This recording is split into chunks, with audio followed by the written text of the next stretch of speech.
Good morning from Gainesville, Florida, down in the swamp.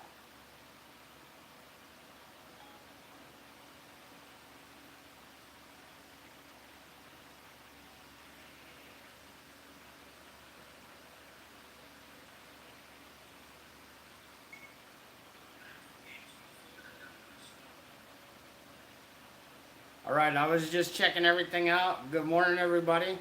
This is the Alachua County Sheriff's Department, and the Alachua County Sheriff's Department was ordered by the Board of County Commissioners to make free jail phone calls.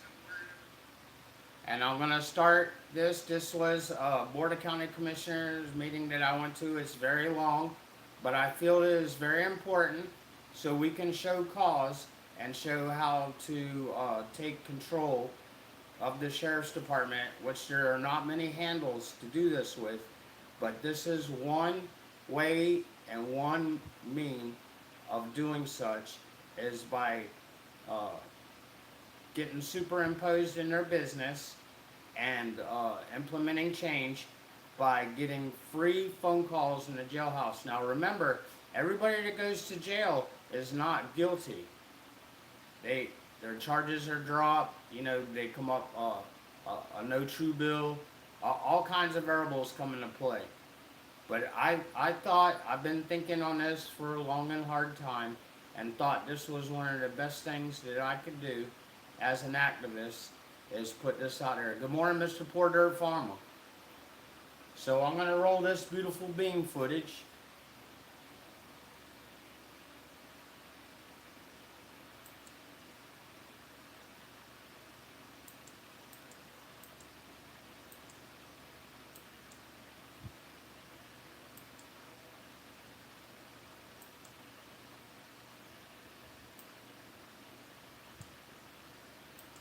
All right, everyone. Hello, welcome. Thank you all so much for being here. This is great. 2 commission meetings in a row, and both of them with a packed house. It's nice to see public participation in our meetings. Thank you all. All right, we have an agenda. Do I have a motion to approve the agenda as presented, or any modifications? So moved. All right, we have a motion and a second. Are there any comments to the agenda? Madam Chair. So I see that the agenda's changed since it was published back in March 7th. And I see the sheriff is here, and I don't see the sheriff on the agenda. What's the intention for giving the sheriff an opportunity to speak to these items? Will they be with staff? Will they be before staff, after staff? What's the plan here? Madam Chair, it's Carl Smart, Deputy County Manager. Our intent was to have presentations by both the county staff and as the sheriff and his staff. We would start it out and talk about the inmate fees, phone system, and inmate fees, and then the sheriff has a number of presentations he would like to make following that. Okay. But we'll follow. If you want to change the order, of course, we'll follow the will of the commission. Is he planning to present for each item, on each item? Like you present, then he presents? Maybe we could ask him. Yeah. Sir? Yes, on each item. And Madam Chair, as he's coming up, because we have met, they're kind of like companion presentations. So we're talking about one topic one subject of the topic, and they're kind of addressing another subject of the topic. Right. If that makes sense. So we will be discussing multiple topics on the same issue, if you will. Gotcha. Okay. We had a great meeting with your county manager, and we look forward to presenting to this party. Okay, that's still Alachua County Sheriff. His name is Clovis Watson Jr. He voted out, or his predecessor was Sheriff Sadie Darnell. We call her Shady, S-H-A-D-Y Darnell. She implemented a bunch of shit here in Alachua County that was adversarial to the citizenry. And this is the first black sheriff that we've had. And he's not done a very good job at all. He was supposed to come in and implement a lot of change. He's done nothing. He has met a lot of opposition from his subordinates, or should I say insubordinates. But that's all workplace stuff. What we're talking about here is fulfilling your obligation to the people. This man come as the savior servant, you know, and he's done nothing of any of that. So now the Board of County Commissioners is standing on his nutsack, squeezing hard, and they're gonna make some change. And this is it.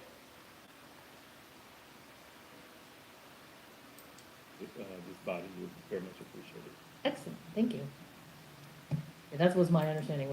Oh, and he's been a career politician and a career law enforcement officer. This is not his first rodeo. That is County Commissioner Anna Prizia. She's the head of the board there, and you'll see how this plays out. Which is why I didn't have them as a separate. When I saw the presentation, it looked like they were in unison. Okay, we have a motion, a second. We have no comments to the agenda. All those in favor of the agenda say aye. Aye. Any opposed, like sign. Motion carries unanimously. And we will move right into our first agenda item, the Alachua County Jail Telephone System.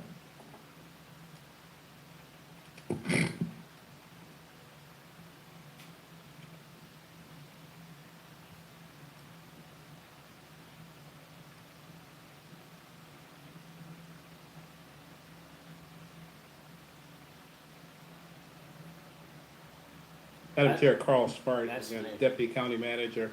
We want to talk about, first talk about the inmate phone system, and the commission gave us direction to look at the phone system and look at what it would take in order to provide free phone calls for inmates at the jail. And so we are prepared to discuss that this evening. We're also prepared to talk about the inmate fees that are being charged, folks going into the jail. We will not, just FYI, of course, tonight we'll not be talking about the reentry hub. I don't know if there's any citizens here that are interested in that, but that will come at a later time. We've been directed to do more community engagement before bringing that forward. Do want to let you know that we have been meeting with the sheriff and his staff. We've had a couple of meetings, 2 or 3 meetings with the undersheriff and the director of the jail and their staff. We've also met with with Sheriff Watson. At the last meeting, you instructed us, the county manager and I and other staff met with Sheriff Watson and his staff to talk about inmate fees and the phone system. Additionally, we've had a couple of meetings with citizens, and I just wanted to mention a couple of those. Representatives of the Alachua County Labor Coalition, Mr. Bobby Murmer and others, the Florida Prisoner Solidarity, Ms. Kimber Tuff, the Just Income Gainesville, Mr. Kevin Scott, who's met with, who was part of that group, Community Spring, and of course the Florida Student Policy Forum, Graham Bernstein, and that group. So we've had a number of meetings with staff as well as with citizens to talk about this issue. Tonight, in addition to staff, we have with us representatives from Securus. Our representative here in this area is Paul Papiello, and Paul is going to be available on Zoom. But we also have Mr. Tom Hoffman, who is here in the chambers, that will be available to help answer any questions you might have too about Securus. Securus, of course, is the contractor who provides the phone system at the jail. And we have staff, county staff, to also help answer questions. We propose to provide to you some options, different options that you can look at. But I think the commission the main thing you wanted from us is to show that we could, what it would take in order to provide free phone calls. And then you wanted to hear from the sheriff on the issues that go along with that, any security issues and those kinds of things. So we'll talk more about what it would take to provide free, and the sheriff will follow up and talk about security and concerns at the jail providing free phone calls.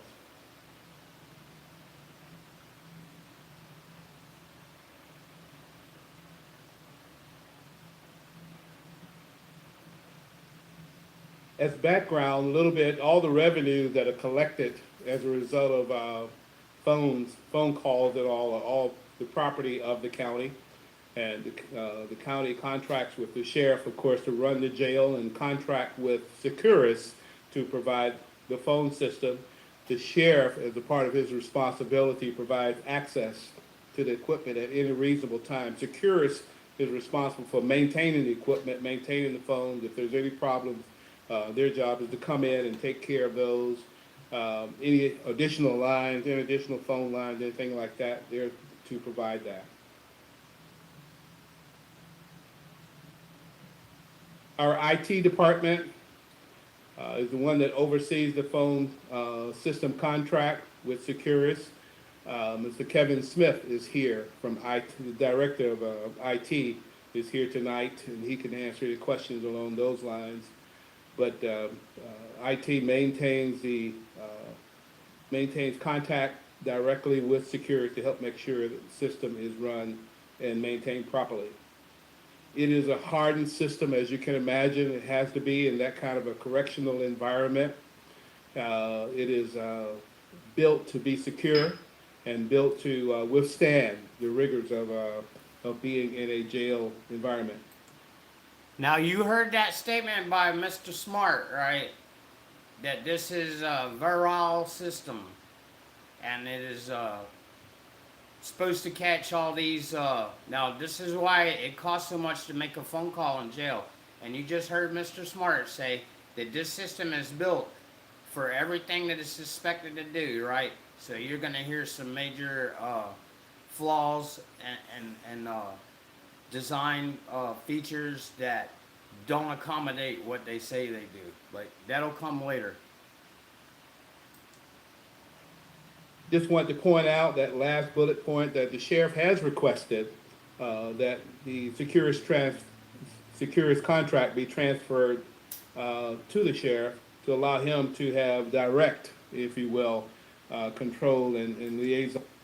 Now, you just heard that the sheriff is praying that the direct control of the phone system be placed in his care, custody, and control, that he be the facilitator of this. Now, you'll see why in a little bit. And I'm just going to say, these are all anecdotal statements. A lot of the truth is not known. But what it seems like to me, after I reviewed this, and I was there and present for this event, it seems like there is a lot of mistrust placed in the sheriff's department. The sheriff was given control of the jail. Now, in my simulation of it, it was to relieve the Board of County Commissioners who actually were in charge of the jail. They've turned that over to the sheriff. Now, we've had a lot of incidences at the jail. We've had deaths. We've had a woman give birth in the jail. We've had a lot of shortcomings from the jail. It's a new jail. It's not an old jail. So this is where we're at with this. I'm gonna back this up so you can hear Mr. Smart say that again. The one that oversees the phone system contract with Securus, Mr. Kevin Smith is here from IT, the director of IT is here tonight, and he can answer any questions along those lines.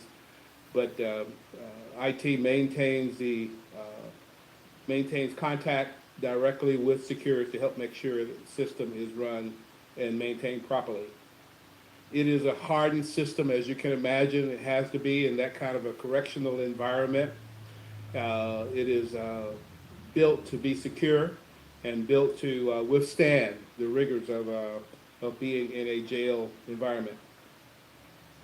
Just want to point out that last bullet point that the sheriff has requested that the Securus contract be transferred to the sheriff to allow him to have direct, if you will, control and liaison with Securus. We're not making any recommendations. We'll let the sheriff talk to you about that himself.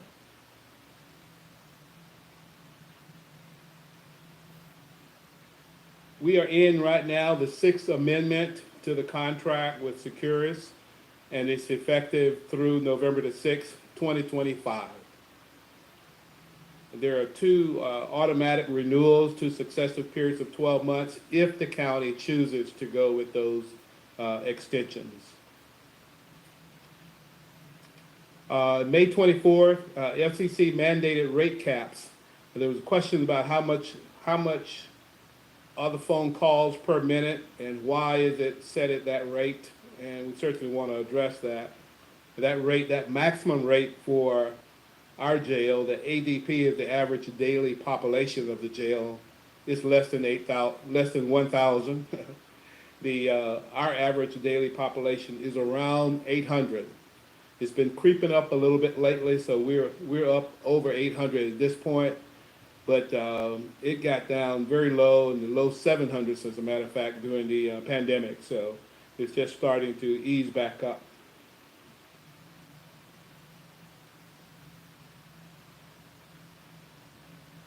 The county receives approximately $375,000 annually in commissions from the phone system. And these funds are used to help balance the budget of our telecom system. And you see it's approximately 22%.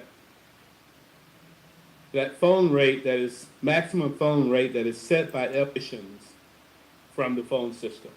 Okay, they're making And these funds are used to $375,000. help balance the budget. They're making $375,000. That's what the county is taking in. That's after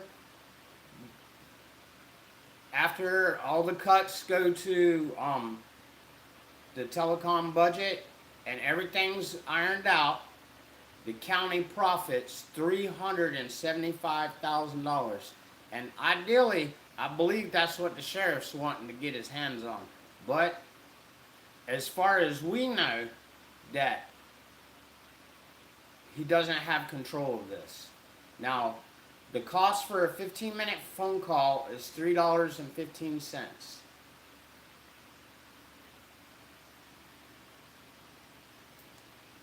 Of our telecom system, and you see approximately 22%. That phone rate, that is maximum phone rate that is set by FCC, by the Federal Communications Commission, for jails of our size is 21 cents per minute. And so at 15 minutes per call, 21 cents, that average call cost is $3.15 per call. I mentioned that we get approximately $375,000 annually. That's because Securus gets 12 cents of that 21, and the county gets 9 cents of that 21. So for every call, every 15-minute call, 9 cents comes to the county.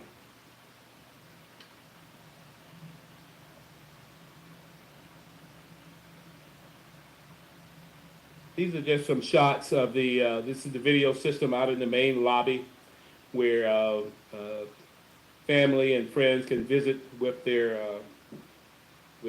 family members that are inmates.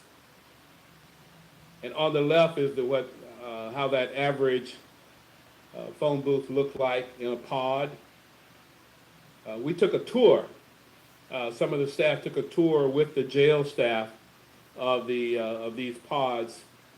And we got a chance to see the arrangement out there.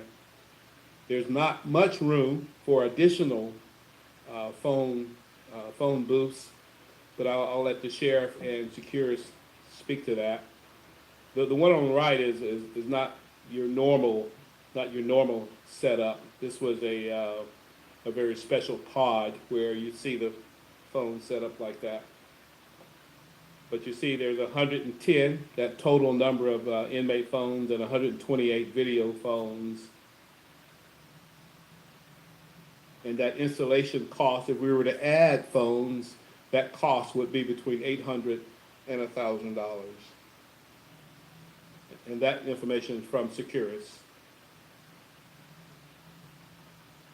So here are the options, 4 options that we were looking at. And again, want to emphasize the main thing is that we're looking at providing free. So there's different levels. The issue would be if you did free phone calls, the issue would be how many phone calls per inmate, how many phone calls would be allowed per day, and what times of day. Those things would be controlled by the sheriff. So really, this was just an exercise to see what those costs would look like. The first one is if we did 7 free 15-minute calls per week, what would that look like? That'd be 1 call per day. The first thing would happen is that we would give up, the county would give up that $375,000 commission. That would be the first thing. And then the second thing is whether or not any additional phones would be needed. And what we found in research and talking with other agencies is that when you move from charging per call to free, the volume of calls go up. Talking with Miami-Dade, they saw about 35% increase. And that seems to be about average. There will be an increase in the number of calls that inmates will make as a result. So if they're going to make more calls, the question would be whether or not additional equipment would be needed. And of course, the sheriff would be concerned about security and how to handle that any additional security needs. So again, the primary cost is that first cost is the $375,000. Good morning, caveman. Securus estimated another $17,000 per month, or $204,000 a year. So that total cost would be $580,000. That would be the budgetary impact to the county. Option 2 is if there were 5 free 15-minute calls per week, as an example. If we did 5, then the cost would probably balance out to the 375 with no additional cost. If there were 2 free 15-minute calls per week, maximum of 1 per day, if inmates could make 2 free calls during the week, then we would still receive some commission. In fact, estimating around $300,000 would still be in commission. And so we would only lose, the county would lose at $75,000. But there would be no additional cost by Securus to the Board of County Commissioners. And the last option we were looking at is what if unlimited free calls? And I know some of our community agencies certainly are recommending unlimited free calls. So we took a look at that, ran some numbers based on an average daily population at the jail of 800 inmates, and it comes to about $1.3 million additional costs per year, annually. In addition to the $375,000 in commission. So I hope that we see that, I mean, the board doesn't have to necessarily choose one of these options. If the board chooses free, to go with free phone calls for inmates, then of course, we'd have to negotiate with the sheriff to see what that would look like. What level of number of phone calls per inmate per day or per week, and what impact that would have on our contract with Securus, what additional costs that might be incurred as a result of that. We looked at some other practices. We certainly got recommendations from the Labor Coalition and from some others and to look elsewhere, and we did. We tried to look around the state of Florida and look around the nation. Leon County was a good example in the state of Florida. And we talked to them, and they have gone to tablets. It seems to be a trend. There's a trend toward free phone calls for inmates, and there's also a trend toward tablets. But we're not ready to recommend that at this point, but it's certainly something we need to take a look at. There's pros and there's cons. There's concerns and there's benefits that we can see, that staff can see to using tablets. The concerns are mostly security concerns. Wouldn't want people misusing tablets and using them in fights or anything like that. But there are benefits in that the access through the tablets can be restricted, can be controlled by the contractor, by Securus or whatever contractor.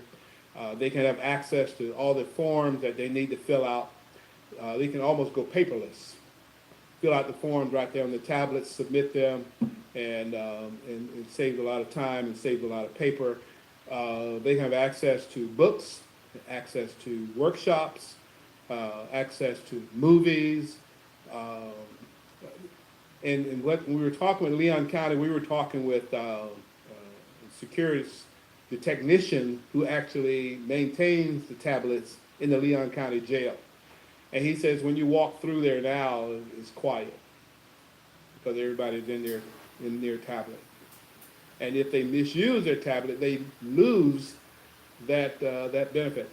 And so there's a disincentive for them to abuse. And so hopefully that's working fine. If we're to go forward and explore this further, we certainly want to visit Leon County and take a look at that, see how that's going. We've talked to Miami-Dade Correctional Facility. Their population is way up higher and out of our range, 4,700 inmates in there. They have gone to free phone calls. They have gone to reducing fees. They just eliminated the subsistence fee. And they put out an RFP for tablets. And that RFP is, they're actually evaluating it now. They have a cone of silence, so they can't talk too much about it. But they're pretty clear that they're gonna move in that direction. Their intent is to provide 90 minutes free, six 15-minute phone calls free with their tablets, 2 videos a week, 5 emails a month, and 1 movie a week. That's what they're looking at Miami-Dade. So we'll keep in contact with Miami-Dade and see how that's implemented. We might even want to go down there and take a look also once they get to that point of implementation. We've talked to San Diego, and San Diego has implemented a no-cost communication models. They've got 4,000 and a little bit over 4,000 inmates on an average day. And so they're going to unlimited number of calls per day at 15 cents per call. So unlimited, but still charging for their call. So anyway, and there's other places looking at Kansas, and places in Kansas and New York. San Francisco has gone to free. I was on the news the other day. There were congressmen who were touring the District of Columbia's jail, and they mentioned that they noticed that the inmates there had tablets. So it was interesting to hear. We haven't talked with DC yet, but that's something we may want to talk to them too if we move forward with exploring, and certainly ready to do more exploration there to see if that's something we want to move toward. So that's primarily our presentation on the phone system. We can stop now and have questions, or if you want to bring the sheriff up, however you want to do that, Madam Chair. I think we could do questions on this presentation, and then we'll have the sheriff come up and do questions on those. That way he doesn't get stacked up and you guys don't have to keep swapping microphones and things like that. I don't want him to get interrupted and questions that might be related to this. So you have a couple lights, and I definitely have some. So Commissioner Alford? Yes, so as you're exploring the practices in these other institutions, did you also look at the differences in contracts? I'm specifically interested in if there's an opportunity to renegotiate contracts for a per line charge versus the per minute charge. I understand that is a practice in some locations. Yeah, that is a practice in some. And there's a couple of ways to do that. Of course, when you put out RFP, you can put that in your scope, in your specs. But yes, there's an opportunity to renegotiate and look at a different way of charging for the phone calls. And so we, if that's the direction of the board, we certainly look at that. Commissioner Wheeler. Thank you. How did these folks pay for all of these calls that they were making? Did they give you an idea of where that money was coming from? When, well, you mean the inmates or the inmate's family pay for the calls now? Or are you talking more about the San Diego. agency, the county? Or The San Diego and the Miami that have Oh, so okay. many inmates that. Yeah, yeah. Primarily, this is from their general fund. Yeah, from their general fund. They just budget for those calls. I think Miami was telling us that their cost would be around, hold on, I got it here somewhere because I asked that question. I think it was $4 to $6 million per year to cover the cost of their phones. But they just decided to do it. They had a lot of discussion back and forth about it and decided to go with just making that a line item in the budget. Did San Diego give you, were you able to have enough of a conversation to know how it worked that these inmates could have unlimited calls every day in terms of how they were actually able to monitor or regulate the usage of those phones? That's a lot of folks. Yeah, that is a lot. In Miami-Dade, there's a lot too. Both of those, there's a lot. And they take a lot of staff. They've had to hire additional staff. Miami-Dade talked about additional staff they're gonna have to hire just to help monitor going to free calls because of the increase in the number of calls and that are being made. And so staff is one thing that we really have to do. I didn't get a chance to talk directly with San Diego myself. Our previous director did, and but certainly there's something I will do. Right, and, oh shoot, do you anticipate a lower number in our jails now that we're going to have the central receiving services available coming forward, that we won't have as many folks? Yeah, that's our hope for sure. Combination of the central receiving, and we've got the co-responder program out there, and the mobile response team. Combination of all those things, dealing with mental health issues, emotional health issues, people that don't necessarily need to go to the jail, they need to be referred elsewhere for mental health assistance. And so we're hoping that, yes, it will bring those numbers down.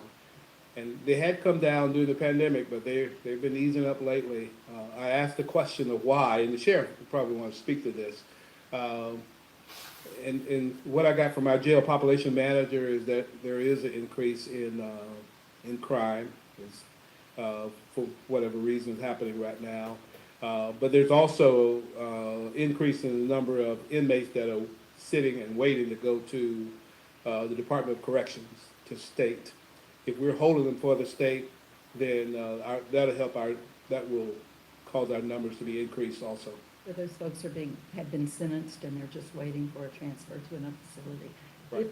If, for instance, we went with option 2 and then we had no additional monthly costs, would that add some incentive to us going and looking into the tablets? I mean, if we don't have an additional cost, like say for having all of those, a call every day, which we would have to pay an additional $17,000 for a month, could we use that money then to go ahead and implement tablets? Let the manager. Madam Chair, that's really a function of budget, and we would have to look at savings versus expenses and how we would utilize those funds.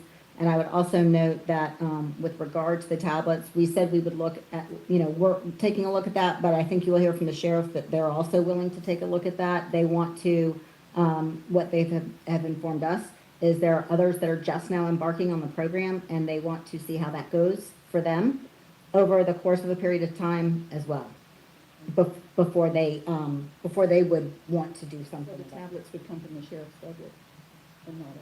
Yeah, and as part of the communication or not? Is that what you're saying? Madam Chair, the entire sheriff's budget comes from us. Well, okay, I know. So it would be a function of of how we budget that and where the savings comes from versus where the expenses are. All right, okay, thank you, thank you, Madam Chair. You're welcome. Commissioner Cornell? Thank you, Madam Chair. Thank you, Carl, for the presentation. Can you go to option 4? Yes. So, as I've explored and talked to folks about this issue, there isn't a person that I've talked to that hasn't wanted us to get to this option, where we are basically providing free calls, free communication. Everything I've read is more communication's better. It reduces recidivism, and the overall cost long-term is obviously less. Less people come to the jail, it costs us less. So this is where I think we're all attempting to get to. And the rest, and that includes my conversations with everyone at the sheriff as well, I believe, and I'll let him speak for himself. But the staff that I spoke to at the jail have also expressed this is where we want to get to. So I think our goal tonight in listening to the community is what's the best way to get there and how quickly can we do it? I do want to talk about some math because I don't understand these numbers. I heard you say 2 things, and maybe Securus can answer us. I heard you say 21 cents a call. The county receives 9 cents, and Securus receives 12 cents. That's 21 cents, and that 9 cents is our commission, which is coming up with that 375. Right. But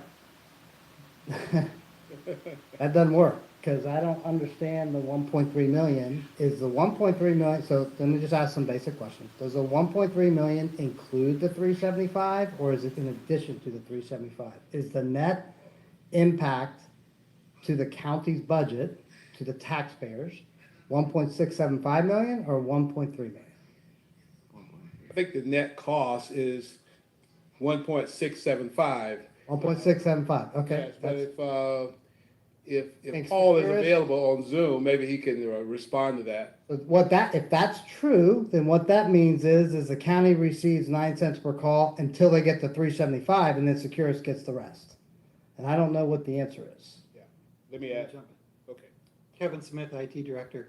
So yes, the 21 cents a minute is broken down. Securus gets 12, we receive 9 currently. The 375 is an estimate. It's ranged between 360 and 400 a year, depending on how many calls are being made. The 1.3, it's kind of a swag because we're assuming 800 inmates are going to make multiple calls a day. So did you get the 1.3 million by dividing it by 12 cents? No, the 1.3 million comes up with the full, the 21. cost of 1.3 million would be the 12 cents 12 piece. cents. So you're We would estimating have to pay 10.8 million calls a year. Correct. We're So assuming 10.8 many additional calls per day. What's realistic, I don't know. I'm waiting for the sheriff. Okay, that's okay. I'm not trying to catch anyone. Yeah, I'm no, trying no. to get basic, everyone all on the same page on math. So what we are estimating as a county is that right now, 10.8 million minutes are being used by 800, Probably worth approximately, by 800 visitors a year. Is that the right number? 10.8 minutes? 10.8 million. 10.8 million minutes. Is that, okay, that's fine. So if we know that we go to free, it increases 35 to 50%. Wouldn't the real cost be 35 to 50% more than 1.3?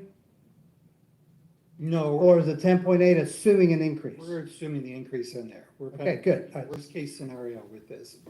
Okay, so Keep doing that math, it's like 40 I'm minutes trying to a do day. all the math. Y'all see me point my finger at myself?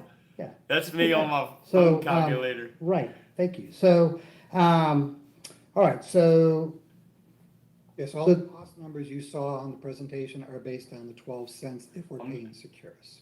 if we're paying 12 cents per Securus. minute if I'm we're done paying doing my Securus. gazentas. Right, but the county's didn't add impact to up. the county's budget is we lose 375, 360 to 400, and we pay 1.3 instead of the Worst public, case. instead of the inmates and their families. So let's just say it what it is. It's their families that can't afford to pay. That's who's paying. So we're taking it out of the community and That's a different way to tax the community, right? We're taxing the people that can't afford it as opposed to general fund. Okay, I got it. So essentially what you're saying is it's 1.675 million impact to the county's budget. Okay, so that's a big number, commissioners, that we have to figure out how do we get there if that's how we want to get there. And that 1.3 million is anticipating an increase in calls. Okay, so that doesn't include operational costs. The sheriff, I presume, is going to say, right now, here's how we're managing it. Okay, so it's actually more than that. All right, so I'm guessing that to get here costs Alachua County, right off the bat, if we go this route, between 1.675 plus additional labor costs, it's going to be somewhere in the 2 million plus range. And the idea behind that, I believe, is that if we can do this, we have less recidivism. And so long-term, I read from Community Springs that in New York, the cost went from 10 million to 2.5 million. So our goal would be that we would have less inmates, we would have less costs, because over time, it would drop. Am I on the right page here? Okay. All right, so here's a couple of questions. In the second or third slide, you said that our contract runs through November 6, 2020. Well, before I get to that, I quite like, and I want to hear from Securus tonight, what would it cost for a per line charge based on 10.8 million minutes? I want to hear that number tonight from Securus because I want to know that number. So hopefully they can work on that while we're talking about some other stuff. Okay, so back to the second slide of our contract ends November 6, 2025. If we wanted to change it right now, how do we do that? Like, what's the process? Well, what we do is amendments to the current contract. So Okay. you know, we've had 6. The last one was the one that you approved, the use of tablets. So that's why tablets can be used at any time at this point. That was back in December of 2021. Okay, so while we're talking about tablets, since you brought it up, and you can finish your answer in a minute. All right. Do tablets allow for texting? Yes. Yes. So my son's generation, they don't talk. They just text. It's like they have phones, but they don't use them for talking. They just text. And so that would maybe lower the number of calls. I don't know. I did hear in the presentation that when we toured Leon County, there was less, commotion because folks were on their phones. I can tell you that I have sons and they are always on their phones. So that makes sense to me. So I would love to kind of look into, and I know the sheriff would love to look into that as well. I'm interested in that. And would that reduce, by implementing tablets, has that reduced the phone calls? Do we have that data? Do we know?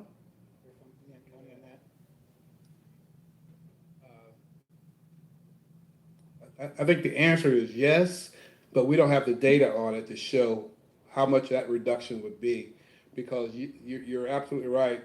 Through the tablets, you can make phone calls, you can do text, you can do emails. So potentially, by having tablets, we could have less than 10.8 million minutes per call, which would mean less cost if we stayed on a variable model. Correct.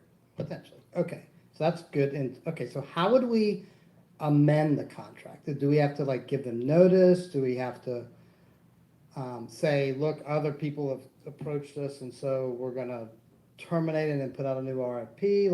What would be the process if we wanted to make a change before November 6th of 2025? I'm going to bring Mr. Tom Hoffman up from Securus.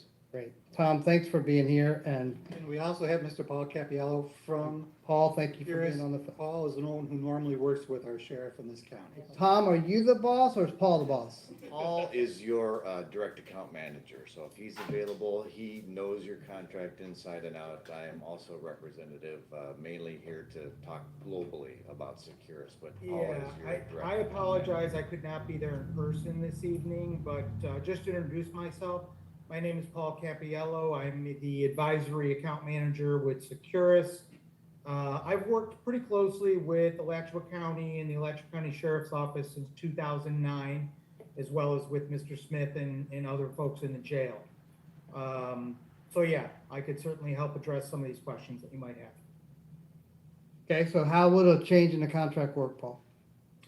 So a change in the contract would simply be whatever would be proposed by the county we would simply have to review it on both ends and, make sure that everybody is in agreement of how things are going to work moving forward.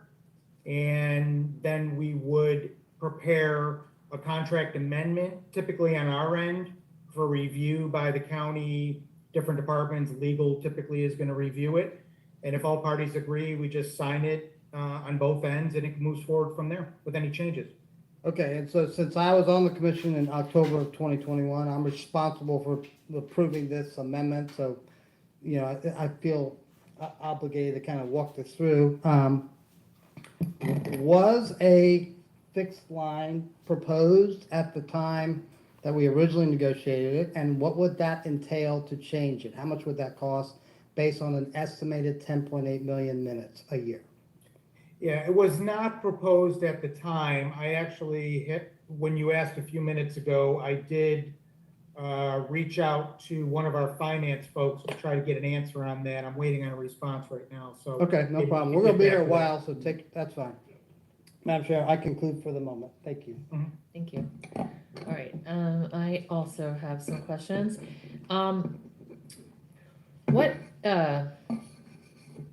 Well, I guess some of my questions were around the Securus contracts. This is a question though for our attorney. What is a termination clause with Securus? Not that I'm trying to terminate your contract, sir. I just, 180 days? So I see 4 months for at-will termination, but I will have that answer for you shortly. Okay, thank you. 120 days? Anyway, 4 months. that's, anyway, okay. All right. So another question I have for, I guess, is the FCC rate. I just want to be clear. I had been told all along that the FCC rate was 21 cents a minute, as if that was a standard requirement. I have since found out, and I hear you saying tonight, that is a maximum amount that we are allowed to charge, not an amount we must charge. And when I looked at what the rates are around the country, that is one of the highest. Like, we are very high for telephone prices. So I know that we're talking about free right now, but I just want to say no matter what. Okay, I'm gonna pause that. And what Chair Anna Prizia said was that per minute, we're one of the highest and this is around the country now. Now, I'm gonna say some of the things we need to know. Hey Siri, what is the population of Alachua County, Florida? As of 2020, the population of Alachua County was 278,468. Hey Siri, how many students attend Santa Fe State College? Okay, I found this on the web for how many students attend Santa Fe State College. Check it out. 14,000. That's the enrollment at Santa Fe. Hey Siri, how many students at University of Florida? Here's an answer from Datasa.io. The total enrollment at University of Florida, both undergraduate and graduate, is 53,372 students. The full-time enrollment at University of Florida is 43,871, and the part-time enrollment is 9,501. Okay, so we're gonna say 53 and 14. We're just gonna say 70,000 of those 200,000 are students. So our county is very small in population, but yet we have 800 people confined in the jailhouse. And you just heard Anna Prizia. I'm going to rewind it just a little bit. When you asked a few minutes ago, I did reach out to one of our finance folks to try to get an answer on that. I'm waiting on a response right now, so. Okay, no problem. We're gonna be here a while, so that's fine. Madam Chair, I conclude for the moment. Thank you. Thank you. All right, I also have some questions.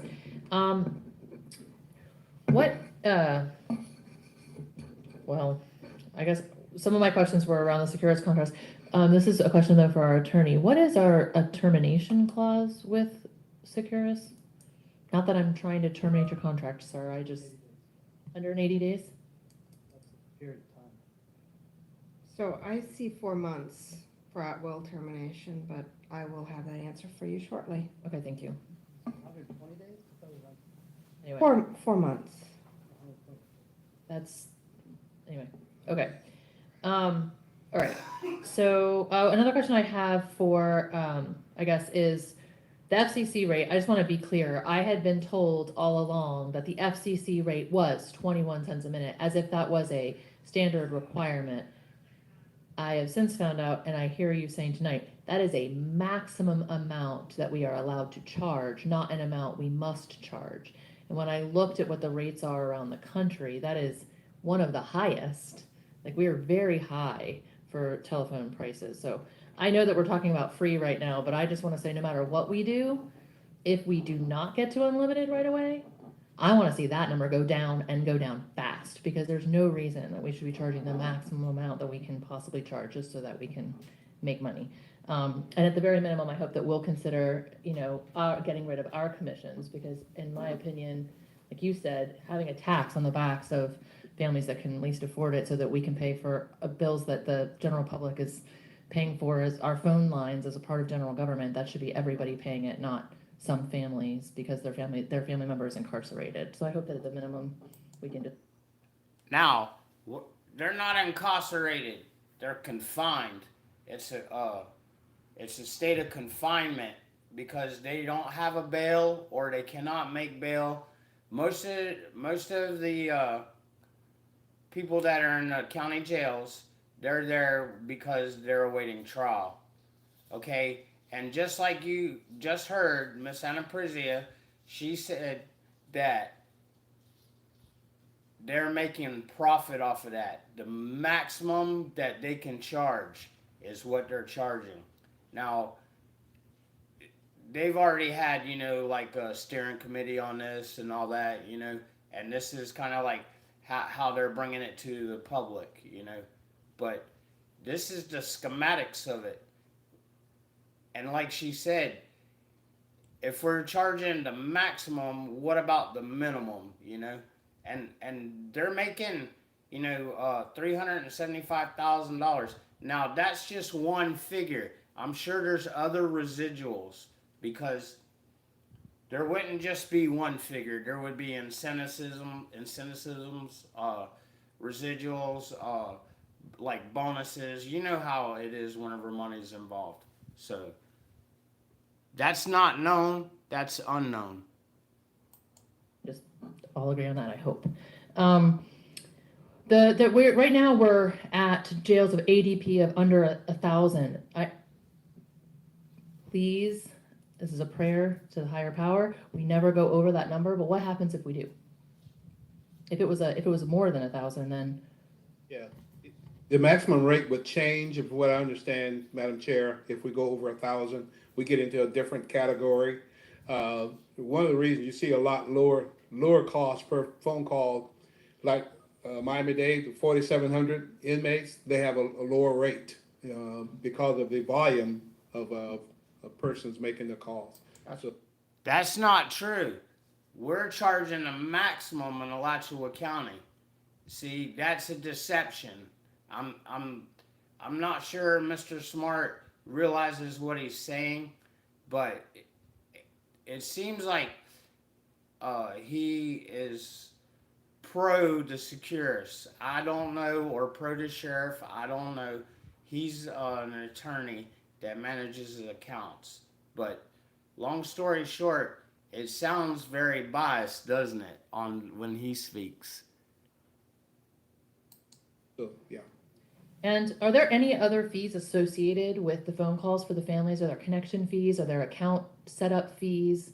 Are there other things? I guess it's a Securus question, but are there other fees associated with having an The account? only other fees that are charged are a funding fee. So let's say, for example, an individual friend or family member puts $100 onto an account. There's a $3 funding fee associated with that.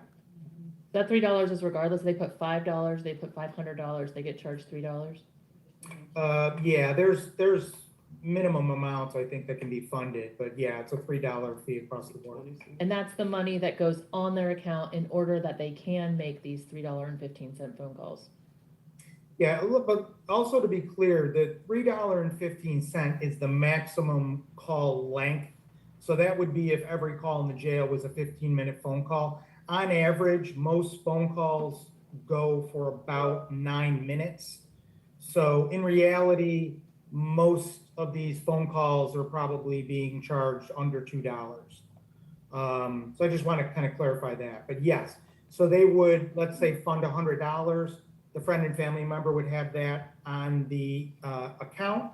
And then as the incarcerated individual makes calls, it draws off that number. Okay, thank you. This may be a question for the sheriff. Now, he just danced around the $3 phone call. $3, put the money on, like a ATM, put the money on the account. That's not true. And the reason that your phone call is only 9 minutes is because it starts when you start ringing, and then it goes through the announcement, and then at the hang up phase. And I can't remember if that'll be revealed, but that's some things that we talked about. And what is your county charging? Is your county making money off the backs of people? And let's figure, most of the people that are in jail have mental health problems. That's why they're there. The other half are lower function, education-wise. That's why they get caught. I'm just saying, you know. Now, when you talk about what your county's making, you see what our county's making. And we got the University of Florida, and we got the Santa Fe State College. So, and we're saying that's 70,000 thereabouts, right? Our county only has 226,000 people in it, and 70,000 of them are students. They're not really residents. And what is your county charging? We're making $375,000 a year. But do we know how many phone calls inmates get today? Yeah, I think that is a question for the sheriff. Okay, if you don't mind answering that one. Hey, news now, Lisa. That would be great. I'm just interested in knowing what the number is, because I think the idea is, for me anyway, is that at the minimum, not necessarily that there's unlimited free phone calls right away, but that if they're allowed 2 phone calls, that every time they pick up the phone, it's free. That they're not being charged to utilize the phone at a minimum. So, okay.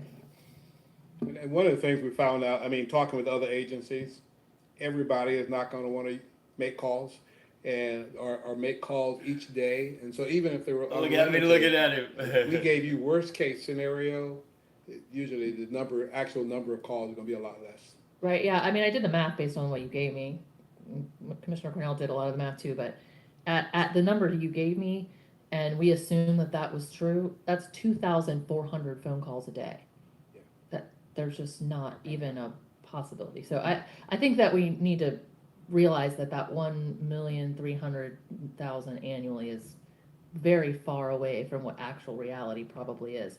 But what I wanted to talk about first more there is that there are other models. There are lots of other models of how this is billed. I know that there's a couple models I looked at. One was in New York City, you mentioned.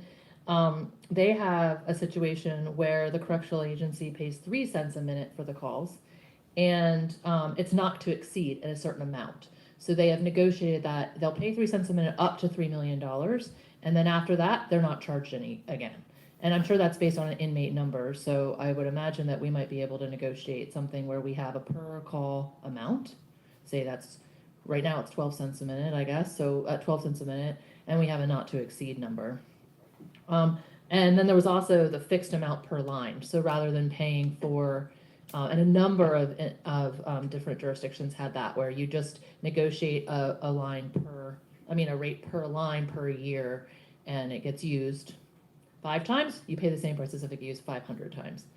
So to me, it seems like that would be an opportunity, is to renegotiate the contract, and if we can't come to terms, then exercise our, I don't know if we got numbers, but 4-month or 120-day clause, and then put it out to bid again with those options to be able to make this an affordable option for our taxpayers.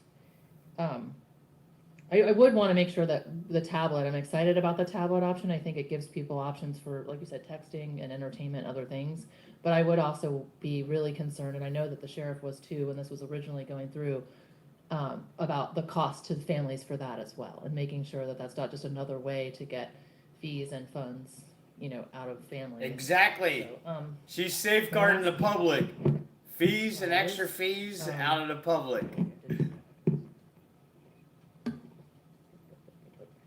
Oh, how many, do we know how, this is, I guess these are also, that one's also for the sheriff, so that's why I didn't ask it. Oh, wait, thank you. Commissioner Cornell. If I can add just one Oh, thing. Madam Manager, sorry, go ahead. Okay, one thing, Madam Chair, equipment costs with tablets, there's no cost to provide the tablets, except to the contractor provide the tablets free of charge. And typically that's because they make the money on the families. They charge fees, they charge connection fees, they charge like the dollar fees to put their money on the account, and then they charge a per minute fee for the usage. So I would just want to make sure that we're looking at all the costs associated, that we're not just transferring one cost for another, and possibly also eating up money that was meant to be for phone calls to your family, to your attorneys, other things, and then it gets used on entertainment, and then there's no money left for phone calls or things like that. So I just, just making sure that we're not exchanging one problem for another is all I want to make sure we don't do. Absolutely, look at all the costs. Yes. Madam Manager, and then Commissioner Yes, Cornell. and Madam Chair, and just to make sure, because I want to make sure this is clear to the, as part of the presentation as well, the 12 cents piece, it also basically includes all maintenance, repair, replacement, equipment, everything, because Securus owns and takes care of everything. Unlike other county facilities where IT does all that, I just wanted to make sure that the commission was aware that is the one area where IT doesn't provide or maintain the system. That's actually what the 12 cents goes for. Now, I can't say what part of that is that, but that's where the 12 cents comes in. Okay, thank you. Commissioner Cornell? Thank you, Madam Chair. That was the And I attorney, really appreciate County staff's Attorney presentation. I Lieberman. really want to hear the sheriff's presentation because he's the one operating the jail and probably the most knowledge. But I want to nail down this 10.8 million minutes before we move on, because if that's the base we're talking about, that has to be correct. And if it's not correct, it's okay, let's correct it. But that's the discussion we're talking about right now. So 10.8 million minutes divided by 365 days is 29,589 minutes per day. Yeah. Okay, well, okay, good. So 29,000 minutes per day divided by 800 inmates is 37 minutes per inmate per day. Is that correct? Because that seems like, well, just say it's wrong. So is it half of that? Is it, and maybe staff can huddle while the sheriff is presenting? Because it just seems like that math is wrong. It's 2,400 minutes, like a lot of minutes. No, it's 10,800,000 minutes divided by 365 days. That's, I went to go get my calculator. Is 29,589 minutes per day. Madam Chair. None that of the math is That is our jiving. worst case scenario dollar amount. That's why That you is gotta not the check number of minutes everything. that are being utilized today. That is our estimate of cost if everything goes free based on the 30-some% increase that others have seen in calls. So I hear what you just said, Madam Manager, but you also just said that it's full, 12 cents is fully loaded. That's all the cost. So is there, what am I missing here? I'm not sure what you're Yeah. asking because Am I using the right numerator and denominator for my math? That's all. I'm really just trying to, I'm not trying to catch on. I'm really just trying to figure out math. 1.3 million, I divided by 12 cents. I got 10.8 million minutes. I asked twice, is that how we developed the $1.3 million? If it's not, great. How do we do it? And Mr. Smart can answer, but I believe it's based on that 30% estimated increase. The reality is we don't have 800 phones. Okay, let me back up then. Okay, that's important to know. So then what we did is, Securus is making $1 million, and we added 30% above that, and that's 1.3 million. Is that how we did it? No, I don't think we did that. We How looked, did we do it? How do we calculate $1.3 million? That's all I wanna know. And then I can do the rest of the math. And Mr. Smith can answer that, and I would say also, Madam Chair, that goes to what you're going to hear from the sheriff as well, is that if you want to go to that and the calls increase, there is a function of, do you need more infrastructure at the jail? Oh, yeah. We're gonna get sheriff gonna plenty of time to tell us about those costs. I really just wanna know how we got to I don't have all my 1.3. calculations with me right now. Good morning, Dr. What I Berry. remember was we were assuming almost a double or triple number of calls per day per inmate, with unlimited, total unlimited. So if they're making one, they'll be making three. If they're making two, they might be making 5 or 6 per day. Do you mind if I follow up on that? That's what the assumption was when we were coming up with those. Yes, numbers. Dr. Berry, their math didn't Significant. jive. It was all That skewed was data actually and they got the concerned ass that it caught. increased that much. If it Thanks was for totally showing up, unlimited. sir. What's realistic? Until you do it. Okay, that's we don't- fine. we don't know. Yeah, go ahead. But I was gonna say, we have- If you give it back to me. Yeah, I just want to clarify, we have numbers though, we had quoted 30% increase in phone calls, so do we have that number? No, that one I don't think we had. Because that's a realistic, okay. We If didn't. there's a possibility of figuring out the numbers and figuring out what that number would be, I'd be interested in understanding what a 30% increase would look like, so we could have a worst case scenario number and kind of maybe a realistic number. And I'm sure there'll be a settling period. You get excitement over unlimited phone calls and there'll be some, So and then Kevin, it'll drop back down. Okay. So Kevin, so if I just take 10.8 million divided by 3, which would be a 3 times increase, does that mean we have right now 3.6 million minutes per year? I don't know the total number of minutes right now.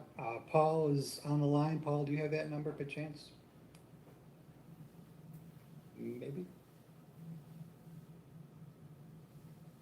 Paul, do you happen to know the current number of All right. minutes per year? I was muted. Yeah, I do not have that current number in front of me. We could certainly provide that to you. I mean, that starts to make sense, because if it's 3.6 million divided by 365 days, divided by 800 inmates, it's 12 minutes per inmate. That would be one Still seems phone call. high, That's one. because not everyone uses a phone, and, yeah, okay, well, it's really hard for me to make like a budget direction if I don't know kind of the realistic number of where we are, and I feel like we just need more information, so let me hear from the sheriff, thank you. I have some ideas. Okay, so I don't see any other lights on right now, so if we can, we'd like to invite the sheriff up to give his presentation.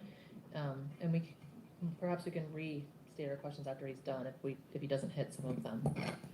Hello, welcome, thank you for being here. Good evening, Madam Chair, Commissioner. Certainly I'm honored to be here, honored to be your sheriff. And let me address the elephant in the room. We at the Alachua County Sheriff's Office are not opposed to free calls, regardless of what you may have heard. We are adequately and appropriately prepared to do whatever this commission deem appropriate for your jail. This is your jail. And we want to make sure that we can live up to our contractual obligation to do it as you seem fit.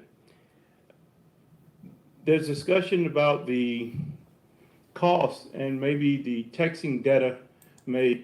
Okay, now, the jail, they turned it over to him, right? But all of the outside intricacies are still under the county's control, just like the phone system, all right? That's a check that goes to the county, the $375,000 they were talking about. He is not willing to do shit, okay? You can trust and believe, because if he was, he would have already got on this internally a long time ago.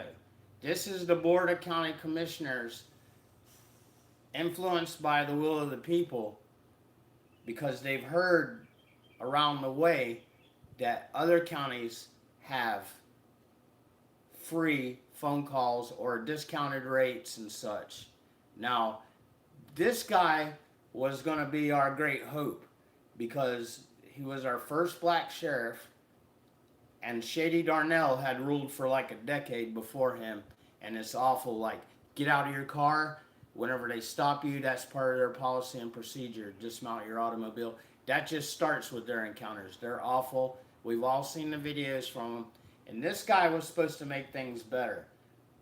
But he hasn't done shit to do that. And it's only gotten worse, if you ask me. But this was our hope. This was Sheriff Clovis Watson.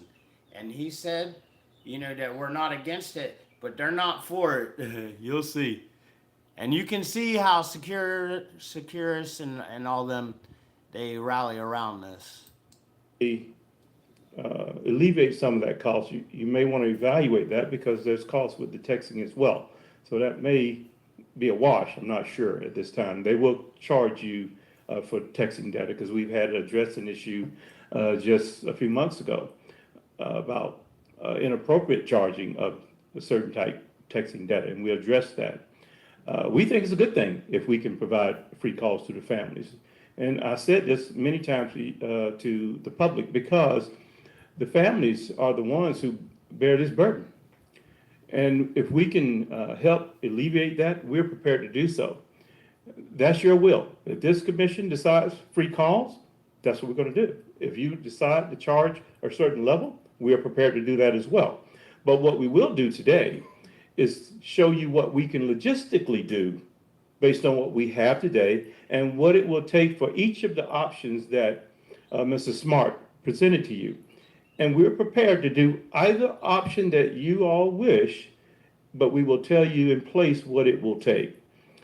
We have 4 presentations for you today that will, I think, eliminate some of the questions that I've heard.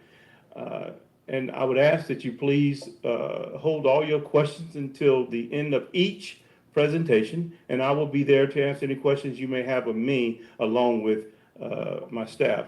We're here today. If my staff will stand up, you see we come well represented. Good morning, let's go. Good to see you. Thank you for coming in.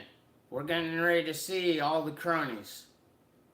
I popped a surprise on them on the end, but anyway, these presentations, they weren't just for this event. They've had a lot of problems at the jail. They're getting sued by Ben Crump. There's been deaths there. The jailers supposedly, beat somebody to death or whatever. Also, there was a woman that delivered her baby in the jail. They did nothing, and the baby eventually died, like within hours, because she didn't get any attention. Long story short, this is gonna be a whole dog and pony show, and you'll hear the Board of County Commissioners react to it, and you'll see the sheriff was supposed to come in and implement a bunch of changes and reforms, and he's done nothing that we can tell as citizenry. And thanks, Let's Go, for being here, you and Dr. Barry. I'm gonna roll that beautiful beam footage. All of you, please. Look at our beautiful staff that you all have here at Alachua County. Let's give them a hand if you don't mind, Madam Chair. Thank you. Blue ISIS. First, we will have Manager Jenkins. She will do an overview of the programs we have at the jail, and I think they will sort of give you some highlights of what we do, why we do it, and particularly those programs we have when we are looking at our inmates going back into the community, hoping we can give them a good jump start. We will have a chief of staff. She will go over the fees. That's been much discussion on that as well. And Major Keith will go over the phones and the tablets as been presented earlier by Mr. Smart. And Major Yeager will talk a little bit about an investigation we did when there was some inappropriate costs that we thought, and we addressed it quickly. And I have to say to Sirius, they also addressed it quickly. They were very accommodating, and they are good to work with. So I want to be clear with that. We have a great relationship with our phone providers, and we will continue to do so. And we will also do a little highlight. There's been a lot of discussion about staffing and the limited staffing at the jail and the Alachua County Sheriff's Office. I must touch on that because that has something to do with the phones and all of the staffing to address this issue. And this is not an issue for Alachua County. Google it. Do your research. This is an issue for the entire state of Florida, if not this nation. Because y'all been making money. The shortage of staff. And certainly sometimes there's more when there's transition, but that's the difficulty of what we experience. So I ask, once we go over these presentations, we are prepared to answer any questions you all may have.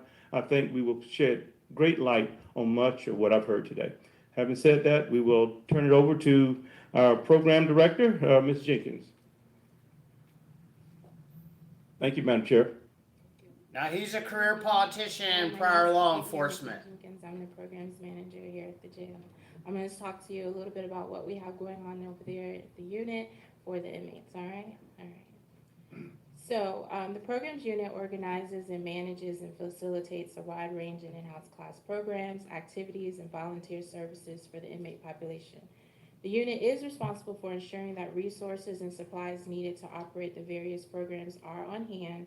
Yes, Mrs. Jenkins. Dr. Barrett. Games, checkers, Scrabble, dominoes, or outdoor recreational activities such as basketball and volleyball.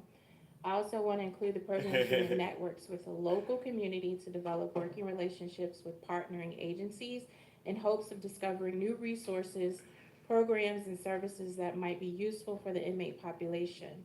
Networking also presents opportunities to solicit outside volunteers and instructors to come and teach in some of our inmate programs.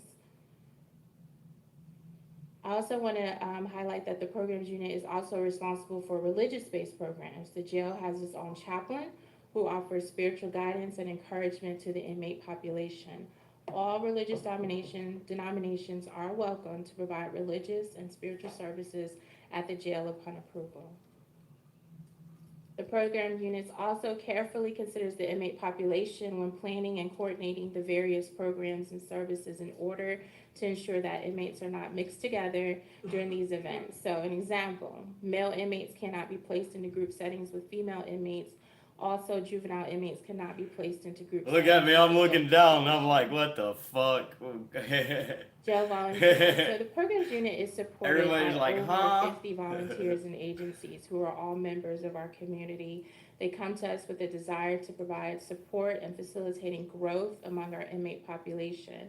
Our volunteers, our partnering agencies, are also committed to successful inmate They're all reentry volunteers, and none are recognize paid importance of except the helping chaplain. hand, because at some point, most will return home. The volunteers facilitates religious services and programs. So I do want to pause quickly. Yeah, let's go.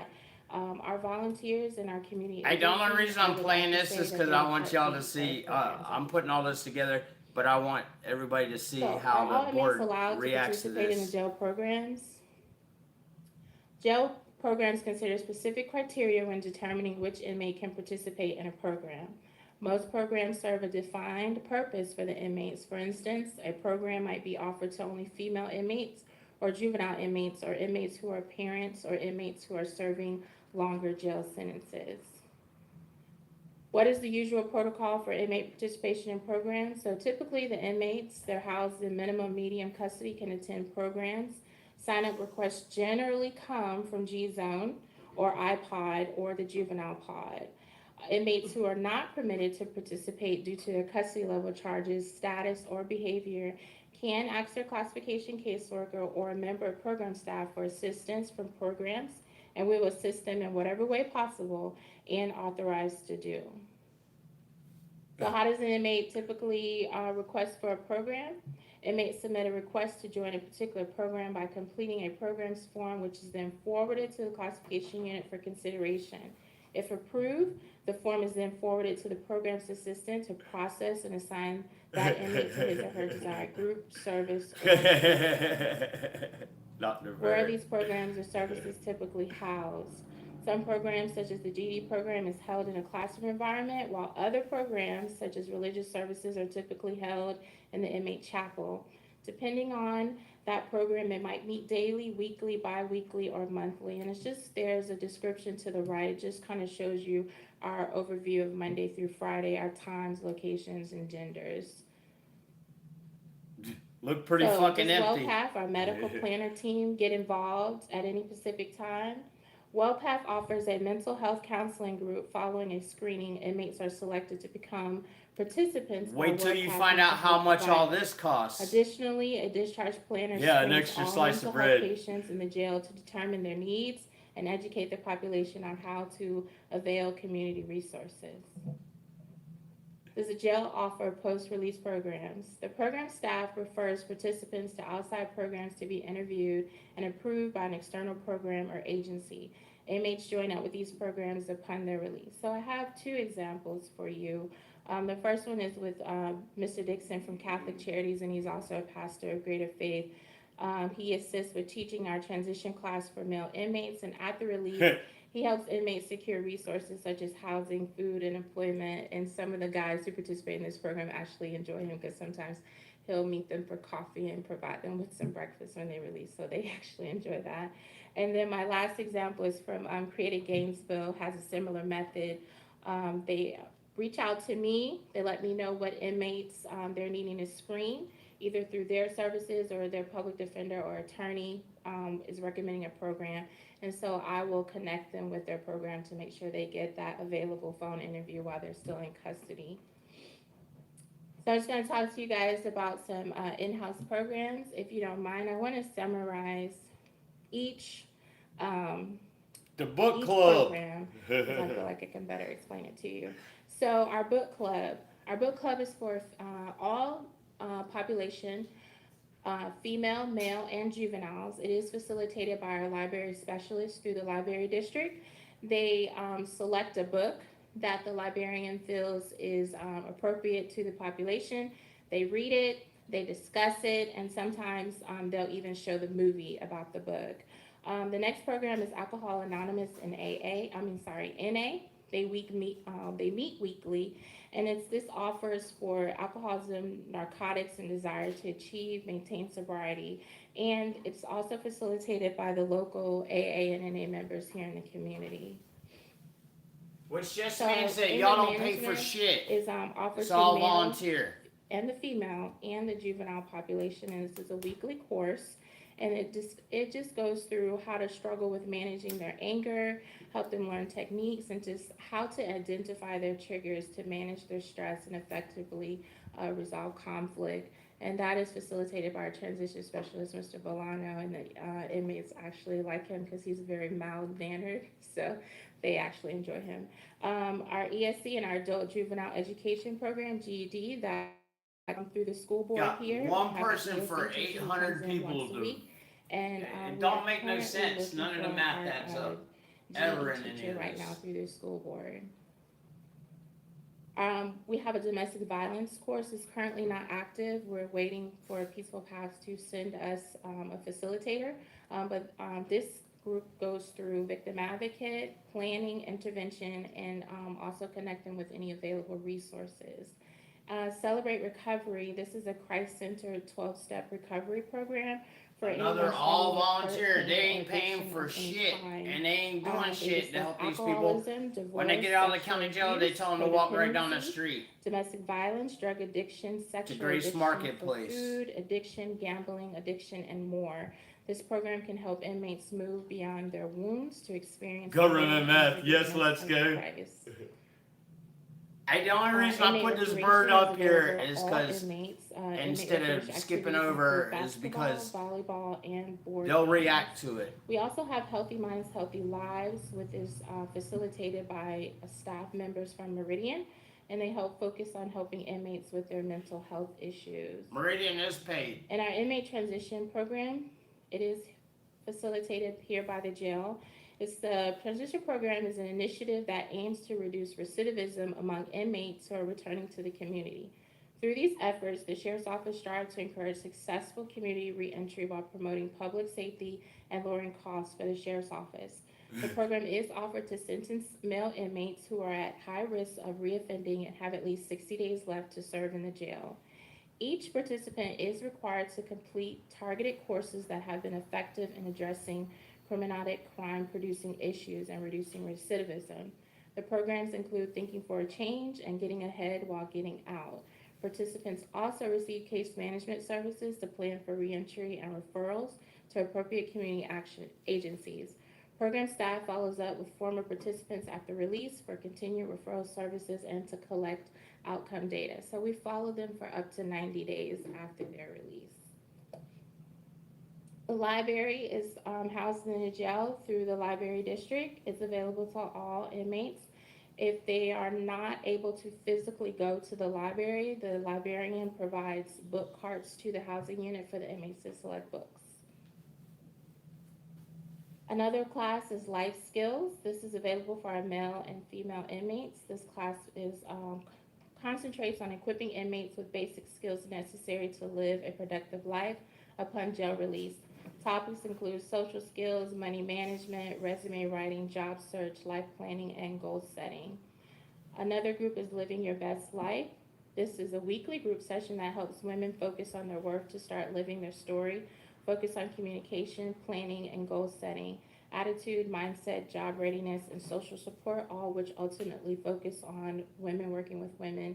This group also, the facilitator, she also follows the ladies after their release, so she assists them with jobs and housing. If you believe We that. also have a parenting class. This is available for our male and female inmates. It's a weekly group session that provides instruction and support on child development, understanding temperament, intellectual development, communicating with your kids, the dynamics of discipline, instilling self-esteem, teaching children values, meeting their needs, being a good role model, and more. We also have a Read to Me program. So with this program, it is offered to the male and female inmates. What it is if the inmate qualifies, they have to have child-age children between the ages of 0 and 12. If the caregiver approves and they do not have a no-contact order, we will then allow the inmate to read a book, and we'll audio record them. We send the book and the disc out to the caregiver and the children so that they can hear their parent reading to them. And then we also send the caregiver literature about the importance of reading. We have the Pause on Parole Unleashed program. It's for our female. Ma'am, I'm so sorry to stop you, but Okay. I just want to ask, do you know about approximately how many more? We're on phone calls and we're talking about programs, which is more under fees. And I just want to, I think the audience is confused. So I just want them to understand that I think no clapping. We do not clap. We do not jeer. We do not boo. We do not. She's here and she's spending a lot of time, and I'm really appreciative of how much good information And getting she's giving us. paid. I just want to check in because the audience, I can tell the audience is confused because we were talking about calls and now we switched to programs. But this is part of for a lot of the fees conversation. This is related to that, correct? Okay. I just wanted to check. Do you know how many more programs we have to go through? Okay, awesome. We'll do this, and then if we can, I don't know, I'll ask the sheriff if we can switch back to phone call stuff, and then we'll take all the other fees related stuff for the next agenda item, if that's possible, sir. I apologize for interrupting, but I'm getting a very restless crowd, so I'm. And certainly we don't want to make anyone restless, but I think to better explain what we do, You we're don't do trying to nothing let you out see there. the overall scope. And right after that, Major Keith will come in and explain the phones, the pads, and everything, and you'll see the dynamics of the organization and what we do.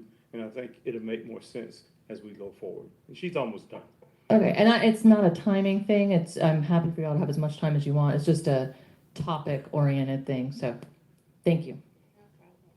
So religious services, like I said earlier in the program, to all inmates, it's various schedules. They come in weekly, bi-weekly, and monthly. We have another program called Strategies for Survival. That's a once-a-month program. It helps inmates learn how to use empowerment skills, gain self-compassion instead of shame to address their substance use. The workshop includes a historical overview of drug criminalization. That's the only reason I let this lady run on like this instead of cutting this out, because it's hilarious, you know. And offers linkage to local resources. Again, we have substance abuse intervention that's also provided by Meridian staff. And then we have our Veteran Justice Outreach Program. This is a referral based by our VOA specialist, Reva. She comes in and makes sure that the veterans are being provided services and making them aware of what is available to them. The next one is Wellness Recovery, which is titled WRAP. This one is a wellness recovery, a simple, powerful process for creating life and wellness with what you want. You will discover safe and effective tools to create, maintain wellness, and develop a daily plan to stay on track. The next one is yoga. It's currently not available. I know, Dr. Barry. Female inmates. The next one is just 2 seminars that we currently offer on a monthly basis, probation and parole. Seminars. And just provides a one-on-one to the inmates about what to expect and how to successfully complete probation. And then the next one is Santa Fe Trios program. They come in just to allow them to let them know how they can qualify for GED, AA, and AS degree, and how they can apply. I for helped these somebody services get over out of that the jailhouse and get into college. It was one of the hardest just things I've ever A couple done. of resources are available to the inmates, social services, Alachua County School Board. So once an inmate who's been a part of the GD program, if they want to continue that, there is a connector who they can connect with at the school board to continue that service. The next one is Career Source. The inmates are available to go over to Career Source to look for employment, and then we also have a connector over there to connect them with. And then also with AA and NA, once they are done going to those groups here within the jail, they can also continue these programs with the same AA and NA groups that were provided to them, meaning the instructors. The next one is Catholic Charities. They provide food, maintenance, and utility assistance. The Gainesville Community Ministries. Good morning, cup of We coffee. also created Gainesville. This also is a program that offers help for sex trafficking and sexual exploitation, within the community. And then we have Helping Hands, and then of course Grace Marketplace, where we work directly with Mr. Mark Watson with. And then we have Holy Trinity. They help support the inmates to get birth certificates, IDs, bus passes. In other words, the Alachua County Sheriff's Center office doesn't do anything And then the Veterans Honor Center, except they confine. help with providing HUD-VASH and assistance to homeless veterans as well. And then we have the Salvation Army and Safely. And then we have we have been connecting with the Torchlighters program. So also they are in support group that provides community reentry guidance for inmates who are released. And as I said earlier, we had spoke about Santa Fe Trios program. And we do provide jail tours, as you're already aware. The program provides that as well. And that's all. Thank you so much. Mm-hmm. So do we have a presentation regarding the phones and phone fee costs? If we could do that one now.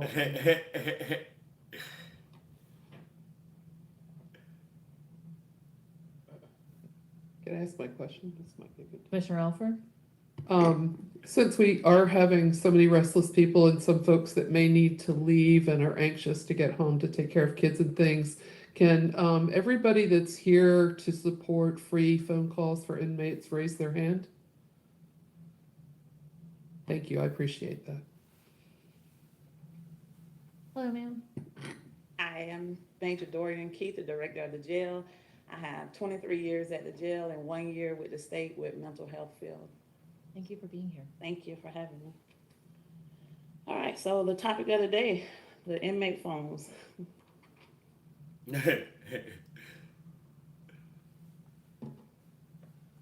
Another wonderful PowerPoint. So my presentation is based on an average daily population of 801 inmates. And everything that we do, this presentation is based on the Florida Model Jail Standards, because we want to have free phone calls for the inmates, but we also have to apply to these standards as well. So the Florida Model Jail Standards are minimum standards which jails across Florida must meet to ensure the constitutional rights of those incarcerated are upheld. Well, thank you, Let's Go. Florida I Model Jail appreciate you Standards hitting the light. requires a certain amount of space in housing units. Chapter 16 of the Florida Model Jail Standards, the physical plant, states the following. The following housing standards apply to all facilities. Specified unit of floor space. Single cell shall contain a minimum of 63 square feet of floor space. Sci-fi bride. Occupancy cells shall contain a minimum of 40 square feet of floor space per inmate in the sleeping area. Dormitory housing units shall contain a minimum of 75 square feet of floor space per inmate, including both sleeping and day room areas. Day room shall contain a minimum of 35 square feet per inmate for all cell areas except disciplinary and administrative confinement.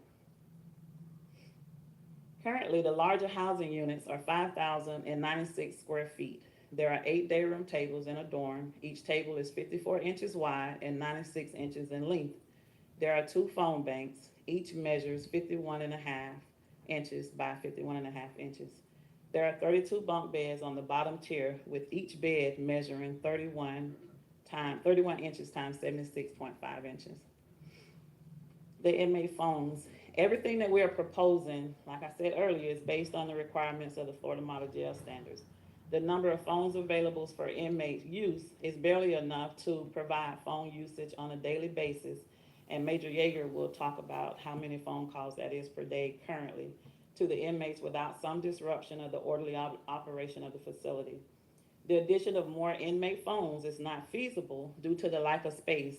In emergency situations, sometimes fire rescue, on-site medical, EMTs, and the addition of security staff have to respond. And when they respond with equipment, gurneys, crash bags, you name it. So they'll have to have enough space to safely treat the inmates. That's an aerial view of one of the dorms. And as you can see, there are the 8 day room tables that we talked about. In the background, you'll see the 2 phone banks, and then behind that are the sleeping quarters. County presented option 1, 7 free 15-minute phone calls per week for each inmate, which is 1 free call per day. Based on an average of 80 inmates per housing unit, 80 times 15 minutes is 1,200 minutes. 1,200 minutes times 7 days a week equals 800 minutes additional per week, which is 140 hours.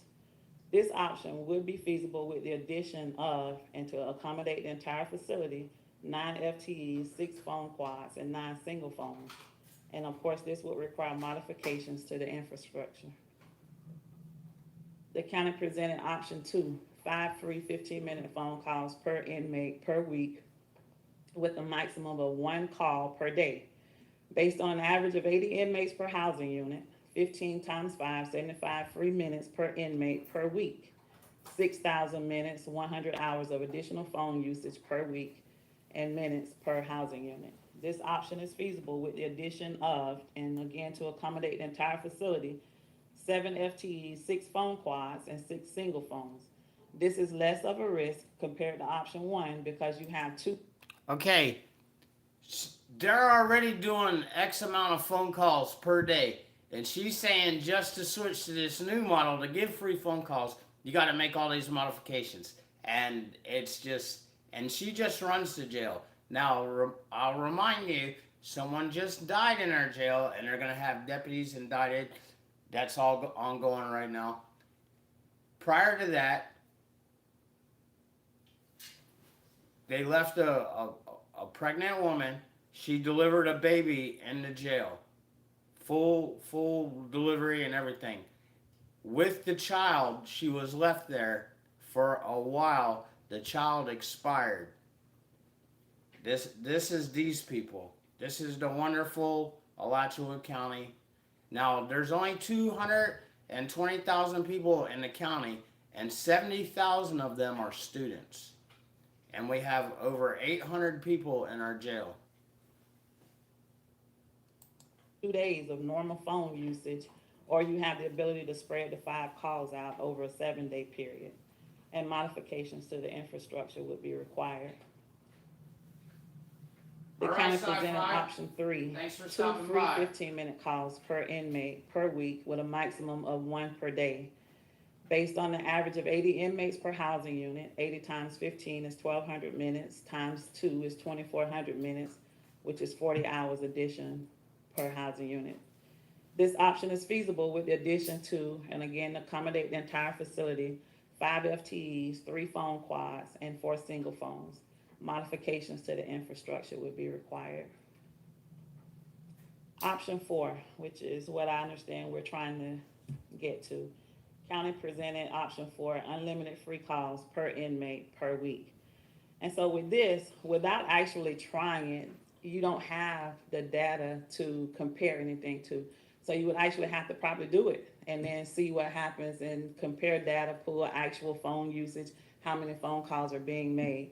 So it would require a significant increase in staffing and infrastructure modifications. We would have to base the number of FTEs and the number of additional phones by comparing to the other options and reviewing the amount of actual usage. Then it would be a trial, and then we could modify as time progresses. Right, let's go. They Available don't want phone it. time. There are only approximately 8.5 hours per day for inmates and general population to use the phones. In these areas, each housing unit houses approximately 72 to 80 inmates. Each phone call is 15 minutes in length. So to achieve the goal, a minimum of 2 quads would need to be added to the larger housing units. A minimum of 2 single wall phones would need to be added to the smaller housing units. And due to the lack of space, construction would have to occur to add additional floor space for the addition of phones. That's a picture of one of the phone quads. And those are the wall phones.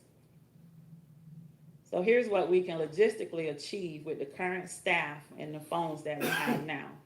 If we allow 1 free phone call per inmate every 2 weeks, we could logistically do that now. The sheriff has tasked me with doing what we can do to make this happen because he is all in favor of having the inmates have free phone calls.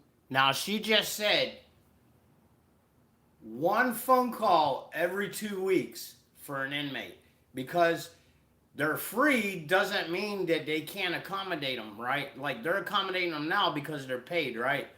But they're saying if every inmate, all they could afford them is 1 phone, with their schematics, what they're saying is that as per their jail population,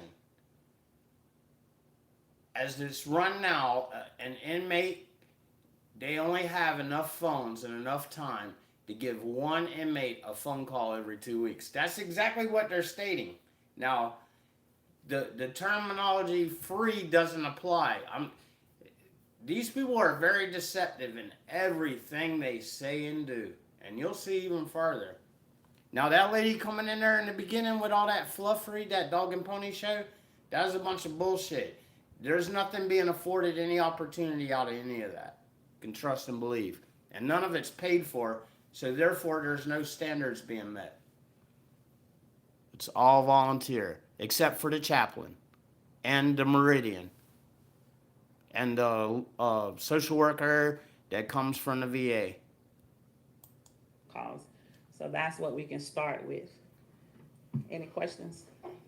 We have a number of questions. Do you mind just answering the how many calls do they get today? I think Major Yeager has that information. Okay. I'll wait till you meet this weasel dick bug fucker. Okay, well, I'd like that question. Okay, Commissioner Cornell and then Commissioner Alford, and then maybe you could come up and answer that question. Major, thank you for being here. Thank you for your presentation. So as I understand, and I remember when we were walking through the facility last week, what you're saying is that really for any increase in usage, other than what you just presented, that last thing, it's going to require some sort of physical change to the facility. Yes, sir. Okay, and so would Securus do that? How would Securus would be the ones that would come in and add the phones? Because our staff said to add phones is $1,000 a phone, or how would that work? Because I don't know if you have space based on. And so we don't have the space to do it. So in order to, Securus would add the phones once we have the space. So it would require us to add additional space to the housing units or construct a new facility. But Securus would then come in and add the phones. And then also in addition to adding the phones, you have to make sure that we have the cables to run down from the ceiling. So all of that has to. Now, what the statement that they're actually making is that they don't have enough phones even for their people to talk. Because if you give a free phone call, I mean, the things that they're saying just don't add up as y'all are watching this. And these are great points to show the level of inadequacies, deceptions, nonconformances that the sheriff's department in your town, not just mine, because it's unilateral across the board. These people, like I said, are so deceptive. They didn't even want anybody to know that they made $375,000 a year just off the inmates' phone calls. that's after the company's paid. That's their profit. Zero. That's to the positive. Positive sign $375,000. That's just off of their profits off the phone. Now, this woman just stated that they don't have enough phone calls for every inmate to make a phone call. They would have to install new phone calls, and then only one phone call every 2 weeks. One 15-minute phone call every two. This shit don't add up. I mean, it's like, and it's just like when you do a records request with them, they run you around and run you around. And just like when we seen when all this started, and that's why I wanted to show this. Not only can you get your jail to have free phone calls, because nobody in the jail, well, predominantly most of the people that are in the jail, they're not proven guilty. They're awaiting trial. They can't make bond. But also this shows exactly the lies and deceptions, the pig Latin that the dung language that these people speak. And you just heard it. Now, she stated for a 15-minute phone call, one phone call per inmate per 2 weeks. It's crazy. It's just, when you put all this together and you see the lies and deceptions, and first of all, you heard those were numbers. Those people had time to prepare. Those were numbers that they came to this meeting with. And you can lie to people, but people are smart, and we can do the math. Like you see me in the beginning, I was doing the math. I was like, that shit don't add up. But that's how these people go. We dropped. So it's a lot into it, and I think that he based it on $800 to $1,000 per phone, and that's if we already have the cables that we can run down and make the phones work. Okay, thank you, Major. I'm having a hard time understanding the assumptions behind your numbers. So, since I don't know yet how many phone calls are made today, I'm only going by my experience of having a relative that was incarcerated in the county jail for a long time, and the number of calls that they were able to make, of course, with me paying the bill. So maybe, do you have that right now? That would be Yes, great. ma'am. Madam Chair, good evening. Lance Yeager, Major with the Alachua County Sheriff's Office. And sorry. So yesterday, April 5th, 1,378 calls were made. Another snapshot, April 1st, 1,456 calls were made. Again, another snapshot from March 30th this year to April 5th, 9,973. So essentially with those numbers, we're looking at. You have to go a little slower, because we're all writing and we can't write that fast. I apologize, ma'am. March 30th to April 5th was what? Say that again? 9,973 calls. Can I ask what the maximum number of calls that can be made in a day is? So you'll see momentarily, but I'll answer now, is the phones are generally open from 8 a.m. till about 10 p.m. The only time the phones close is during meal breaks. And they also, of course, close during emergencies. And they also close during the cleanup from the meals. With that being said, the inmates are allowed to make calls in durations up to 15 minutes. However, if there's nobody waiting behind them in line, they can keep getting back on after every 15 minutes. So long as, of course, there's money in the account. So when we're looking at this allowing that 2 15-minute phone calls every 2 weeks is all that you could handle, are you assuming that would be in addition to the calls that you're monitoring now? I'm confused by that. Yes, ma'am, because just because we give free calls, if the calls were unlimited, then the cost wouldn't come into play. But if you're giving 2 free phone calls, that does not eliminate the inmates that have money on their accounts from using the phone as well. They still have the right to use the phone, even though they're paying for it. So they'll get the 2 free, plus they'll get whatever is still in their account to use. Well, right, I understand that. I'm just having a hard time seeing that, allowing every inmate, 1 15-minute phone call a day would be taking away from all the inmates that can't afford to put money on their account. This is just really confusing to me. So I'm not sure I'm understanding those numbers and Because those you're not meant justifications. to. Also, in terms of the FTEs required, what job would those people have? So they would have the same job as any other CO, but they would also be in addition to try to monitor and have phone logs, if you will, to manage all the free phone calls that you're giving to the inmates and to make sure that, you know, the inmates aren't fighting over the phones and all of that. So how many people are doing that now without free phone calls? Right now, each correction officer is managing their own dorm, and so you're talking about 1 officer per 80 inmates. Okay, so what they just said was a big double talk. You know, when you're talking about numbers, they said they needed more COs, right? But what are they doing now? 1 CO for 80 people. 1 CO for 80 people. Come on. Their shit don't even make sense. And that don't even sound safe.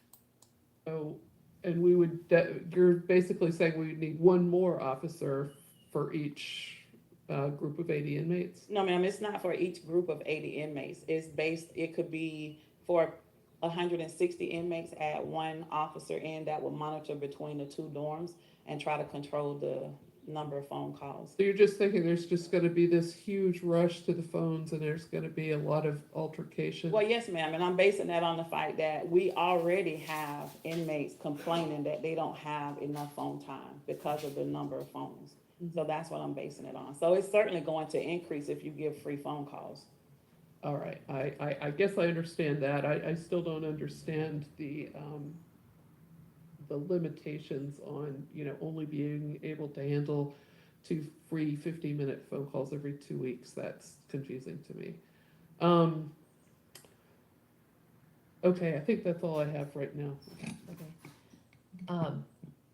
I have a few questions. I don't see any other lights on. What I'm hearing you say is that we don't have enough phones as it is. Yes, ma'am. Okay, so we're short on phones.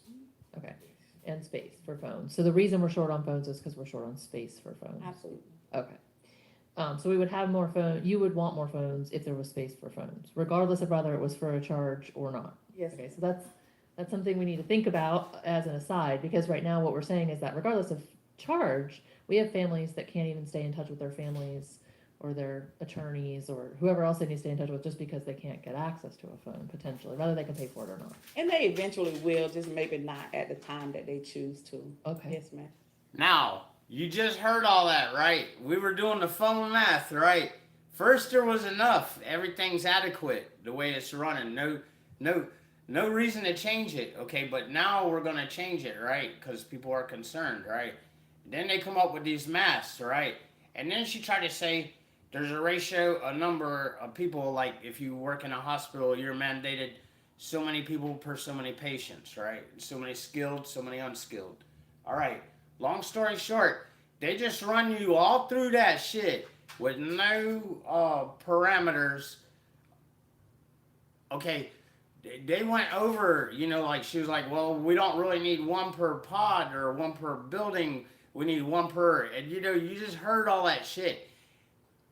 And so, even though they make $375,000 worth of profit per year with no cost incurred to that money, solid number, these sheriffs, they're now saying right now that even though people are paying, they're not getting their needs met with the phone system as it is right now. Now, you just heard that. And this sheriff's been in the office for over 2 years now. You know what I'm saying? And these people are just as fucked up as a football bat. That's why he stuck that lady out there first, you know, to draw all the fire, to get... That was a well-calculated move, you know, to get all the heat rounds to go to her. You know what I'm saying? All the attention on her. To take it off of this gaggle fuck of bullshit they're trying to spew at the Board of County Commissioners. And he wants the phone system turned over to him. See, the phone system is in the county right now. The jail was in the county too. They turned it over to the sheriff. This sheriff. because there's been a lot of discrepancies in and around historically with Alachua County. So, but here we're trying to get free phone calls, right? Now, I didn't facilitate any of this, I'm just a witness. But, and that's me, I'll be sitting over here.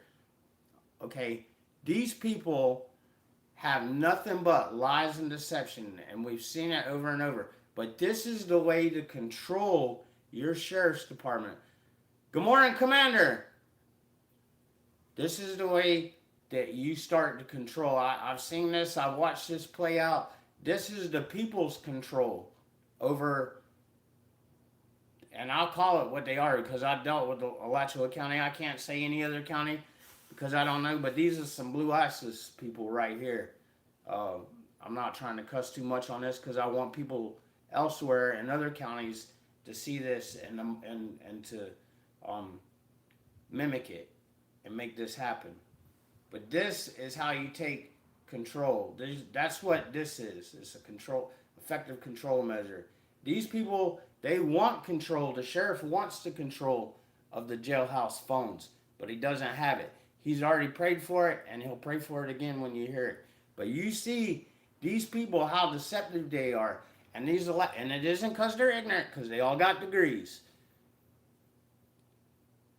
You can see exactly the Board of County Commissioners' reaction to these people and the stupid pig Latin. See, they're used to telling everybody what to do. I call it pig Latin, the dung language. And they speak it because you're not supposed to understand it. And when they're seeing it go on, the Board of County Commissioners, they know exactly that they've been given skewed data.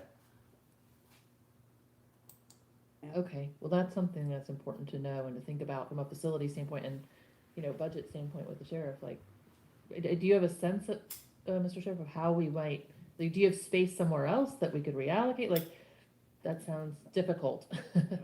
Take out a bid? It's one of those tough decisions we have to make, and that's why we're meeting with this board. If this board will direct the manager to meet with us and to look at possible ways for us to do some type of expansion within that area to provide free service or more phone opportunities, we're more than happy to do that. We're here to do the will of this commission. We want to make what you all want work. We just have to give you all of the logistical data as to how we can do it appropriately. He didn't do this on his own. He had no of the concern over association this as well. because the money was coming in. We're committed to whatever you all come up with. We do agree that free opportunities for these families would work well.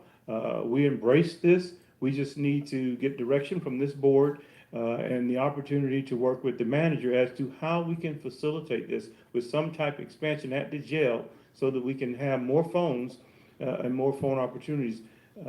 There's not really enough phones if it's charged, let alone free. So we're looking to do that. And Madam Commissioner, I've had a son at the jail too, so I've experienced that. It's not a fun thing, but that's the nature of what we experience when we have children. They don't always do the right thing, but we still love them. And we make sure everybody's treated equally and properly and appropriately, no matter who they are in our jail. Mr. Sheriff, before you leave, questions for you. If you mentioned that the numbers were creeping up and that there's been an increase in inmates, and I would love for you to talk a little about that, and then also to understand, because I was looking at some of the numbers and sort of pre-COVID, like kind of just before, a couple of months before COVID, we were at about 647. We're now at 801. So I know it's a number of years, made a lot of really difficult things happen in our community that created a lot of stress on families and probably created a lot of mental health issues and therefore potential crime. But well, I tell you, I wish we could control the crime pattern of people, but it's up and down. It was up a bit later. It was down a few months ago, and it's back up again. And we're hopeful that we can get it back down. Hopefully, on the patrol side, we can also forestall some of that, but it's just really hard to gauge. And I really wanted to think he was a good person, but I started dealing with these people, and they're not good. There's no good in them. And we looked for a lot of good in this individual right here. This Sheriff Clovis Watson. we looked for a lot of good. He had no he was not implementing phones. He's not meeting the prisoners' needs. You know, most of the people in the county jail, we know that are not convicted of any crime. They just hold them there because they can't bond out. And there's a lot of people, you're going to see a lot of situations that are going to be made apparent at this meeting. This is a very momentous occasion, not just getting free phone calls in your jailhouse. This is taking a lot of the wind out of these people's sails that they don't deserve to have. As to the numbers and when they will go up and when they will go down. It's just really difficult. But we are about at an average, maybe 700 or so and some change. 800, an average? Yeah, an average, yes, ma'am. And so, a quick question, I guess that's related to that, that's tangential. Do you have a sense that things like diversion and other program, deferred adjudication, other things that are being done in order to reduce jail populations are at about equal numbers that they have been in the past, and that the number is actually increased crime that requires incarceration, or? Certainly, I think certain appropriate diversion programs work. I pushed for some of those when I was a legislator. We just have to look at the data. I don't have it before me, and I don't want to give you something that I can't tell you factually. But I do think they do work, and we're trying to partner with nonprofits and other entities to help the incarcerated when they're released. Because when they're released, they're our citizens, and they do not lose the ability to be human because they made a mistake and find themselves the unfortunate of being in our jails. And we still work with them and look at ways to help them as well. Because believe me, no matter what you see at the jail, someone loved that person, and we're not lost on that. This is a long way around to say, we've got central receiving so we're making major investments in, we've got reentry programs we're talking about that hopefully we'll get to come back all together and talk again soon. We're talking about a lot of things to try to change the trajectory of the numbers in the jail. If we had less numbers in the jail and we were able to reduce the number of beds in the jail, we would have room for more phones. Well, yes, technically, I think you're right, and I do believe the central receiving facility will assist us. As you know, I'm very supportive of this, and been working with you all at its inception. If we can lower the incarceration rate, absolutely we will have more room for phones. But we also have to keep in mind, if it goes back up, there's nowhere to go because we've replaced it with phones. So I think the best option would be is to work with the county manager and your staff to see what we can do to do some type of expansion to have the infrastructure done, and then work with the phone providers to bring in more phones so that we can try to accommodate the will of this commission. Once you all make that determination and give it to us, give it to your county manager, I'm comfortable we will make work what this commission direct us to. How many beds do you have currently total? Go ahead. 150. 1,150. When's the last time our jail was anywhere near that? Probably 2000. Before me. I think probably before your But I predecessor. can tell you, Madam Commissioner or Chair, the sheriff is right about it going up and down. Like this presentation was based on 801 average. Now, he's talking about before me, because before him, they locked everybody up. It didn't matter. They tried to keep the jail packed.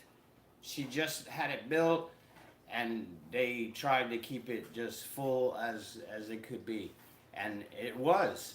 And you could get arrested for just about anything and confined here in Alachua County. There was a bazillion examples of that.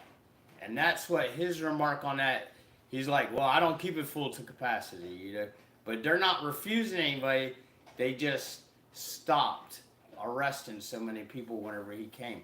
But they're still arresting an ass load of people. They sit out on I-75, and if you got window tint or anything like that, which shouldn't matter on an interstate, and they enforce that. They're relentless.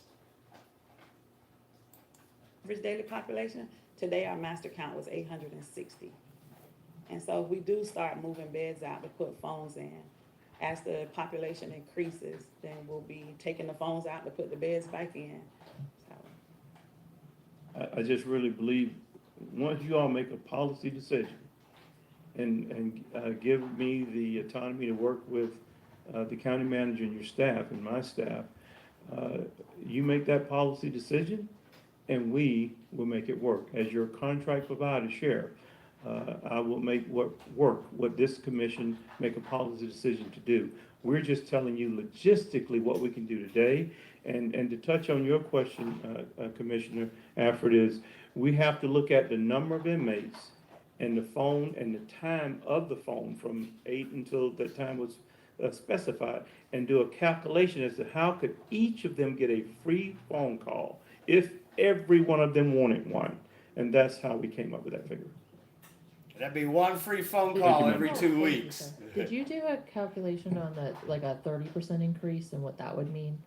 That was sort of the, okay. Because it sounds like based on the data across the country, that's about the increase that we actually see. And I don't know what that would be based on the numbers that you're seeing already. As that might give us a better realistic number. To Commissioner Cornell's point, we have sort of a dollar number that's a little inflated. And I'm thinking perhaps we also have an impact, to equipment and facilities that might also be. yes, ma'am, and it'll probably be wise to compare to some of the local counties versus like Miami-Dade and San Diego, who is in excess of 4,000 inmates. Yeah. Okay. Commissioner Alford and then Commissioner Cornell. Yeah, so, Hey, Gregory. 1,150 beds is the max. How many quads are there? 8? Quad is at phone? Oh, the prisoner quads, pods, sorry. Yes, ma'am, it's 32. 32, and how many are unoccupied right now? So we have 3 empty quads. What would be the number of, Those, I'm sorry to cut you off, but those 3 that are empty are very small.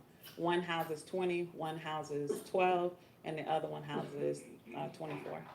okay, and so if we were to utilize one of those quads and remove some beds from the pods, not quads, sorry, I don't know why I keep saying quads. If we were going to utilize some of those, how many employees per pod are required? So you're talking about taking inmates from one dorm and maybe walking them down to just a dorm where there's phones to use? No, I'm talking about opening another pod and therefore making each pod slightly smaller, so there might be room for 2 more phones. Okay, so you're talking about reducing its The population per pod. and that's 34. You're talking about 40 inmates that you could move around from the 860 that we have, depending on what their classification is. Can they be housed together? So it's not as easy as it sounds. No, I just having understand. those empty. Yeah. She's just talking about one of the I guess in unused general, buildings, the wondering biggest if one that holds the you know, 24, put if phones there's in an it. Opportunity This, to they, reorganize some pods in a way they're that so used to would- being would allow deceptive. that. And right now with COVID, that's the reason why we try to keep those 3 dorms unoccupied, because you certainly Now, don't this want was people just with last COVID month, and we're housed gonna with talk the about people COVID that still. do not. So we need space in order to move them, And to keep them segregated and quarantined, if you will. And I understand that. And then on the slide that you had where you talked about the space required for emergencies, is that part of the original, is that part of the calculation of space that you're using that you don't have for phones? Do you see what I'm saying? Yes, ma'am. So I'm sure Florida Model Jail Standards, when they come up with their space specifications, that is included. You have to have space for emergent situations. You have to have space to deal with, different things. The inmates have to have so much of space. Right. So when you so you listed that, but is that part of the calculations of what you're determining to be free space or not free space? I'm just curious. So there is no free space. There's no free space right Okay. now, but that is because you meet just only the requirements of the state Yes, ma'am. right now. So you don't have anything besides what the state requires. I mean, you may have space, but you don't have space for a phone quad, because I think that's the space that we're talking about. We're not talking about space to make a broom closet or something of that nature. We're talking about space to put phone quads in or phones on the wall. That's the space that I'm speaking of that we don't have. Okay. Yes, ma'am. And then, but if inmates were allowed to have the tablets, how would that, that would be a whole different challenge, I do understand. But that would change the requirements for the number of phones. If the option to use the tablets as a phone, then yes, ma'am, that would eliminate the phones. Okay, thank you for clarifying that. Yes, ma'am. Commissioner Cornell. Thank you, Madam Chair. Major, thanks again. If you all have not been to the jail to tour it, I would encourage you, because you really will get a sense of how different folks are separated based on level of risk. It was, at least for me, very telling to understand kind of the capital infrastructure. I want to follow up on Commissioner Alford's question. Have we meaning you and our staff, had a chance to visit Leon County and understand kind of how they have moved from their existing system to their tablet system, and whether or not we have not? Okay, because I think that might be very valuable, because we may learn some stuff about space requirements. I sense that while the tablets on the front end could provide a lot more complexity, and I'm not sure about the cost, that it also may, in talking to one of my Leon County Commissioner colleagues, it may provide some other efficiencies with regards to space. I know we're going to hear from Major Yeager, but Commissioners, I just did the math on what he said, and maybe you can validate the math, Major Yeager, but 1378 calls on April 5th, 1456 calls on April 1st, and then for the 7 days between March 30th and April 5th, 99,973 calls, gives you an average of 1424 per day. So those 3 days, those 3 data points, it looks like the average calls is around 1,400 calls per day, which So they're saying average person, there's 800 inmates, 6 calls a day. Year, with an average of about 7 minutes a call. I don't know if those averages are correct, but that would kind of line up with the 3.6 million minutes. But I guess are you gonna give us some of that data next?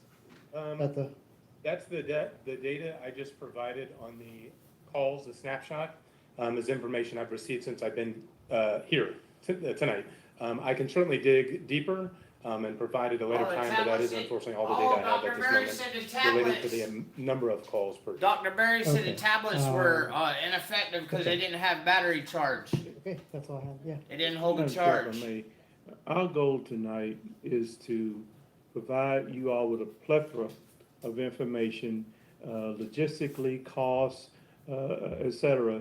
And then if you all decide a policy decision as to what you all would like us to do, me as your sheriff, to work with your county manager, logistically, how we can make work whatever you want once you all decide.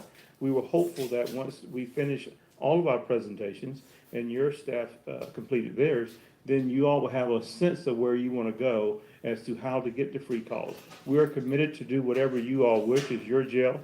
I'm honored to manage it for you under contract, and hopefully we will continue the great relationship that we have over the last 2 years and hope to continue to. We're committed to doing what's best for the citizens of Alachua County, and this commission will. And hopefully these presentations will give you a better sense of how we can accomplish that goal of free phone calls. Now, do you mind if we get can we get copies printed of the presentation that was just given and the presentation's about to be given, so we can have the numbers in front of us as we're continuing to talk?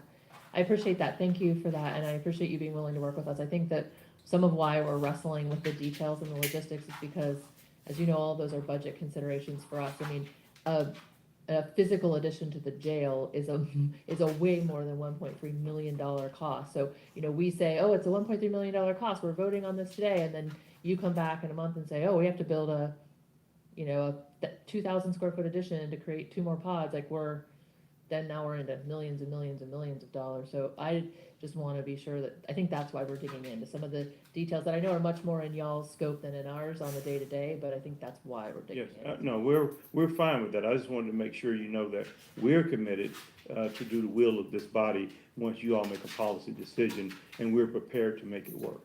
Thank you. All right, Commissioner Wheeler has a few questions, I think, still, if you're okay with just a moment, and then Absolutely. you might be able to answer them too, so hang out. Absolutely. Okay. I do. Actually, it's more a comment for the board right now, because I'm really concerned about the idea of expanding the facility. Well, if you're asking about building more space, that's what we're talking about. I think nationally, what we're looking at in court services and in the justice system is to try to keep people out of the jails for misdemeanors and for fines and for child support and that sort of thing, you know, so that the people who actually really need that space are there. Ankle monitoring or whatever it is we need to do to make sure. See, in Alachua County, they was running a jail full capacity during the Sadie Darnell administration. And it carried over into this one, and they said that they wouldn't have it with the new one, with the new sheriff. But they haven't really done anything to fix it, except that they quit arresting so many people. Sure that people are not incarcerated unless they are a danger to themselves or the community. So, you know, the idea of it expanding a space like that makes me really uncomfortable. Because I would like us to see, now that we're talking about all of these things, moving in a much more progressive way towards addressing the needs of our citizens who are incarcerated and those that we are trying to keep from being incarcerated. You know, particularly our people who haven't even been, you know, haven't had their time in court yet. You know, they've been arrested, but they haven't been charged formally in court, nor have they been sentenced. And so, you know, I am all about, you know, the tablet thing. You know, I experienced with a family member who has a tablet right now, but who is in a protective quad up in Kentucky because the tablet afforded information about his arrest and his charges that got him endangered from the rest of the population. So, you know, if we can make sure that the tablets, but he also has music with that tablet. I have to pay for it, of course, you know, that's the extra. But the tablet was free, and texting, you know, I paid for with the amount of money that I put on Securus every month for his phone calls. And I'm all about the tablets. It's really done a nice job of making him connected to the world. But there's a danger in that if we can somehow make sure that when we give our tablets that people can't look at each other's history and know, you know, what their charges are or the reason that they're there. But in terms of, you know, expanding the facility right now, unless the thing is falling down around our ears, you know, I would hate to see us expand. Absolutely. I think we're just asking the right questions, because that's what they were saying in their presentation. I don't think, We're not advocating. none of us are advocating. Okay, you all weren't nodding your head or anything? Okay. No, I'm, because like I say, I really want to work, you know, with this system. As a matter of fact, I want to say to Ms. Jenkins, my daughter-in-law applied to work with you all out there and was hired by the school board and wanted to work with your adult populations, was real excited to do that as a certified young woman, but was denied the possibility of working there because she had a pot charge from 10 years ago. So, you know, there are a lot of things that we need to kind of look at going forward in terms of how we are serving our community. So thank you for your presentation. I'm not trying to, sometimes these are really smart people up here and I have a hard time getting the word in edgewise. So and the machine doesn't work, in all fairness. This thing doesn't work for me. But thank you, and thank you, Madam Chair. Absolutely. And I'll second the fact that I'm not interested in expanding the jail in any way, shape, or form. In fact, I want to close pods, not expand. I want to see us using that central receiving facility the way it was meant to be used and using our diversion courts and all the opportunities we have for, deferred adjudication, everything we can possibly use, every tool we can use to make sure that we're shrinking our jail population. That our judges have certain requirements, sentencing requirements from the state. But if there's some way that we could address those sentencing requirements locally and activate our judges too, that would help. And a state attorney, I think, is in line with us as well. Okay, Madam Manager, did you have a comment? Madam Chair, no, that was earlier when you guys were discussing pods. They addressed the issue with the classification issue because it's not that simple. Yeah, it's very complex. I learned that in my first Citizen Academy tour of the jail. And for the record, I've had 2 sons in the jail, as a matter of fact. Commissioner Chestnut. Thank you, Madam Chair. I guess, listening to the presentations and stuff like that, it was also stated that the sheriff would want the transfer of the contract with Securus up under his control. And I just wanted to know if someone could tell me the difference. What would be the difference? And why would you want it? That's why. I can absolutely. There was no clarity there. Yes. Madam Chair, if you look at the control of the jail and what we have to do logistically, operation, function, safety, I think it's appropriate that we control the contract of the jail when it comes to all of those items. When it comes to fees and costs, then we refer to this body. But when it comes to all of those working mechanisms, it must come from the sheriff for us to operate appropriately and negotiate appropriately with the phone providers. Once this body decides what you want to do as far as fees and costs, that's what we're going to do. That's your wheelhouse. But operating it should be the same as what we do with our healthcare providers, what we do with our food providers. We have the option to negotiate those contracts, and we have the autonomy to do so. And I think it's worked well. Everything that you all have asked for when it comes to healthcare providers, I have done as you all wished. When it comes to the food providers, I've also done those things as you all wish, and I will do the exact same thing with the phone providers. So when it comes to the resources, where the money goes, how much it is, I refer to you. But when it comes to negotiating that contract with everything other than costs, I think it's appropriate if we do that. And that's one of my asks of you all tonight, is to allow me the autonomy to do that. Okay, thank you. And I guess my next question is, from my understanding, I'll just be upfront with you. I like option 4, but I like option 2 also. And I don't know if I heard correctly, is option 2 a possibility or not a possibility? Or do we have to have expansion, or do we have to have more security?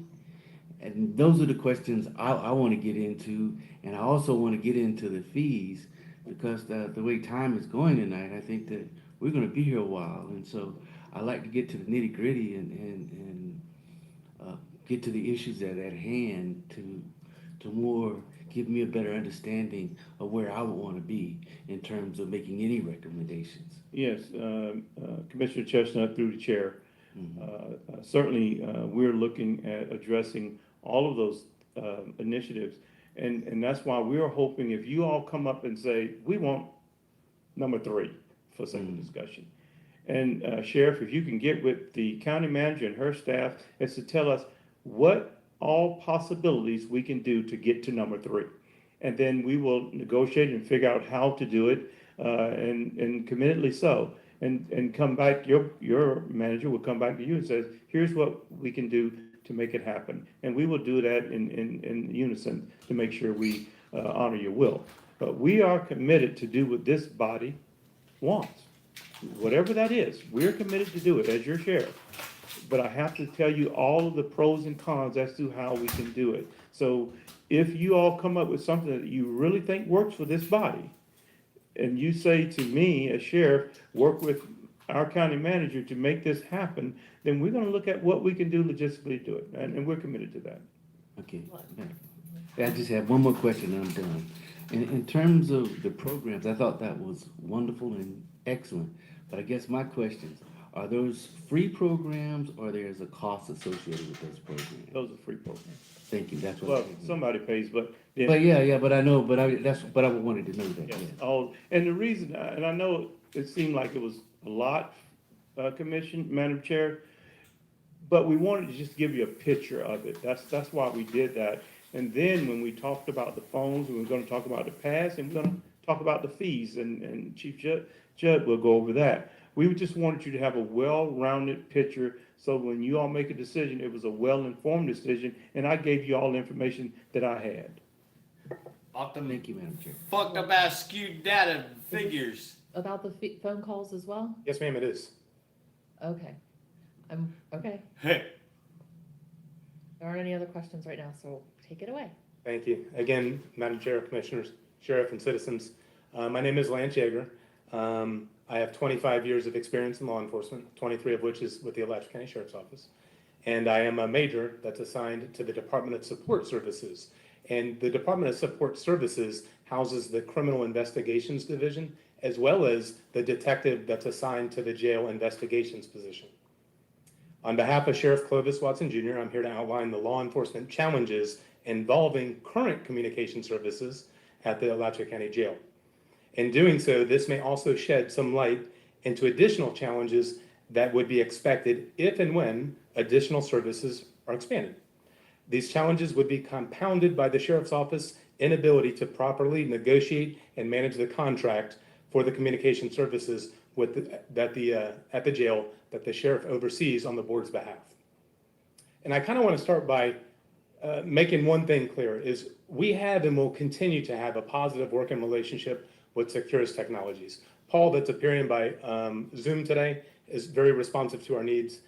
Securus is widely used across the nation. They're well respected, I might add, and they do provide us with the necessary tools to complete successful investigations. So what is Securus? It is a for-profit, non-governmental organization that provides communication services to inmates at the Alachua County Jail. The types of services they provide currently are the telephone calls, which we've been talking about, video visits, I'll talk more about that in a moment, and as the Commissioner mentioned, they have the ability to provide text messaging or e-messaging, as well as photo sharing.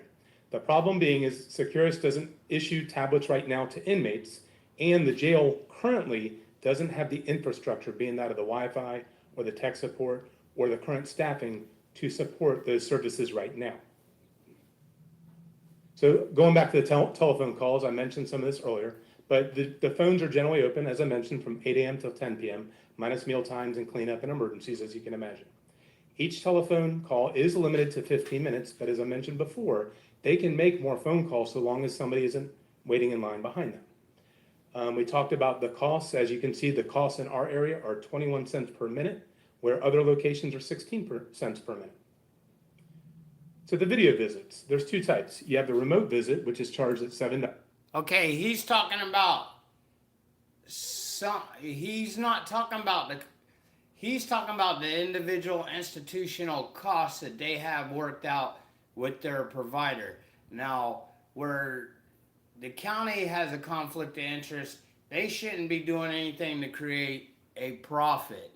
These people, on top of the profit the Securus is making, are making $375,000 a year on top of what the cost of the program is, and then they're splitting the net profit, which is always bullshit until you look at the numbers on the paper. Now they are making $375,000. Securus is probably making double that. Plus, the cost is already taken out of the operating system, the operating cost. So, all this being factored in, I don't know if the detective he's talking about is part of the revenue that they're generating besides the $375,000 that they're paying for this fellow, this detective, to run this, and him and this guy. I don't know, because these subject matters aren't revealed. But it's very interesting to hear the things that this guy right here says. $95 per visit, and the lobby visit when they physically come to the jail, and that's free. Each inmate's allowed 2 of each per week. I want to talk about the types of abuse regarding the current communication services. See, he got off the we prices experience real quick. Inmates tamper with victims and witnesses, including but not limiting to conspiring to have them killed. Just last year, we had an inmate that was in jail for shooting a child, and they were arrested for attempted murder. While in jail, the inmate, using the communication services, conspired to have the job done and put a hit out on that child. Luckily, by the staff and the investigations, we thwarted that. Of course, the inmates violate the judge's orders and the court orders on a very regular basis, unfortunately. Typically, that involves violation of no contact orders for domestic violence. I'll talk more about that in a moment. And they use other inmates' pins to make phone calls. They usually do that to try to avoid. I think that the child that got shot in the head, that's where I lived at in Holly Heights. Now, he's talking about the things that the detective is supposed to be interdicting on this phone system. Remember, they have a detective assigned to this. I don't know if there's others under the detective, but he's basically, this guy, this major, he's in charge of the communications, but this is also under another detective who's under him. So when he's talking about all this, they let all this happen until the point where it became known. So these people here didn't solve shit. They weren't doing their job. They weren't stopping it because of the simple fact that it happened. And you wait till you hear some of his other stories. They hurried up and jumped off of the PowerPoint of the costs. We seen that. He hurried up and jumped through that. Now, he's talking about some bullshit. Avoid detection by us, but that's essentially using your buddy's unique PIN to make a phone call. So we seemingly don't know it's you actually contacting a prohibited party. Inmates also make prohibited 3-way calls. So you call your friend and have a prohibited party, perhaps a witness or a victim, get on, and you can tamper that way. Now, okay, so what he's saying is Securus ain't really doing shit to stop. They can't stop. When you hear about their inadequacies, like the inadequacy about the space, the inadequacy about the funds that they're generating, all these inadequacies, all these nonconformances, this is coming out right here, okay? Securus only provides a phone system. That's it. And it has a billing cycle in it per use. This guy right here is basically saying they don't have no control, even with their detective, until after the facts. So this Securus system really ain't about shit. All they did is they run some phones in the jailhouse, and like I said, they have a billing cycle every time you use it. Now, luckily, there are policies and procedures in place to address these matters, such as we have a lot of cameras, we monitor very well, and they can lose privileges or, of course, be charged with a crime if they violate the judge's orders. And to give you one example, this is just from last month, as a matter of fact. There's an inmate that was arrested for...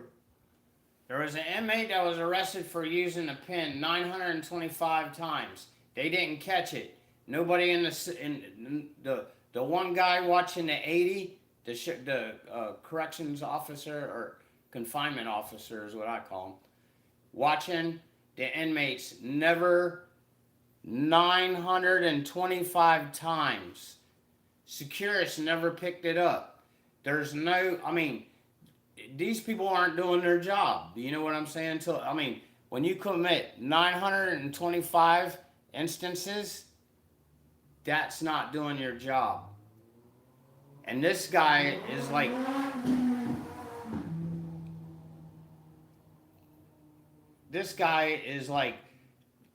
trying to create fear with this, but the fear that he created is in the people fearing that the sheriff's office is not doing their job. This is crazy. Attempted murder, shooting into an occupied vehicle in possession of a firearm by a convicted felon. The judge specifically ordered the inmate not to have contact with 3 specified people, one of which was a witness. But the inmate, using 3 different inmates' pins, contacted that witness illegally 925 times. They were charged with 100 counts of violating pretrial release. This was during Major Yeager's time in his position. This occurred, like he said, during his. This is a direct reflection on his shitbag self. Because if someone can get, nobody detected this. I mean, these things were happening in the counts of hundreds. No, you're not doing your job. And Securus isn't providing what's getting paid for and why they're in there. I'm just saying. He wants to put abuse of current services.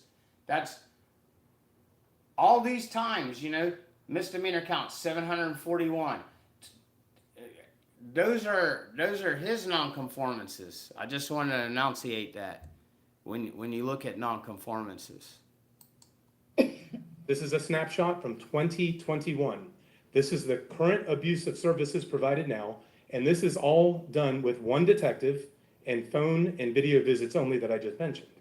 And as you can see, that 1 detective took 105 reports in 2021, charged 95 people with a total of 765 violations. And as you can see in the top right, 723 of those were for violation of pretrial conditions for domestic violence. It's a very serious problem.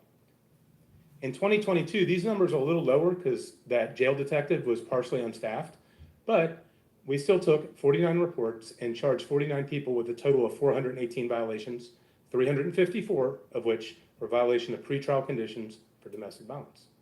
Can I ask a question about that real quick? Yes. When you say people charged, how many inmates were charged? That's the inmates, 49 That's inmates. only the inmates. You didn't charge anybody outside of, nobody was charged outside of the jail population. That is correct, ma'am. Okay, I want to verify that, thank you. Absolutely. Actually, let me make clear, there has been instances, I want to correct myself and make clear, there has been instances where if a inmate obviously conspires, as I mentioned last year, to hire a hit, that person too could be charged with conspiracy to commit murder or what specific offense is embedded in there. So, but generally speaking, those numbers I'm referring to are inmates with additional charges. So y'all don't even have control of the phone system. 15 reports so far with a total of 463 violations. The reason why those numbers are a little higher right now is because what I just mentioned about March, where the inmate made 925 calls illegally. All right, so what does that mean for us? Well, this is the impacts And you didn't catch it. Not at 100, not at 200, not at 300, not at 400, not at 500, not at 600. Securus didn't catch it at 700. Alachua County Sheriff's Office didn't catch it at 800. They didn't catch it till it was over 900. All right. Now, this man is coming here to speak real good about Securus, right? Just like you said, we have a good rapport with them. What kind of rapport do you really have with them? They're not doing their job, and obviously you're not either. And when you say that you took 100 reports, I mean, you work a couple 100 days out the year. You know what I'm saying? It's just the shit they try and baffle you with. Now, remember what all these people are. They're cops. And they have a disdain for the public. And these are their bosses they're answering to. And you really have to appreciate the value of the Board of the County Commissioners because they made all this public. Now, I'm sure the Sheriff's Department wanted to come out of this smelling like a rose and, looking like the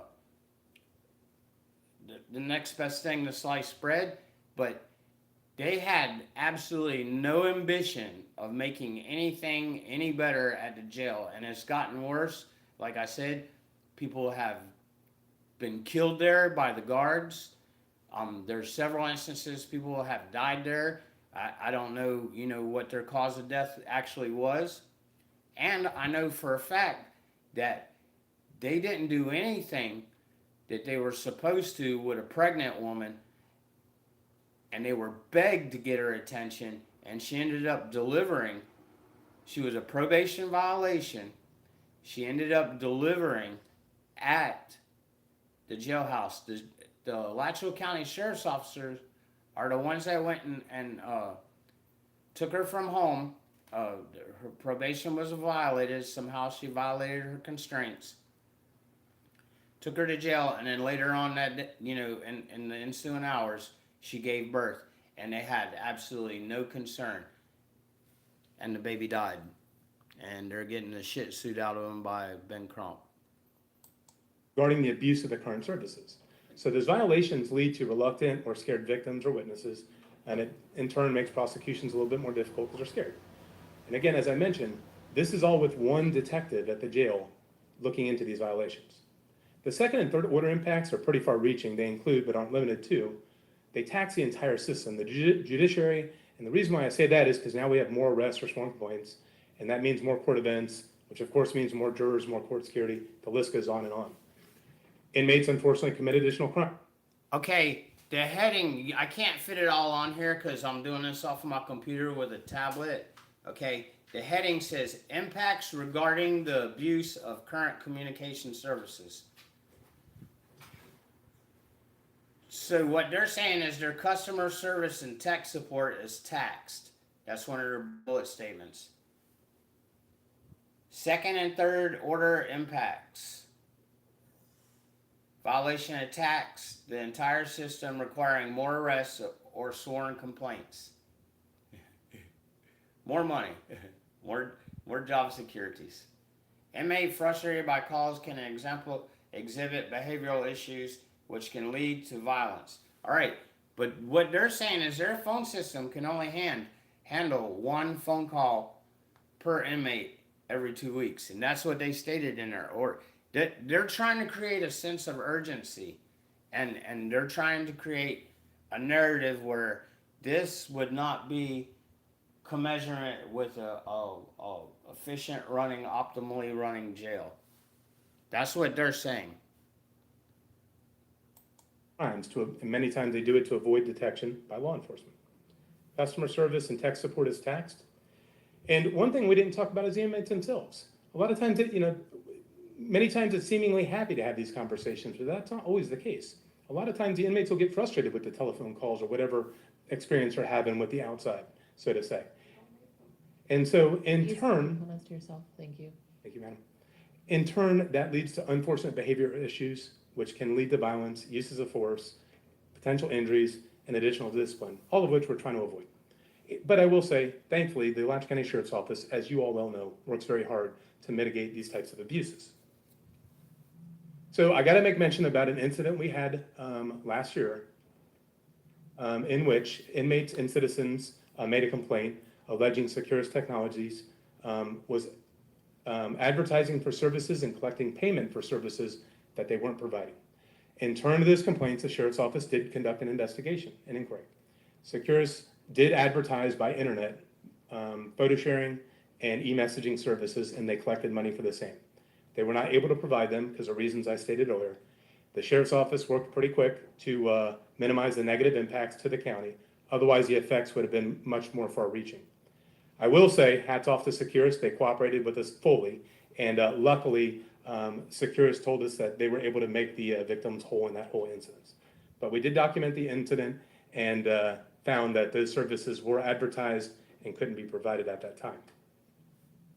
I want to go back to what one of the commissioners, and I apologize, I don't remember who said it, but I'm going to briefly talk about the contract here. And this is out of the 6th Amendment to the contract between Alachua County BOCC and the Securus Technologies. And this is all on page 2. And I read, contractor, being that a Securus, will deploy free basic community tablets to the facility, the jail. In addition to the free community tablets, the contractor will offer personal rental tablets with premium content. The premium content may include, but isn't limited to, the songs which I heard, text messaging, television episodes, movies, games, etc.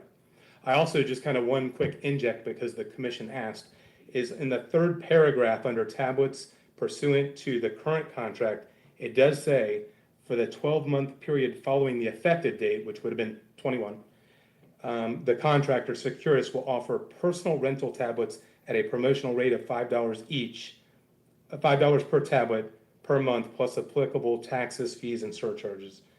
It goes on to add a little bit more language about some fees. More fees and more fees. Securus Technologies, we will continue to face challenges regarding inmates and communication services. Unfortunately, you just can't stop it. It's everywhere. It's not just our facility. It's prisons, jails nationwide. But I feel very confident that working together with Securus Technologies, we will professionally and efficiently address those challenges. Thankfully, we have some very competent employees and viable policies and procedures in place to ensure safe and efficient jail operations. Despite our best efforts, as I mentioned, like all other jails and prisons, violations and abuses do occur, and it's going to continue. We understand this, and we're prepared to address these issues as we have done so eloquently in the past. We understand the jail belongs to you, the board, and we simply manage it. The ASO is not opposed to expanding services. However, I hope we can agree on this. In order to have the responsibility to accomplish a task, it has to be coupled with the authority by which to get it done. Negotiating and managing the contract and the autonomy and authority by which to accomplish that task is important. It's important to meet the needs of the citizens and the inmates while allowing us to mitigate safety issues on the front side and still meet the goals of the board.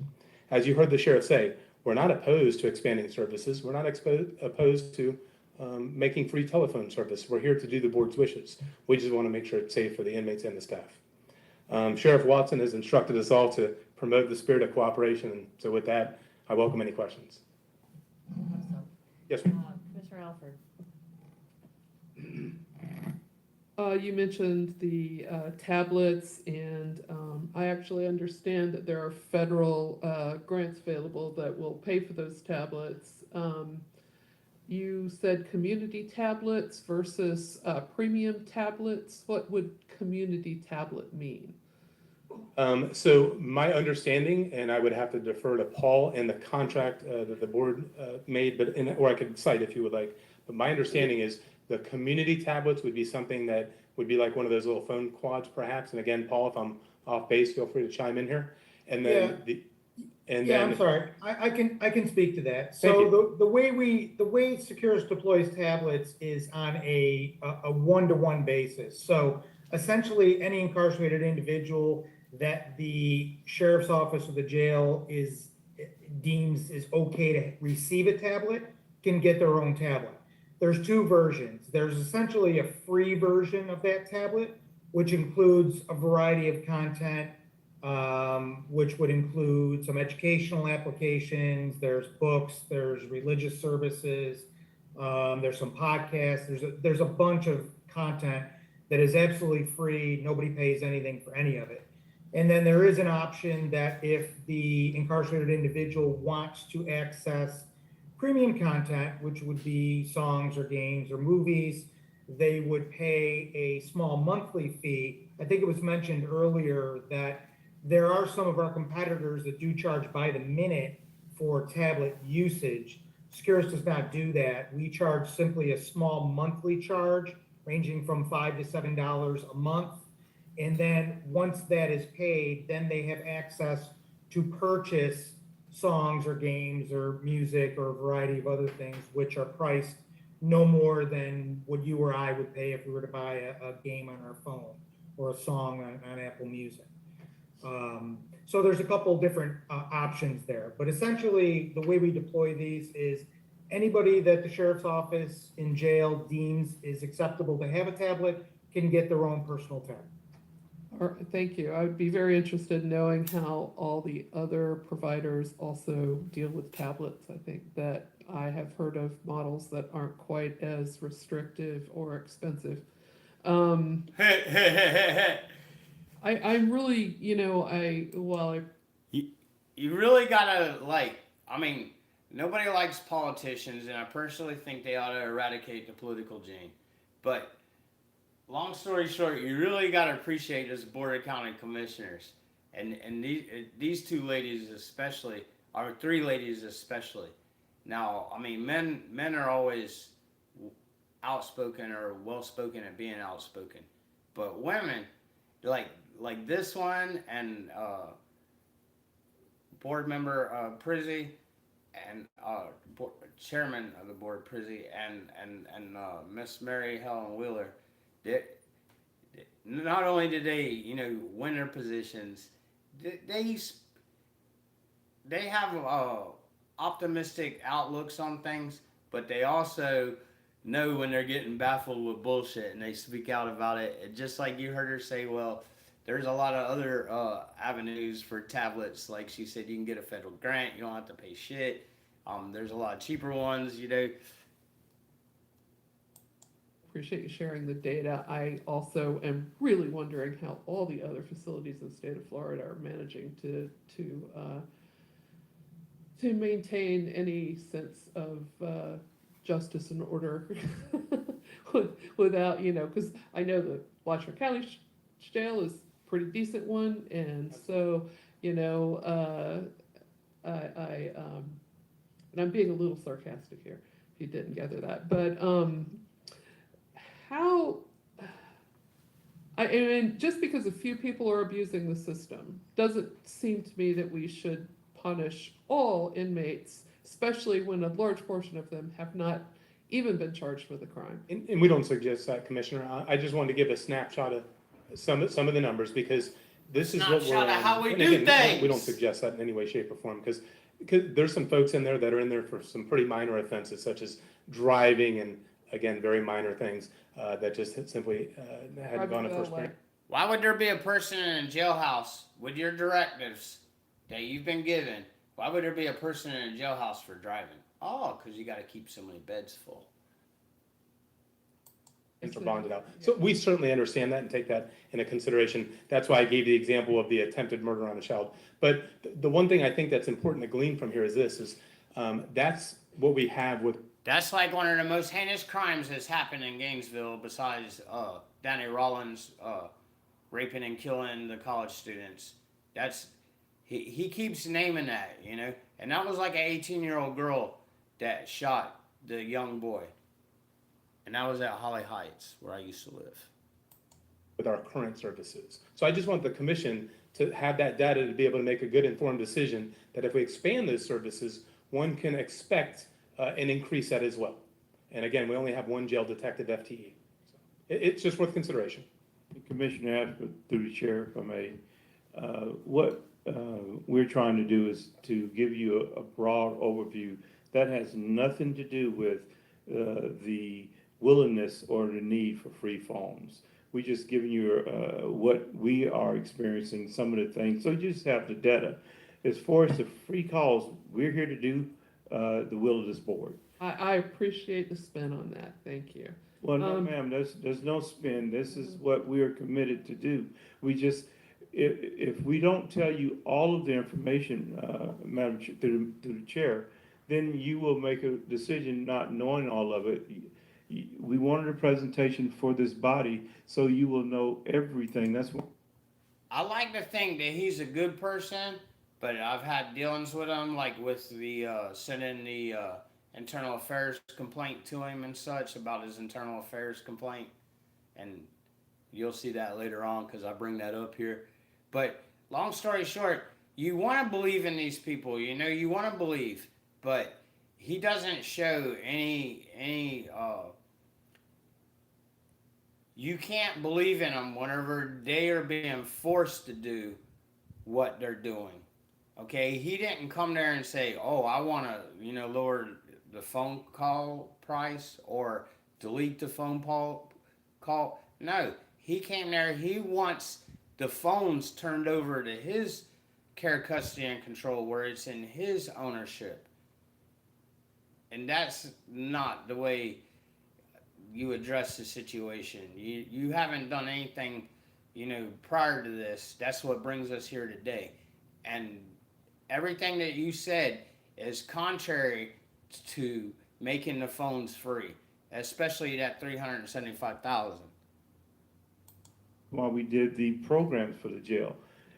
If we weren't I committed, I wouldn't go on air telling you on live air that we're committed for free calls. We really are. Just tell me your policy decision, and I'll get with your manager, and we'll make it work. I appreciate that. Thank you, Sheriff. I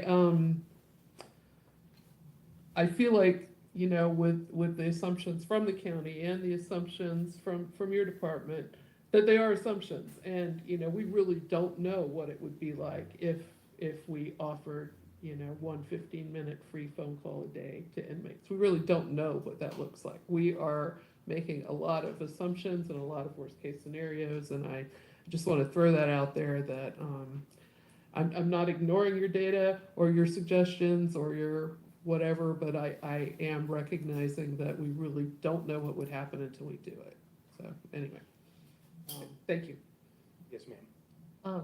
Sheriff Watson, I have a question. And this may be, I don't mean this facetiously, but why do we only have one jail detective if there's that many issues with phone call Yes, and other and things? that is just a monitoring program that I can't quite get too much into because of the sensitivity of it. But we don't think much more than that is needed, to be honest with you. At this time, even if we expand, I don't think we need more than one. It's not a big issue. No, it's not a big issue at all. But we just have to share the data, and I'm certainly so sorry that it appears to be a spin, because there is no spin. Everything that we're giving you is factual data, no perception, no position from me or my staff. This is factual data that I must share with you all as a board. But we are on the same team. We agree with your wish. We're not opposed. We're ready to go. You tell us where to go, and we're gonna make it happen. Okay, thank you. I guess when it comes to the contracting side of things, I hear you. But I think that one of the things that's supposed to happen in this scenario, you know, it's like you said, it's our jail. You all are contracted to run it for us, which we appreciate. But if for some reason you weren't contracted to do it, we would be doing it, and constantly shifting back those contracts between different people would be really chaotic. And I think that the whole point is, to Sheriff Watson's point, we have a good working relationship. And if something's not working with the contract, I would hope that at any time you and your team would know that you can reach out to us, and we would be happy to work with you on renegotiating that contract or terminating it and rebidding it if it's not working for you. Like that is, I think, the ideal scenario, is that, you know, we're working together as a seamless partnership to manage these things. And so I get the idea that we would transfer it over, but honestly, I was really pretty shocked to realize we don't have the food contract, we don't have the healthcare contract, because from my perspective, I'd like that to come back to us, and then we would work together to manage it. Like, I think that as the entity that's responsible for the money. And you seen what happened with the medical, right? The girl, she tried to get medical attention. She ended up having a baby in the jail, and they didn't get to her for hours, and her baby died. That's one thing. The food at the jail was terrible. All right, I don't know personally, but I do know that something was done about the food at the jail. But a lot of things are going to be revealed here that others that are involved with their government and police and government accountability are going to be able to pick out of this and use, not just, you know, to get free phone calls in their jail, but to use this information for Freedom of Information Acts to be conducted against their county government and their law enforcement. And that's responsible for the oversight at the end of the day. Like, those contracts tend to belong with the entity that's an oversight entity, and then we work together as a team to manage those things. But if there are issues with the contract, we want to know them, and we want to work with you, or at least as one commissioner, I want to know them, and I want to bring them to the forefront and work with you. And I was shocked to hear that Securus did that advertising and collected money on a service they weren't providing. And I was shocked to get the numbers in this contract of what this might cost us. Regardless of rather the infrastructure is even possible, these numbers are crazy numbers compared to the jail population we have and what I'm seeing other municipalities and jurisdictions spend. And so I think there's a lot of room for negotiation there on the price point for free phone calls, especially with an addition, if we did do them, of tablets and some of the grant. Did you just hear what she said? basically she said, this contract, how it was signed previously and amended, this is the 6th amendment to this contract. And notice, the sheriff, they wanted to keep Securus. All his cronies have all spoke Securus. The county manager, Mr. Smart, he was pro-Securus. He might be pro-sheriff, I don't know. And that's fine if Clovis Watson is a good person, but I don't think so. I think he doesn't give a flying fuck about Alachua County, to tell you the truth. And I've heard other activist auditors assess him as he's on his way to Washington, so this don't really matter.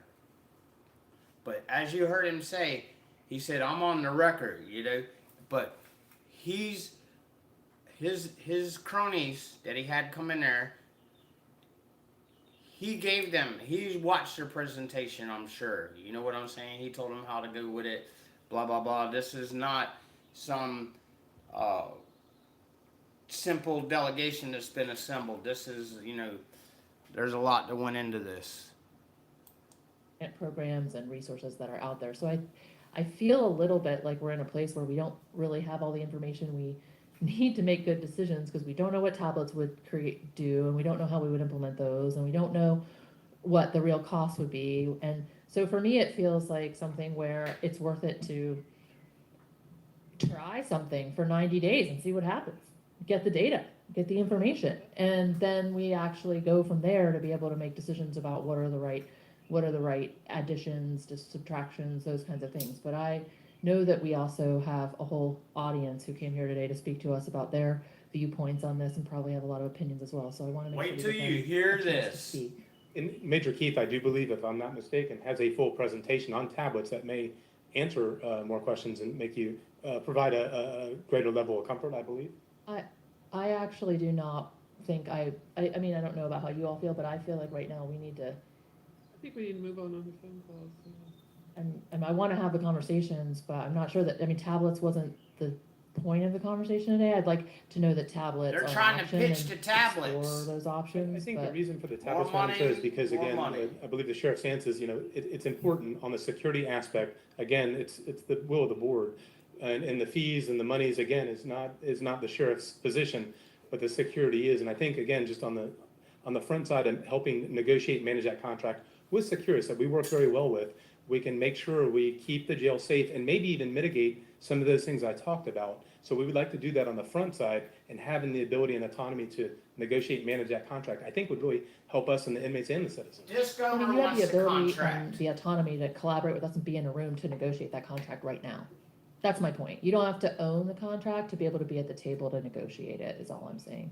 So, Madam Chair, and we will scrap the pad presentation for tonight so that we can get on with the phones. It's not on the table anyway, so we will hold that for a later time as this body deems appropriate. And we'll look forward to the conversation from the citizens and move forward in the will of this body. I mean, I do think that if the tablets are in a way to decrease the volume of phone calls and, you know, to rework the system, like it's a, I guess if we can create some innovation around how phone calls and communications are done for our inmates to make it less expensive or free for them to communicate in various ways and to have access to, you know, the things that they want and need access to, I'm interested in having that conversation if the tablets are part of the solution for phone calls. If it's about just tablets in general, then, so if it's a presentation about how tablets could supplement phone calls and create a quicker I and hear you, easier Dr. way to Berry. implement this, I'm happy to hear it. But if it's just a sort of tablets overall, I'd rather us bring that back at another meeting if you're okay with that. Absolutely. Commissioner Cornell? I was just gonna say what you said, that to the extent the tablets, I think it is a That's me communication sitting device, there. and if it builds into the phone call policy, I would like to hear some abbreviated version. I also though, I know. how many folks wanna speak tonight? I know, think there's a lot, Caveman. So I'd like to hear from them. I know, K-Man, he seemed like, this Jaeger, Major Jaeger there, he seems like he's got some kind of vested interest in it, you know what I'm saying? And, really, when you think about it, they do. Now, that 375,000 goes back to the county, but there's other kinds of implementation. I don't know, exactly how things work there. This is like this is only like my third meeting I went to or something like that. But this shit's crazy. He does, yeah. To the point that the sheriff requested though, we have an interlocal agreement to have the sheriff run this small city that we call the jail. And I very much appreciate your willingness to take over helping us operationally improve the communications with our citizens. And if you're willing to do that, I'm ready to give that direction tonight, after we hear from the citizens, because I think that's how we get to where hearing you say your goals align with us, which you've always said. I mean, you said it before you were elected, you said it while you've been elected, and hearing you say that tonight, I appreciate that. And I am in favor of that, commissioners, if we can get to a place where we can. Do you think his goals are in line with the Board of County Commissioners or the people of Alachua County?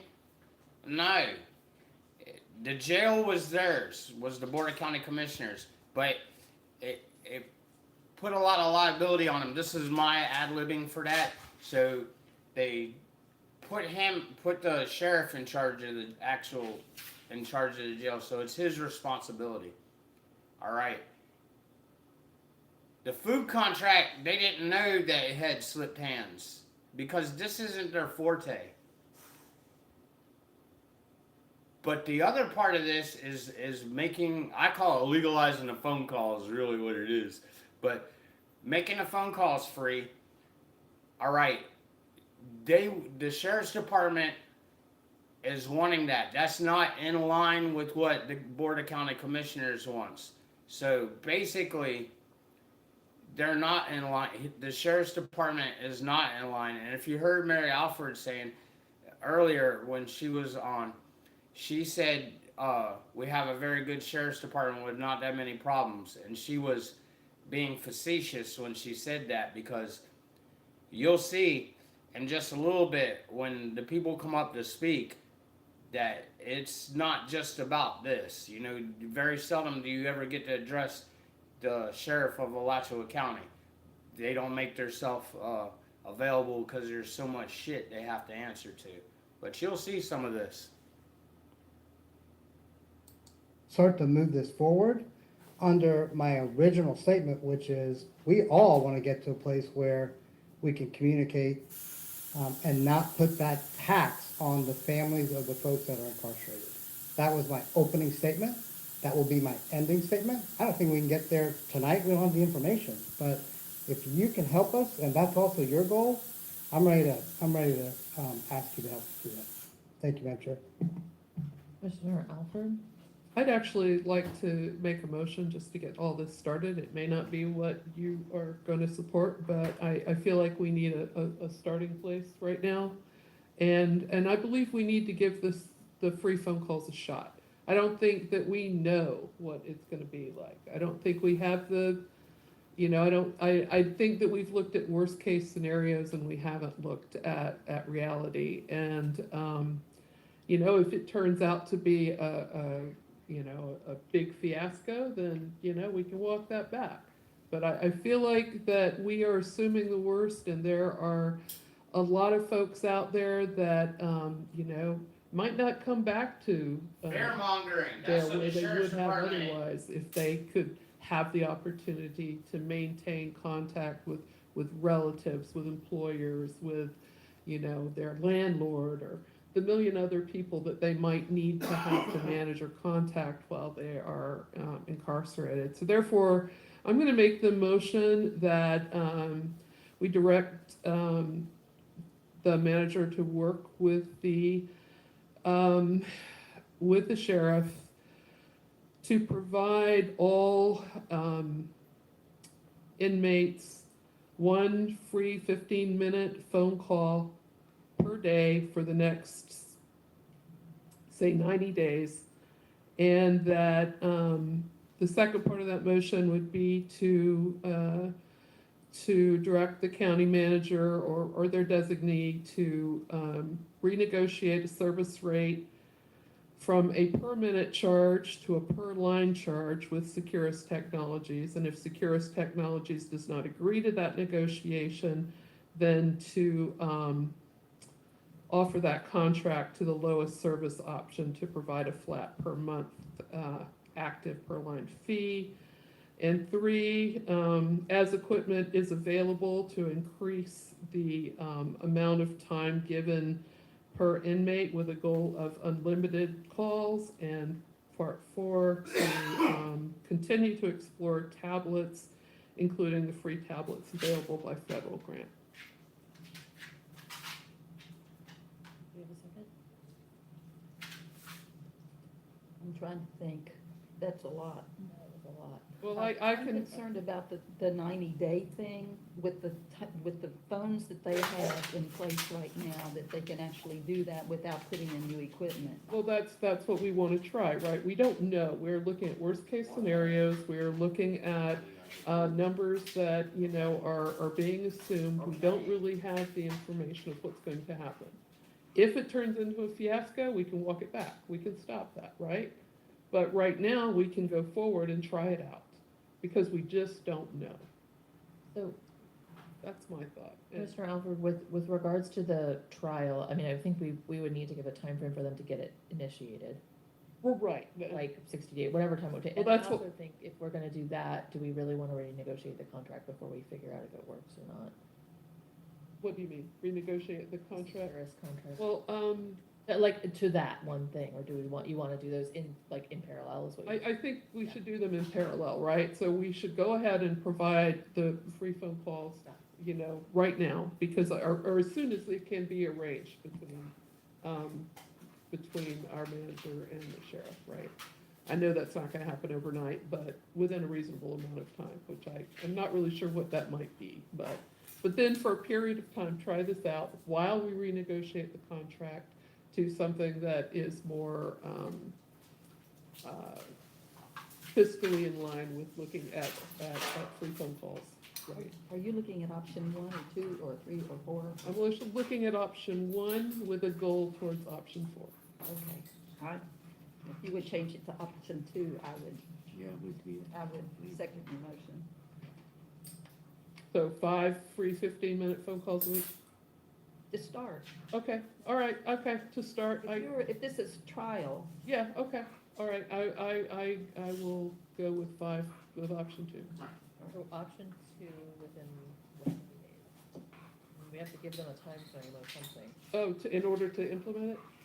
I'm asking actually for some input from the sheriff and our manager on how long it would take for them to figure out how to give this a trial with our current level of equipment. Madam Chair, I will start with letting the sheriff answer that piece of it. However, I would ask that motion needs to come along with another part. And that is, while we may have done some guesstimates on worst case scenarios, we do that so that we can have adequate funding available. And there is no funding motion that is funding piece that is going along with this motion. So I need a piece to go along with that whatever money is not currently allocated from a budget perspective, that will be allocated out of, it's either gonna have to come from reserves or special expense. And right now, I don't know where, because I don't know what that amount is, I don't know where we're gonna be able to take that from. Well, since we were coming to this with the whole goal of providing the service, I was expecting that we would have had some idea about where that money might be coming from. We are in an existing budget year and halfway through, so that our funds are already allocated for this fiscal year. We can do that as we're creating the budget for next fiscal year during this summer period. But we are already in the midst of this budget year. So we will need to take any budget that was not planned, any monies that were not planned out of either reserves or potentially special expense. Okay, well then I add part 5 to the motion that we take what funds are required from reserves. Because I don't think it's, I don't see this as being a giant expense. Oh, so good. And if it turns out to be different than what we think, then, we walk it back. But I think we need to try it. 90 days is what you said. I'm saying so I think we should start with 90 days, yeah. Okay, see, my concern is the budgeting, and with option one, the way that we looked at it, $17,000 per month, 204,000 per year, if we're just doing this on trial. Well, let's do it, and it's not that full amount, because we're just starting with 90 days, see how it goes, and we can do option two if you feel more comfortable with that. Well, I feel more comfortable with option two because there is no additional monthly cost. Right. So the most this could cost is $375,000. Right. Yeah. And it's only 90 days, so that's a year, so whatever a quarter of that is what it would cost off the clock. Less than 100,000, okay. And I think I stated earlier that I like option 4, but to be conservative, if we're going to give it a trial, I think option 2 meets the goal, personally, financially. And then we can see what happens after that.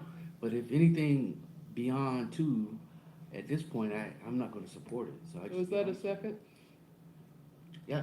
Okay. I'll second it if you're talking about option 2. That's what I said, yeah. Okay, so we have a motion and a second to give the sheriff and the manager a period of time to implement a 90-day trial of option 2, and at the same time to negotiate with Securus to renegotiate our contract for a per line charge and not to exceed versus a per minute per inmate charge. Assuming that saves us money, which I assume it would. And if it doesn't save us money, to look at executing our termination clause and rebidding the contract. Correct. But we're asking the sheriff to do something that he does not have control over now. If I'm understanding that correctly, I didn't say that. I thought the IT department manages the contract That's us, right? currently. Right. I just, So, I mean, if we're gonna give the authority to the sheriff, then I see that that's being more appropriate. But at this point, it's our staff that's doing it, so. well, my original motion. Don't get me confused, that's all I'm asking. Okay, no, my original motion said to direct the county manager. Right, that's what I said, to direct the county manager and sheriff to work together Yeah. on these things. That's renegotiating the contract, so Yep. Our county manager and our IT director would have the sheriff at the table during those renegotiations, I would certainly hope.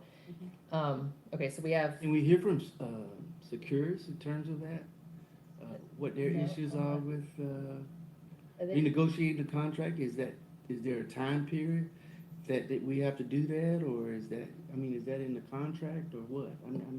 Madam Chair, I believe we may need to execute an amendment with Securus even for that short period of time. So we'll probably need at least 60 days, I'm guessing, to just get that accomplished. So, but we will do that in conjunction with the sheriff as well.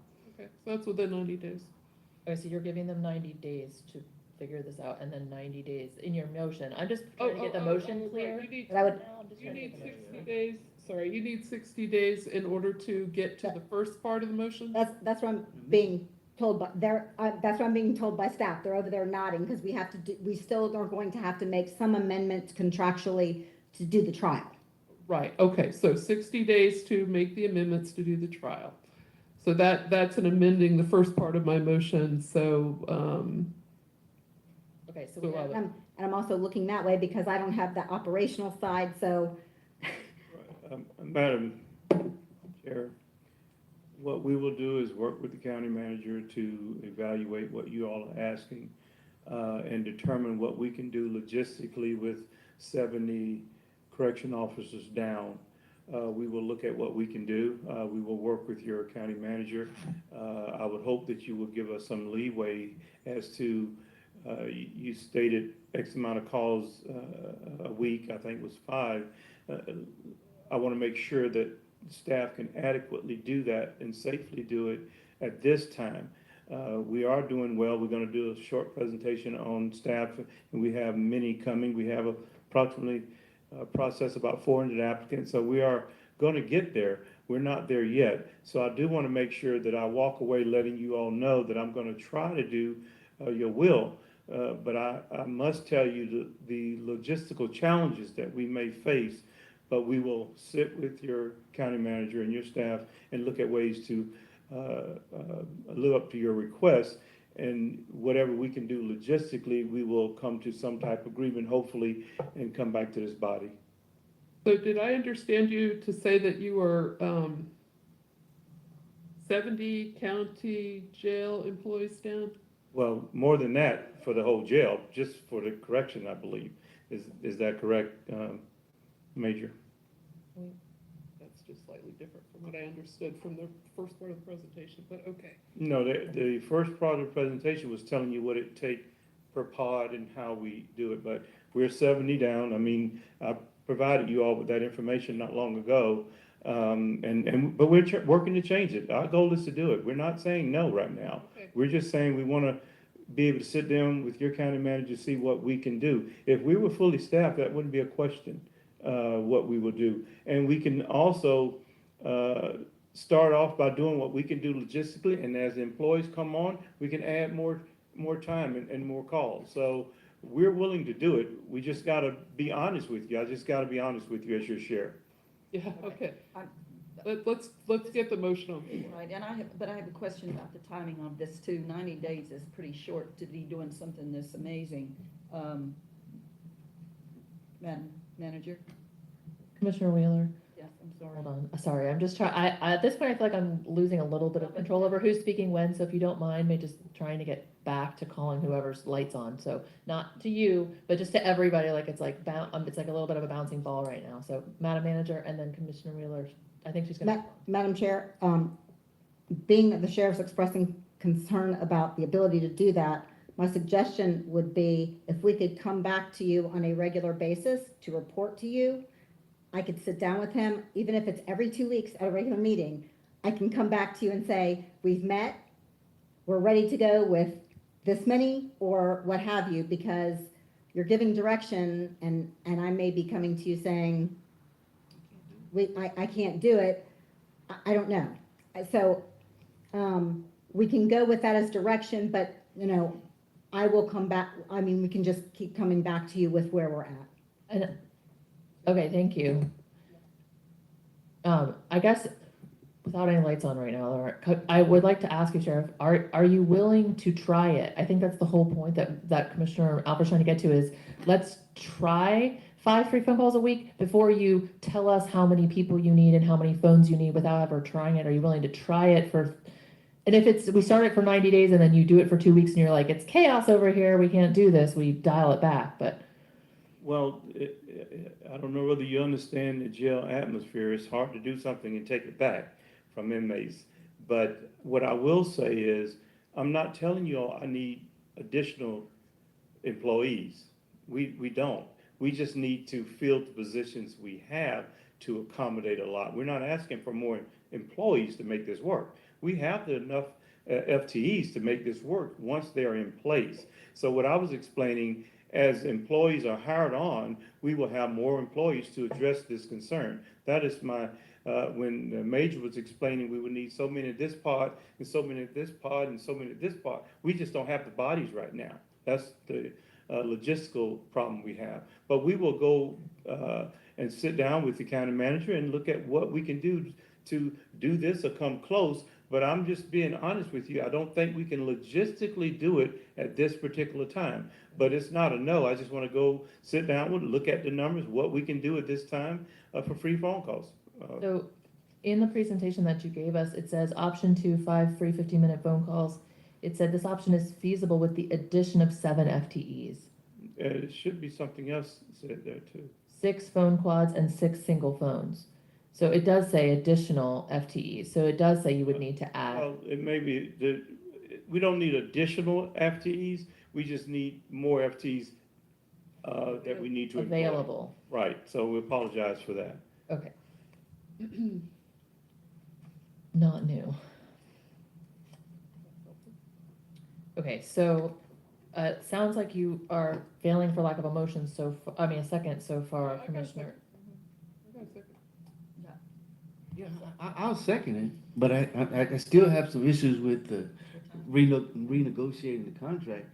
And what I'm hearing, it has to be an amendment, so, I mean, that's the issue I'm having issues with it. Okay, let's state the motion so everyone can, and then we have a second, so we'll put it on the floor.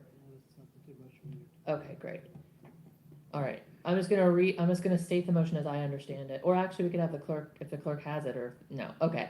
So, as I understand it, we are giving the Madam Manager and Sheriff Watson 60 days to come up with a plan to implement a 3-month trial of option number 2, and at the same time, asking them to sit down with Securus to renegotiate a per line, per year fixed amount versus the current per minute per inmate rates.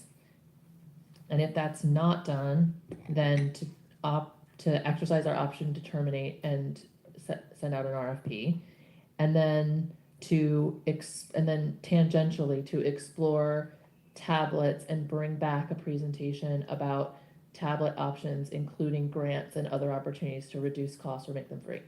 You said that so much better than me, thank you. Okay, all right, so that's the motion on the floor, and you were willing to second it. Okay, so we have a motion and a second on the floor.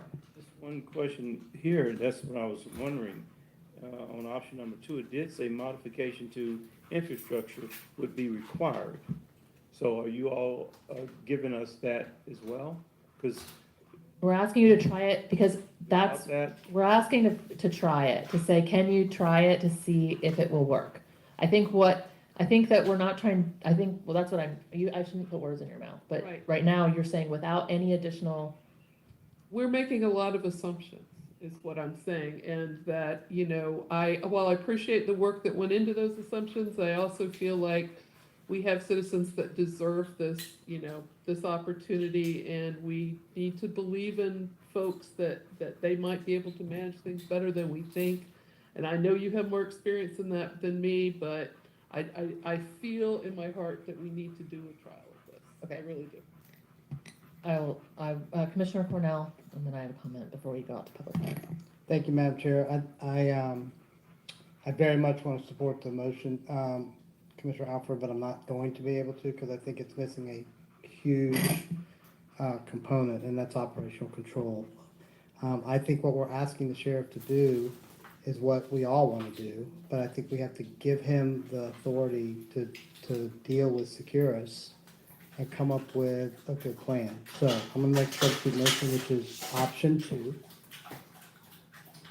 And I'm going to add that we direct staff to transfer operational control of the phone contract to the sheriff and begin implementing this direction as soon as possible, but not later than October 1st of 2023, and ask the sheriff to also explore tablets and bring back recommendations prior to the start of the next fiscal year, which is October 1st, 2023. Can you split those, please? What would you like me to split out? Giving the sheriff the contract and option number 2. No, that's the whole purpose of the substitute motion. Otherwise, you would support. Because you want to do option number 2 just for 90 days? I want him to do it as soon as possible and give him the operational control to do it, however quickly he can do it. He said he wants to implement it. You just want to implement it? Yeah. Not do it just for 90 days as a trial? No, I want to give him the operational control to implement. He says he wants to do it. He said he wanted the control to do it. And if he can't do it, he's going to let us know, I can't do this, or this is what it's causing, and we're right in the middle of the budget cycle. So then he can tell us what he needs during the budget cycle. And then we make that decision. Why can't he tell, okay, Sheriff Watson, why do you feel you need control of the contract in order to be at the table to negotiate with Securus? Here it is, What is the it meat about and our potatoes. relationship? The whole thing is the control, and this is what happened. They gave the jail to the sheriff, right? Because the sheriff wasn't running the jail right, and things were happening. It's a new jail. It's only a few years old, so it's not structurally unsound or anything like that. They built it to where it hold about 1,000 people. They keep it around 700 to 800. It used to stay packed, Sadie Darnell used to keep it packed. All right. But they quit arresting so many people. And they've got directives not to keep people that they shouldn't be keeping like they used to. Just because they didn't have no money to make $1,000 bond, you shouldn't go home. I mean, you should still go home. Anyway, long story short, this is the meat and the potatoes. Okay, so they gave the jail to the sheriff, and it's fucked up like a football bat, okay? Because like many things, they just don't care. It's just, I don't know. I've not seen things run like this. I can't believe that you go and get a probation violation who's due any day and carry her to the jail, and you put her in there and she has the baby and the baby dies, you know, and then other people's been beat to death in there. As of recently, you're going to see some of that come out. But this is the meat and the potatoes. Why do you want operational control? See, this lady is real smart. She works for the University of Florida. She's no dunce, right? She's like a facilitator, if you ask me. All right. So, long story short, you know, these are within the parameters of her understandings, numbers and such, like you hear these people talk. All right. So, this is where it's coming down to, why do you have to have the control? With our staff, that you feel like you can't be at the table to negotiate with Securus effectively? Madam Chair, it's not that I don't feel I can be at the table. I just think it should be under the direction of the sheriff if I'm going to do a contract and work with Securus. Just like we do with the jail, with the healthcare providers and the food, which you all like what we did. And we had the autonomy to... Okay, the healthcare provider, they had the baby, right? I can't remember if they switched prior or after, but there's nothing good that happens down there at the jailhouse. They have a lot of nonconformances. Do that, to look at operationals, look at what's safe, how they will come to our facilities, how it will operate, anything but the fees. I think it works well. It's not that we don't trust your staff. You have great staff. We met with them, and actually we agree with everything they presented to us. We just look at it logistically. I should be able to manage that contract just like I do the other two. That's what I'm looking at. And then I'll come back to you, this body. You tell me what you want, and we'll make it happen. Some of the problems we had is we weren't in the discussions with some of the changes that were made, and we had to deal with it logistically. We will be in the front discussions with that. I'm telling you all right here, I'm going to do what you all wish. It's your jail. I'm operating your jail under contract. And if I get to a point where you're not comfortable with that or don't feel that it's appropriate for the county or this commission, then I'm willing to work with you all with some type of transition to turn it back over to the county as it used to be. And that won't be a fight from this sheriff. I want to do what this board want. If you all want me to do it, I'm honored and happy to do it and willing to do it. I want what you all want. Mr. Poor Dirt Farmer, you come to listen to all this double talk. Thank you, sir. I just need the autonomy to do it. And I don't want to have to go with this staff and that staff and get my staff, we'll meet with them, what do they say and what they're going to do. I want them to sit with us, just like we did with the healthcare providers, just like we did with the food providers. It was something that you stated you liked and you wanted, and I said it was good. I agree with you, and I made it happen. I'll make happen what you all want with the free phones. Just give me the autonomy to do it, and the trust, because you're trusting me to, with the contractual obligation of the jail. I'm honored to do it, glad to do it. I think it's appropriate for the sheriff to run the jail. I think it works for the safety of the community. But I need the autonomy to negotiate these type contracts. And when it comes to the fees and the monies or whatever you all... No, those people, the Board of County Commissioners and the county said that your inadequacies weren't going to run them under the bus and make them liable anymore. That's what happened there. In it, that's what I'm going to put in it. Because it's your jail. I just need the operational autonomy to negotiate with with the phone providers, because you cannot do this contract without thinking about the logistics and the operations. You just cannot do it. And I know I can meet with your staff and sit at the table, but my staff will be the one who have to deal with this. And I think my staff should do it. Your staff will get the resources from it or the like thereof, and I get that. I will give all of that to this county. This is your purview. But as far as the operation, I really should be able to negotiate that contract if you all trust me to run the jail. If you are reluctant and not comfortable with me as sheriff, I have to respect that. And then we'll start some type of transition process that takes approximately a year, and we will turn it back over to the jail if that's what this body wishes to do. But I'm committed to you. I want to say this. I'm committed to you. I'm committed to you all as well. And I want to do what you want. I appreciate that. I think there's a lot I want to say about that, but I don't want to say it right now because I really want to get to public comment. We have a substitute motion on the floor, and it is to just go with option 2 full stop and turn over the contract management to the sheriff. Operational control Management of the contract. of the contract, yep. Okay, do we have a second to that motion? Second.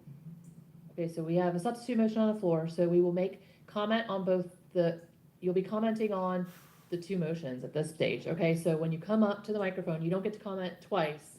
We're commenting on both the substitute motion and the motion, so if you're more in favor of one versus the other, you want to state that probably up front, and then you can give your reasons why. Okay, so we're only commenting once on the substitute motion and the other motion. Once you all have made all your comments, then we will take a vote on the substitute motion first. If the substitute motion fails, then we will take a vote on the original motion. Does that make sense to everybody? Nod of heads? Okay, awesome. Please come up. We have 2 podiums, and you're going to come up and state your name. You'll have 3 minutes, and I just want to remind everybody, we do not want any clapping. We do not want any booing. We do not want any jeering or cheering of any sort. Please be respectful and keep decorum in the room so that everyone feels comfortable to have their voices heard. And please keep quiet during this so that everybody can be heard. Thank you. Yes, Dr. Berry. Exactly. Psychopaths. All I got to say in 3 minutes. I am Shanae Jackson, here in favor of the actual free phone calls. Wanted to make a few points. Number 1, to put it on record, because it seems to be left out of the presentation, that it is imperative for people to have communication with outside family. It actually reduces recidivism. It actually also helps them to do better while they actually are incarcerated. We're not talking about the health impacts. I do not, and I want to say that over and over again, the sheriff to have control. I'm sorry to say, I don't trust the sheriff as it relates to that, but looking at some of the hiring and promotion decisions.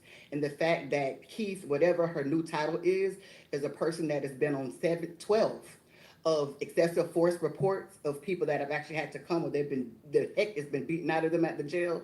They're down with people because of the culture at the jail. And we need to know and understand that. I don't think, and that was before Sheriff Watson, that the sheriff should actually be the person that houses the jail. It's a conflict of interest. We have 801 people that are there. We go through weekly and look at what people are there. Driving while license suspended, trespassing, resisting arrest without violence, which is supposed to be not arrestable, marijuana less than 20 grams, mental health crises, misuse of 911 communication. In addition, we're not talking about the people who are in there for violation of probation because they can't afford to pay court costs. We're not talking about the people that are in there because of mistaken identity or sworn complaint. The number of people who sit in the jail for 40 days and then their charges are actually thrown out.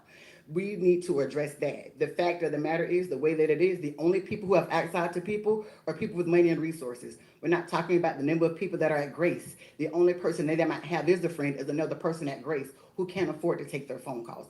In addition to some people who have cash but don't have bank and debit cards. It's another equity issue that we're not addressing. I am sick of us always spending our time almost 3 hours in order to always make the case for the people that are in positions of power and never the people of the community. At the end of the day, the money is the people's money. It's our money. We want free phone calls. We don't care how you get it done, and we want the excuses to actually stop.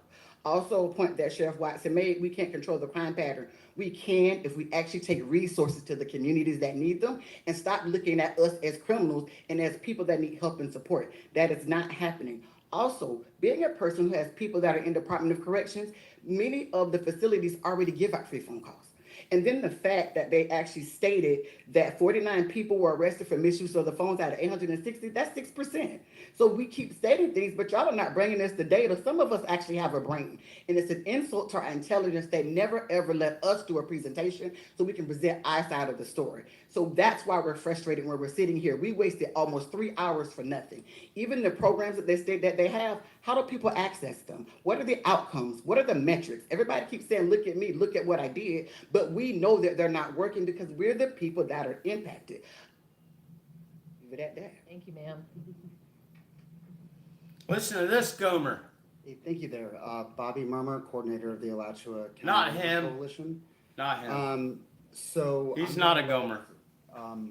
Other people from the ACLC talk about our official position, but I wanted to just respond to a few points that were made in the, how many presentations there were, 40, 50 or whatever it was, presentations, I lost track.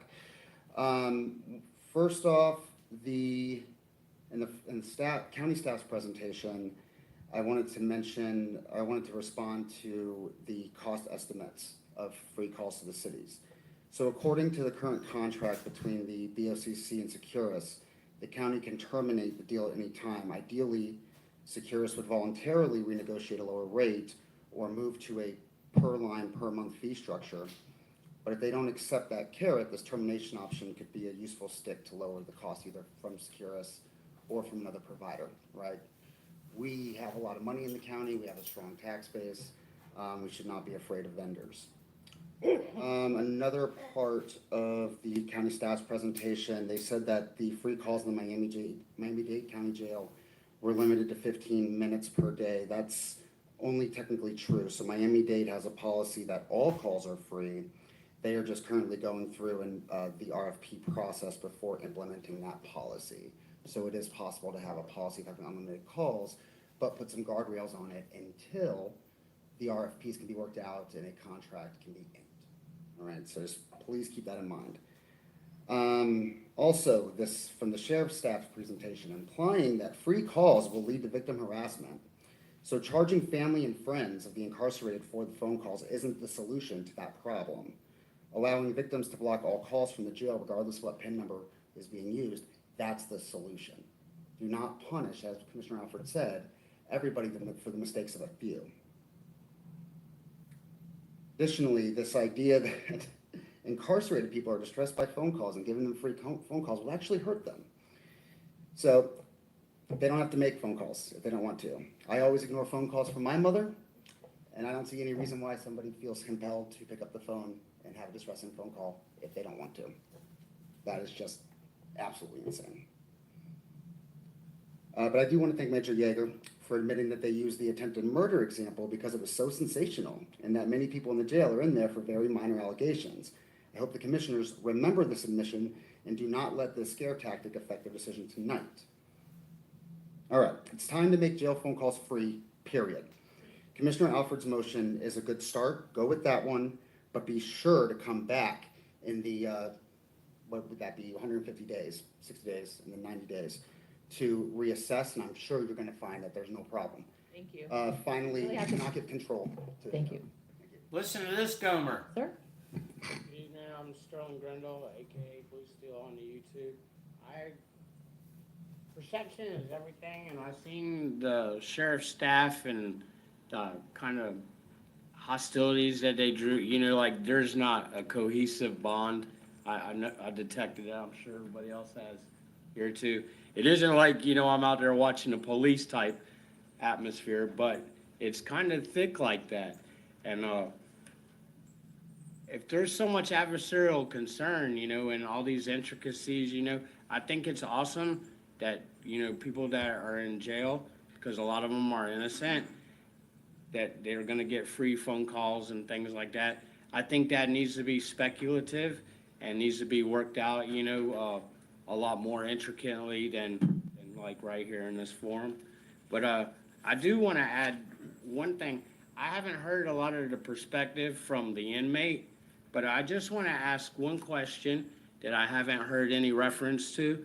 If you are found not guilty, are you due a full refund from the jail fee and the phone calls and all the other obligatory existences that occur there.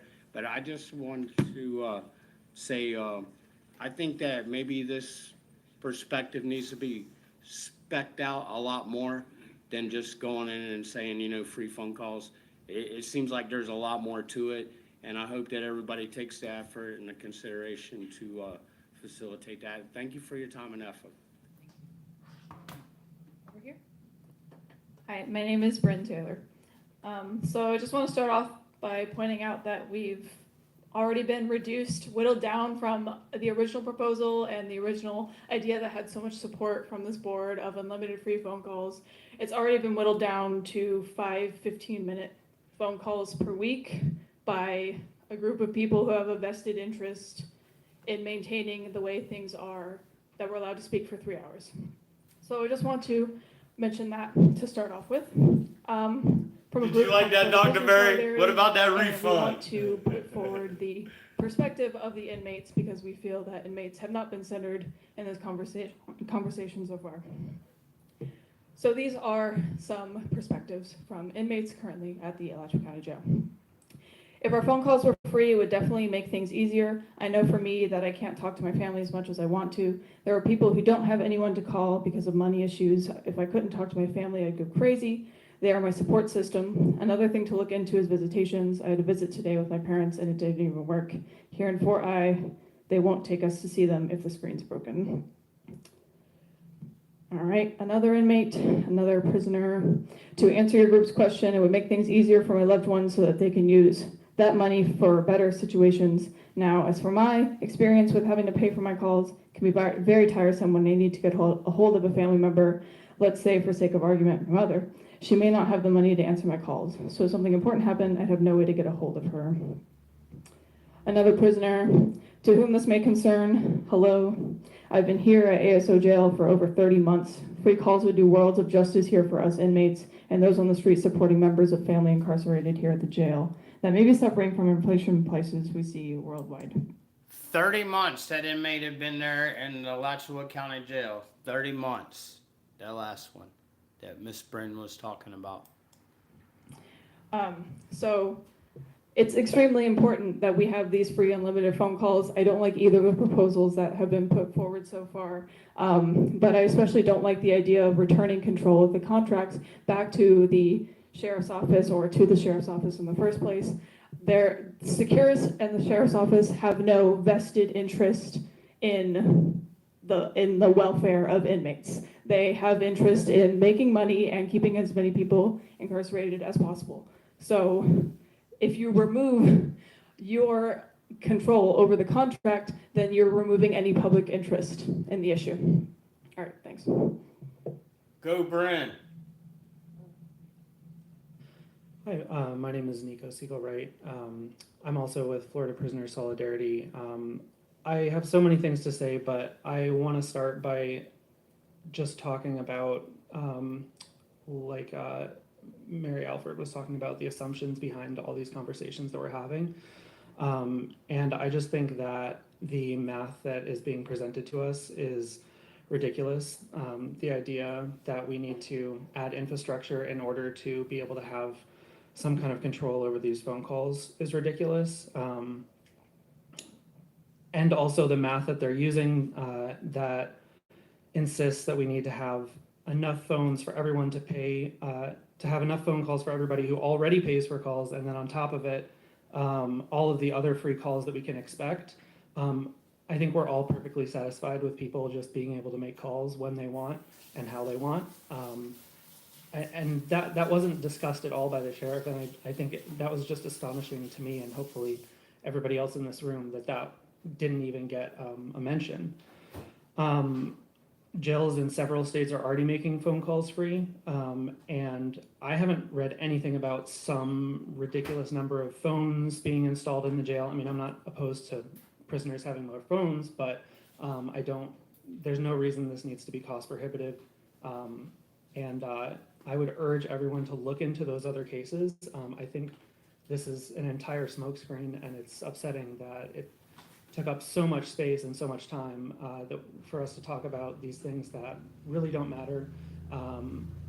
prisoners already know how to wait in line. They already wait in line for phones, and they're going to be waiting in line for phones after they're made free. Prisoners are, in my experience with communicating with prisoners, they're constantly desperate for contact. So they're desperate, and they're going to be desperate after these phone calls are made free. And amid that desperation, they still muster up the self-control to wait in line. And I think that needs to be taken into account. I would lastly just say that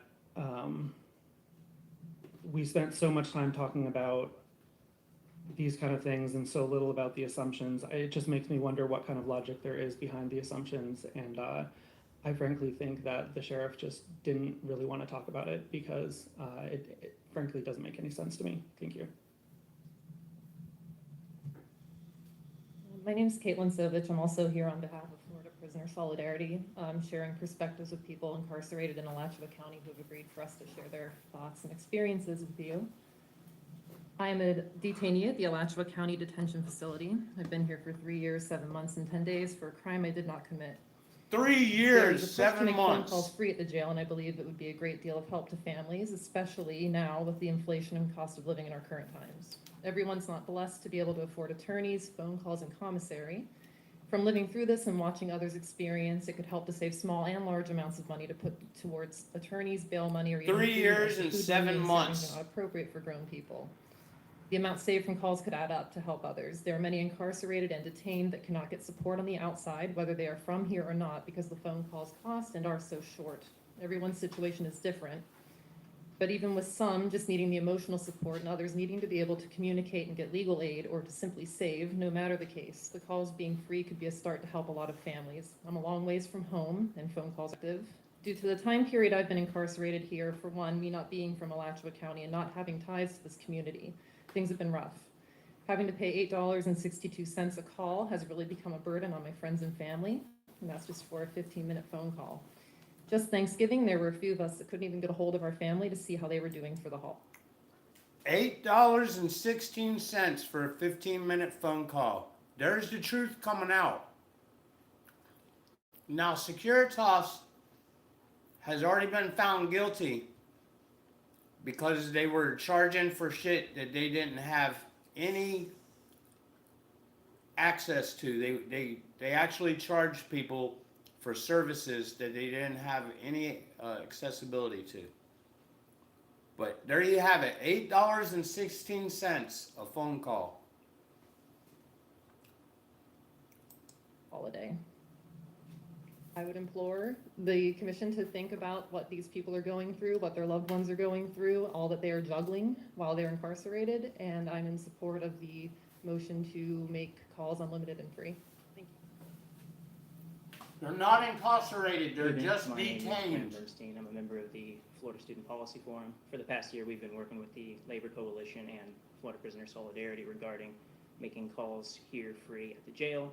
Additionally, I'd like to mention my group has been working with the Florida legislature regarding making phone calls free in prisons. The Florida Senate has approved an appropriation to test out a pilot program making calls free in Florida's prisons. Of course, the legislature has to pass that, etc. But the idea being, if we can get members of the Florida legislature to take action on this, I think we certainly should take action here to make calls from our jail free.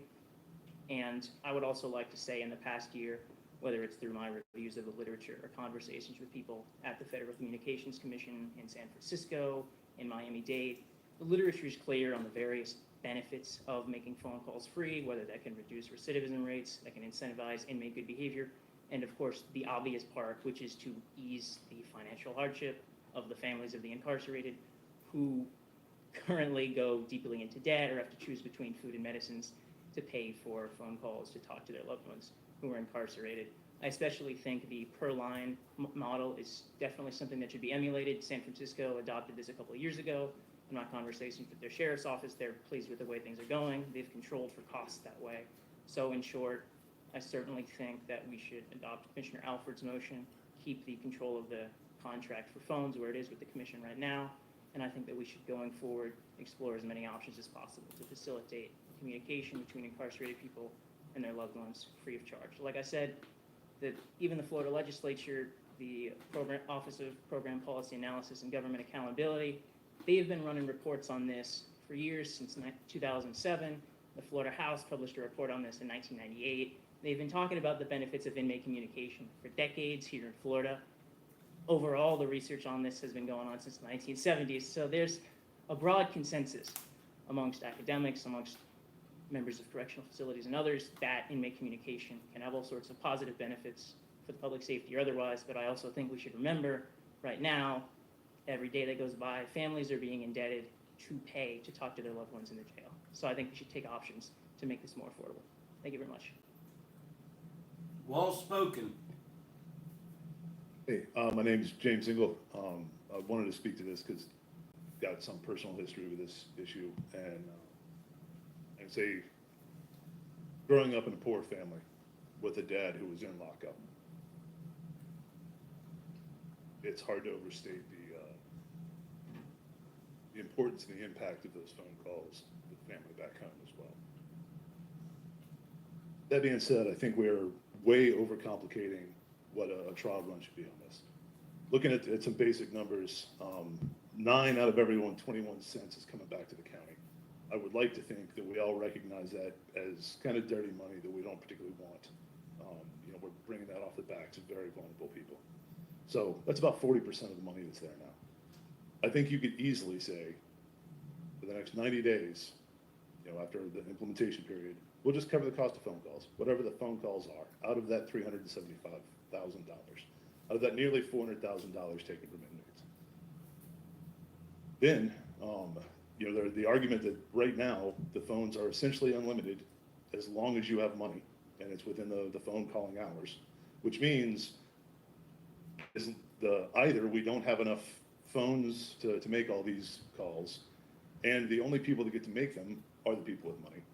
So this way we could at least split it up between everybody. Or if there is phone time that's not being used, people can step into that now. Either way, the money that's coming out of that program, that we would cut away from that, would more than cover the costs of covering every phone call, regardless if it was 1 per person or 5 per person or 10 per person, whatever that infrastructure that is currently there would allow. And it's going to be kind of self-regulating because, as we said, we don't have enough phone calls, we don't have enough physical phones, just make unlimited phone calls. We can cover the cost of whatever that infrastructure will support right now. Then we'll know what actual numbers we're looking at. We don't have to worry about how many phone calls per inmate. If there's nobody in line, make another phone call. If there is somebody in line, get out of the way, let somebody come in. But it's not going to be based off whether or not you've got a family with money. I think that would be a much simpler way to address this.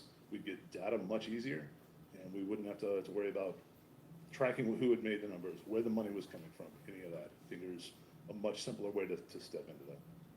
That's what I got. Thanks. Hello, my name is Owens Parker. I'm also a student with the Florida Student Policy Forum. And so to just briefly address kind of the second motion that was made, I think one of the issues with it is that it does kind of oversimplify the matter and takes a very quick step to get to the end, whereas option 1, I think, provides a more comprehensive, if rather complicated approach that allows for both the Sheriff's Office and the Commission to kind of go step by step, make sure that this is implemented properly. And I think that motion 1 importantly includes the measure to change the method of charging from the per minute to per line basis. And I think that this also opens up for, in the meantime, between the 5-call measure and potentially moving to more or unlimited calls, having that change to the charging allows for more affordable calls to be made in that interim. Additionally, as my associate Graham had mentioned before regarding the benefits, they are plentiful and numerous. And not only are the benefits of affording free phone calls to inmates going to help the Sheriff's Office, as we've talked about with reducing recidivism, meaning they have to spend less on inmates returning, as well as inmates themselves with some of the programs that were mentioned that the Sheriff's Office currently runs, such as the torchlighters that are helping with reentry. By allowing people to maintain better contact, that's going to give them more opportunities for work, maintain closer relationships with their family, and everything in between that will further these initiatives that are already being made by the sheriff's office. And aside from all that, at the end of the day, as has been brought up by many people, the cost for these calls is coming out of the pockets of the friends, the family of the people that are incarcerated. And it is, quite frankly, not really a matter of justice when the people who are related to, be it friends, family, etc., of somebody who is in jail, it's not fair that that burden is levied on them. To kind of co-opt some antiquated but still very poignant language, the sins of the father should not be brought upon the son. And so whether that is quite literal or they're related in any way, I think that if we can take those steps to ensure that those people are not having to deal with that burden, and that inmates are enabled to re-enter society and have more of an ability to take that step once they've returned, I think that the first option is, or the first motion is ideal, and that it can enable us to continue further with improving access to free phone calls. Thank you. Hi, my name is Alex Hood. I'm here today to speak in support of free and unlimited phone calls. I have a lot prepared here in terms of data. I think you guys already know that the data very clearly shows that free and unlimited phone calls is the right thing to do. The support that you're seeing from the community, I think, is overwhelming. It'd be really, really disappointing to see you guys not move in the direction of option 4 tonight. The one thing that I really want to address, I don't think the sheriff's office should be able to utilize fear as a tactic. I think the fact that they got up here and talked about how in some way indirectly phone calls can lead to violence, or that more phone calls would lead to violence, like, to me, I feel like we're getting held hostage in that situation where, oh, we'll do whatever you want, but just know, like, this guy killed this guy, you know, like, I don't think that's appropriate. And I think it's really concerning that the sheriff's office thinks that's an okay thing to do, to even indirectly imply that something that really should be a basic human right, that they wouldn't be able to handle it, that there's violence that's going to be caused. I was really, really disappointed by that. We could talk about the cost and do we need to change the infrastructure, but the fact that that was the first thing that they came out with, besides like the program's presentation, which was pointless, that was really concerning. I felt like that's where I should spend all my time. So yeah, thank you.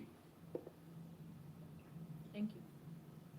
Hello, my name is Suzanne, and I am not in support of giving the contracts to the sheriff, and I am in support of unlimited free phone calls. I've seen a lot of like dehumanizing up here tonight, which is really interesting because it would come right after somebody would say like people in jail are human, except look at all of the bad things they're doing. And we do need to remember again, like a lot of people in jail are not guilty. So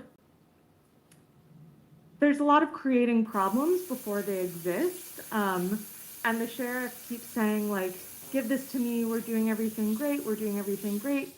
Can't you trust me with these contracts? And I have autonomy, but autonomy is kind of absent from accountability in a lot of things that I've seen with the sheriff. So I would be really wary of giving him more autonomy over a company that we heard, I guess, committed fraud to a bunch of people who paid them and didn't get their services. But it's the inmates who are like being punished for this, and the families of the inmates that are being punished for this. It's also really dehumanizing to assume that there will be mass chaos if people are given phone calls. Like, as some other people up here pointed out, like people can self-govern and wait in line. And when you give somebody, like, when you give something to somebody, they respect that.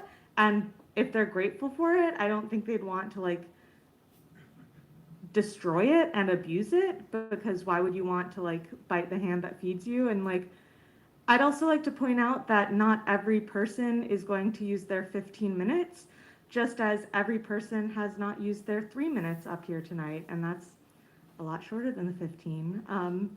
That being said, please consider giving unlimited free calls to everyone at the jail. And please do not give more control to the sheriff, who has not earned the trust of this community. Get them, young people. You pull the mic down so we can, there you go, thanks. My name is Emily Westerholm, and I'm coming to you all this evening and wearing 3 different hats. My first hat would be as a person that has experienced incarceration themselves. I would say that the phone calls that I had access to were my thread to sanity, just to keep it really simple.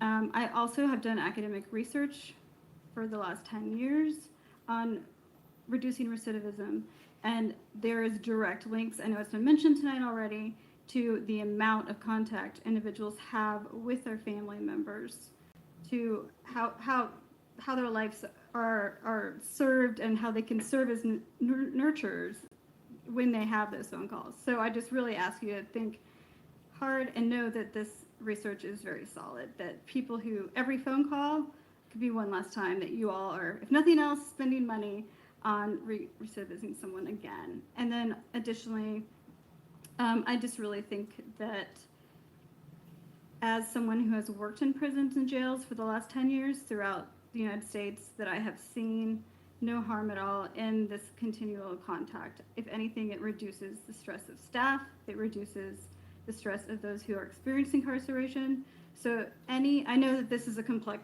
topic. I don't want to minimize how complex it is. I've heard a lot of layers. However, any potential roadmap that could get people access to free calls, I would support. And in addition, I don't believe, I know I haven't lived here that long, but I just feel like having control over the contracts for the sheriff is probably not in the community's best interest as well.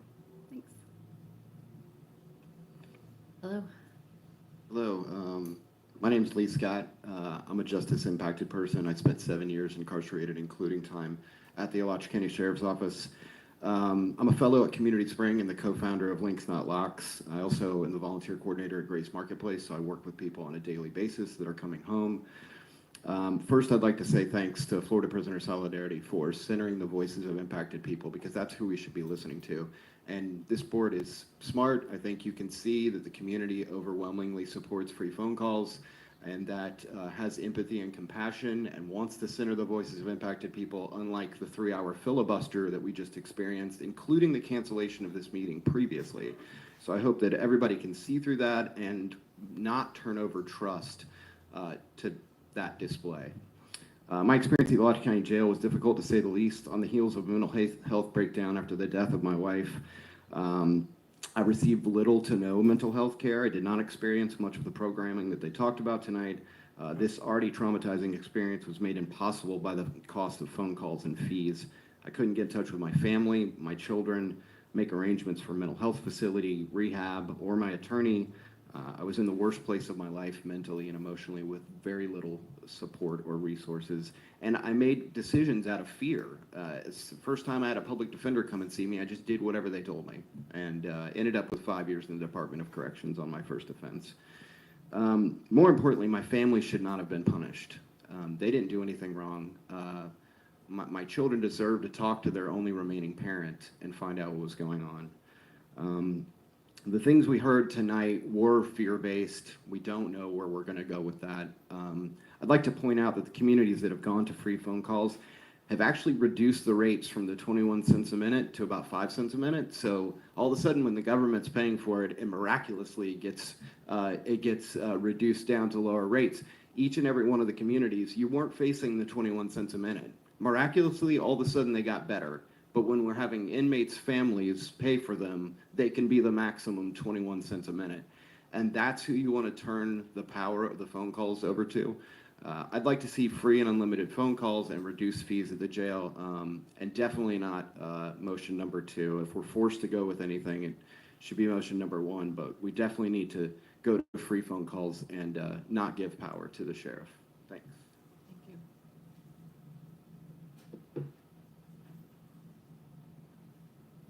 Hello, my name is Thomas Cusida, and I'm a current student at the University of Florida. First of all, I don't like being gaslit.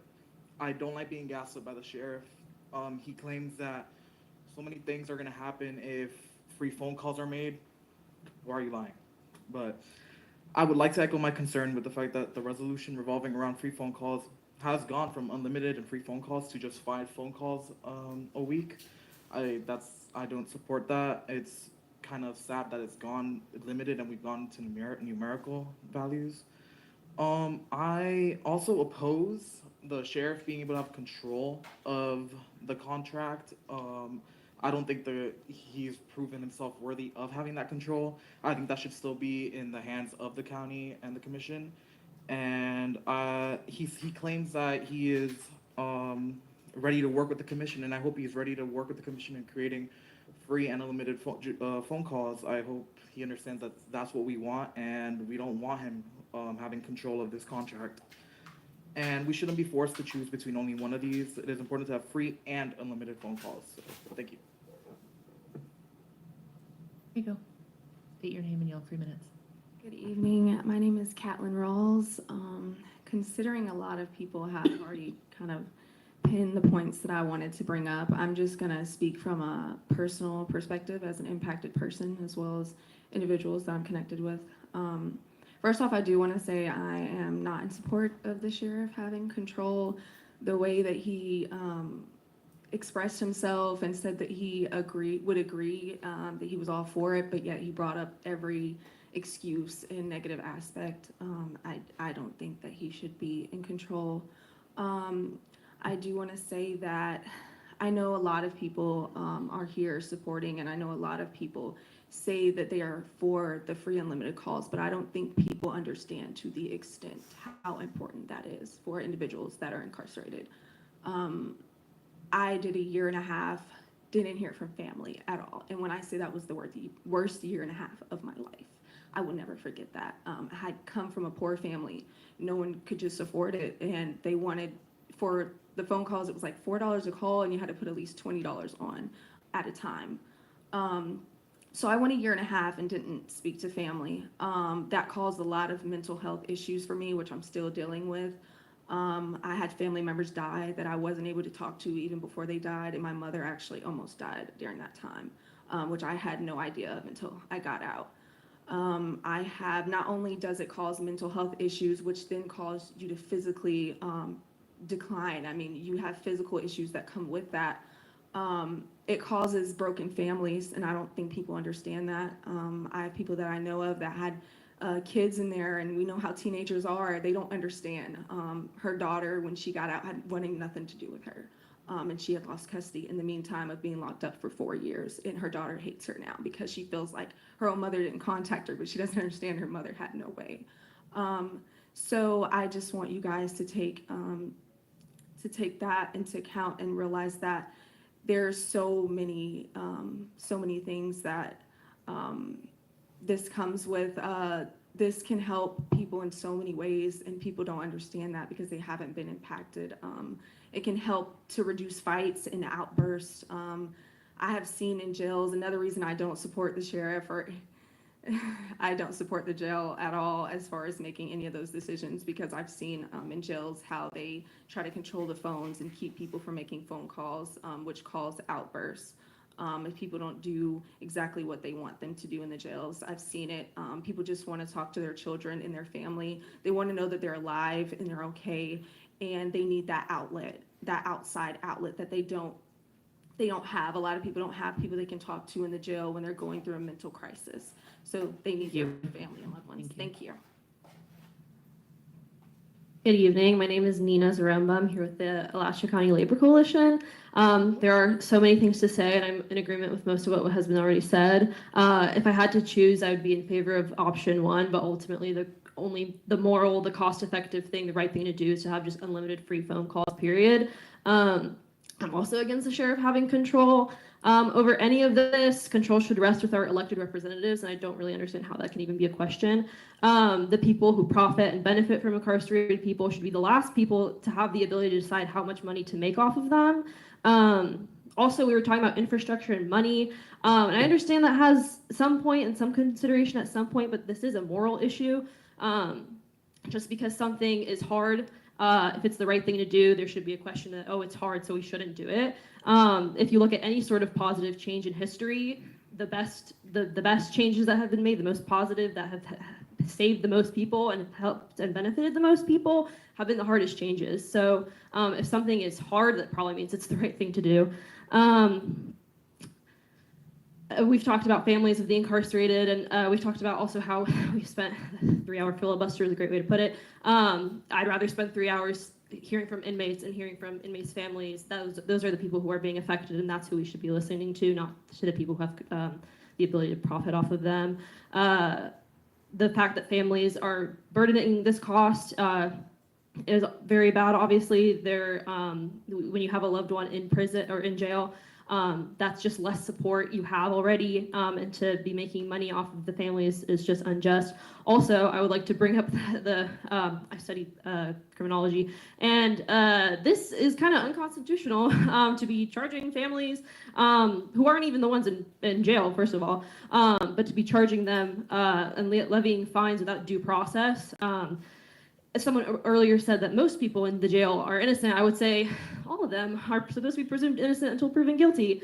So to be charging them or their families or anyone at all for trying to stay in contact with their loved ones is atrocious, to put it lightly.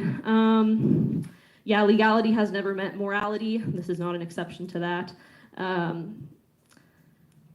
This is also the cost-effective answer. This is just the right answer in every single way. Thank you. Thank you. Hello, I'm Margaret. I heard a quote yesterday that has stuck with me. When money is the motivator, value goes out the window. As we talk about costs for things like giving phone calls to people who are completely stripped of any sort of humanity or autonomy, we should consider the fact that the same amount of money for this is so easily dropped for things that don't matter and were not asked for by the people who the representatives are supposed to be fighting for. So even as we discuss costs, frankly, I don't think it matters. With the way inflation is going, with the way that the state of the world is going, to focus on the value of the numbers that is going to change in the next year anyway, you are denying people the right to call for help, which is the most fundamental tool a human has to survive. Even if they've done something that we might not agree with, even if they've done something heinous, the only way to thrive as a society, to thrive as humanity, is to continuously offer everyone the opportunity to actually work through what they're going through. So it's kind of unfortunate that the sheriff uses programs put on by volunteers to make up for what the government should already be doing. We shouldn't be asking, well, what costs do these programs have? The government should already have been doing that. It shouldn't be other people coming in and doing that. That's what the justice system is supposed to be for in the first place. To look at somebody for doing something that might transgress our ideas of legal or moral is to bring us all down and to keep us from finding any sort of chance of forgiveness or moving on. This country was built by people who proclaim to have a Christian faith, but Jesus was right there on the cross. He didn't view himself as deserving more or needing more or anything because he didn't do anything wrong. He stood with his fellow man and he said that they were deserving just as much as anybody else. So I hope you guys have a happy Easter on Sunday, and please do not, for the love of God, give control back to the sheriff. Thank you. My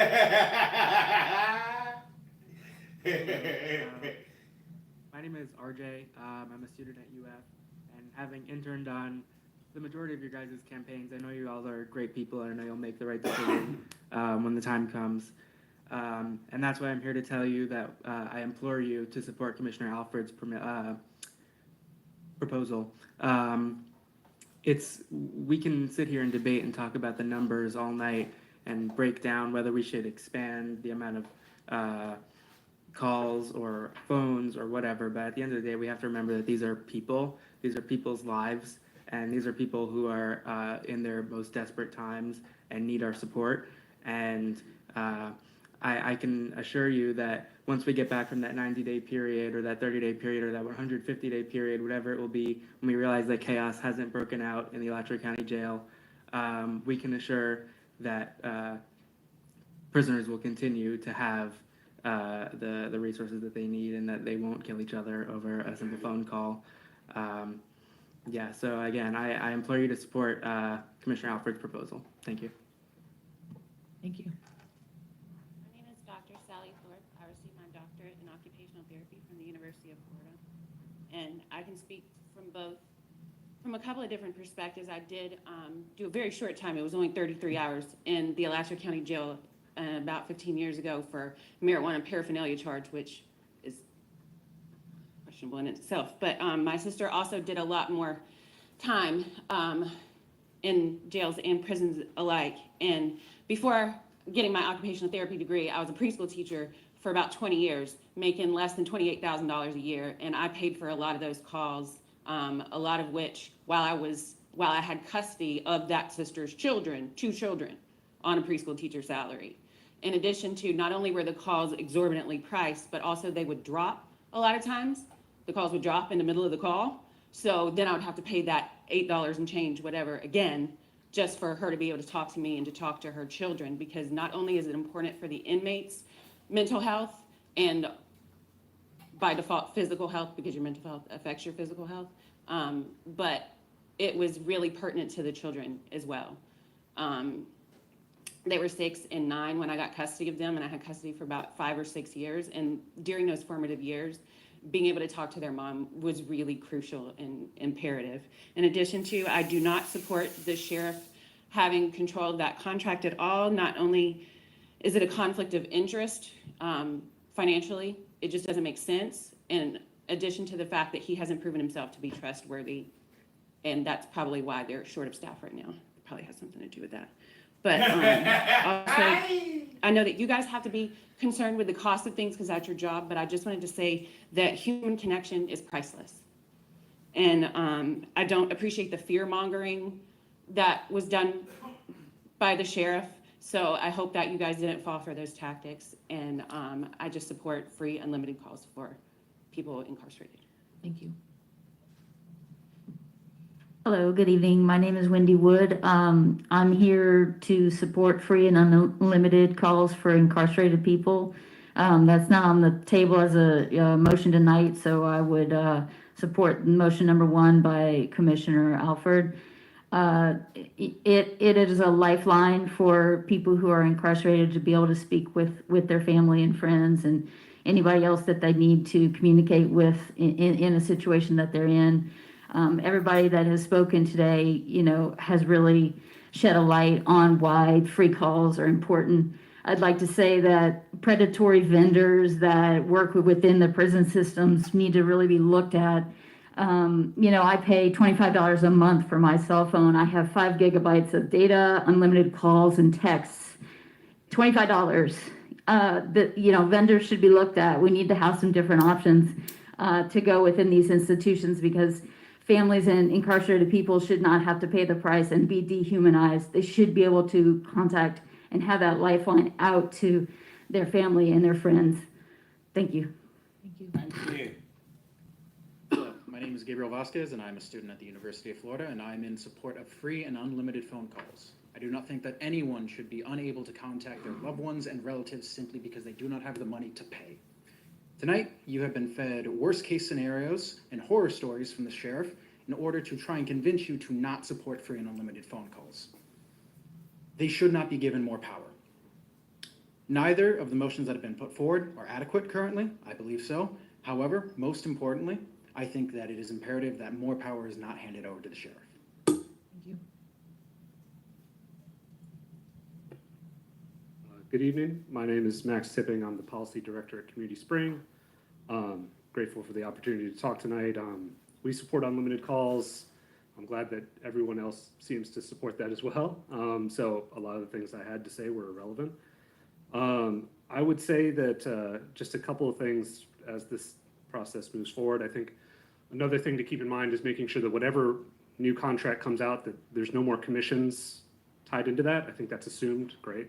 I've seen lots of nods. I think also I would just maybe if I could just offer a suggestion of not necessarily aiming for 90 days, but if we're going to do option 2, committing to option 2, I think I would support Commissioner Alford's motion, but I would hesitate to put an artificial time limit on what's going to happen. I would hope that we can just make the change and move forward with it. And if nightmare scenarios happen, you could always wind it back. But if we're going to commit to it, commit to it. Similarly, I would say that committing to an actual back kind of date on the getting to unlimited, I would propose the new fiscal year, October 1.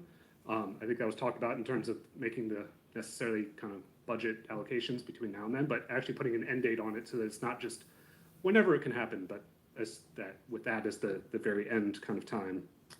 I also wouldn't support transferring the contract.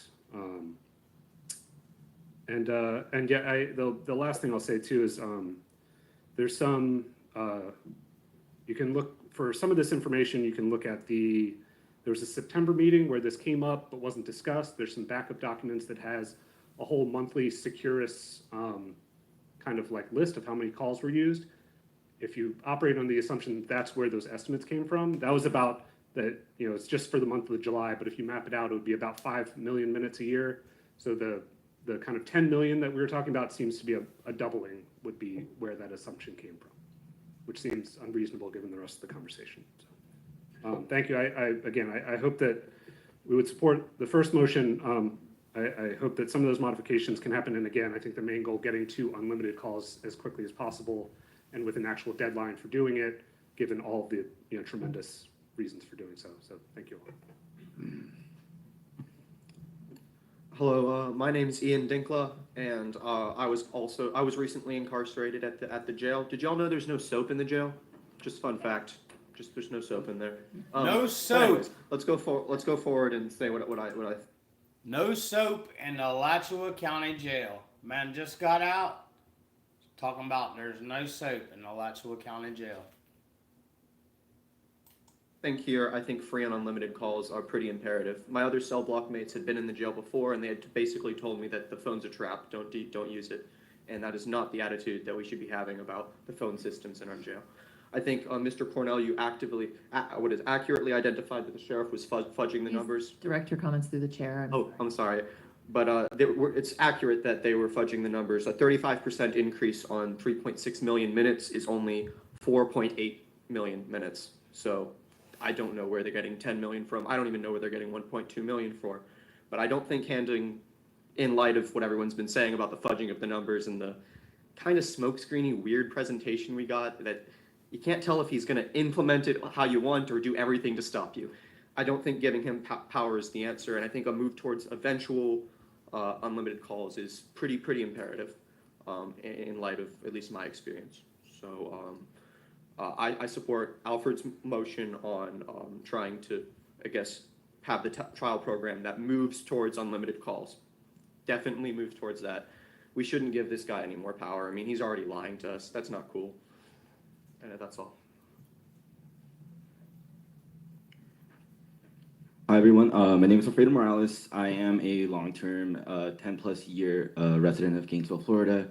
I want to thank Florida Prisoner Solidarity again for centering the voices of those inside. I want to start off by saying that I think it's absolutely ridiculous that the sheriff got 3 hours to basically, again, filibuster, lie, misrepresent a lot of the data, and we haven't really had a chance to speak with anybody inside. We are now just getting a chance to speak to people who've been affected by this, and we only get 3 minutes each. And it's been a lot to talk about because obviously it's been 3 hours of lies. So I want to emphasize that I'm in support for unlimited calls, and the way I want to frame this is by asking all of y'all a question. If you could only talk to your loved ones, your son, your daughter, your mother, your father, your partner, once for 15 minutes for 5 days a week, how would that affect your mental health, right? And we're talking about people who are incarcerated, who are experiencing violence at the hands of the state, right?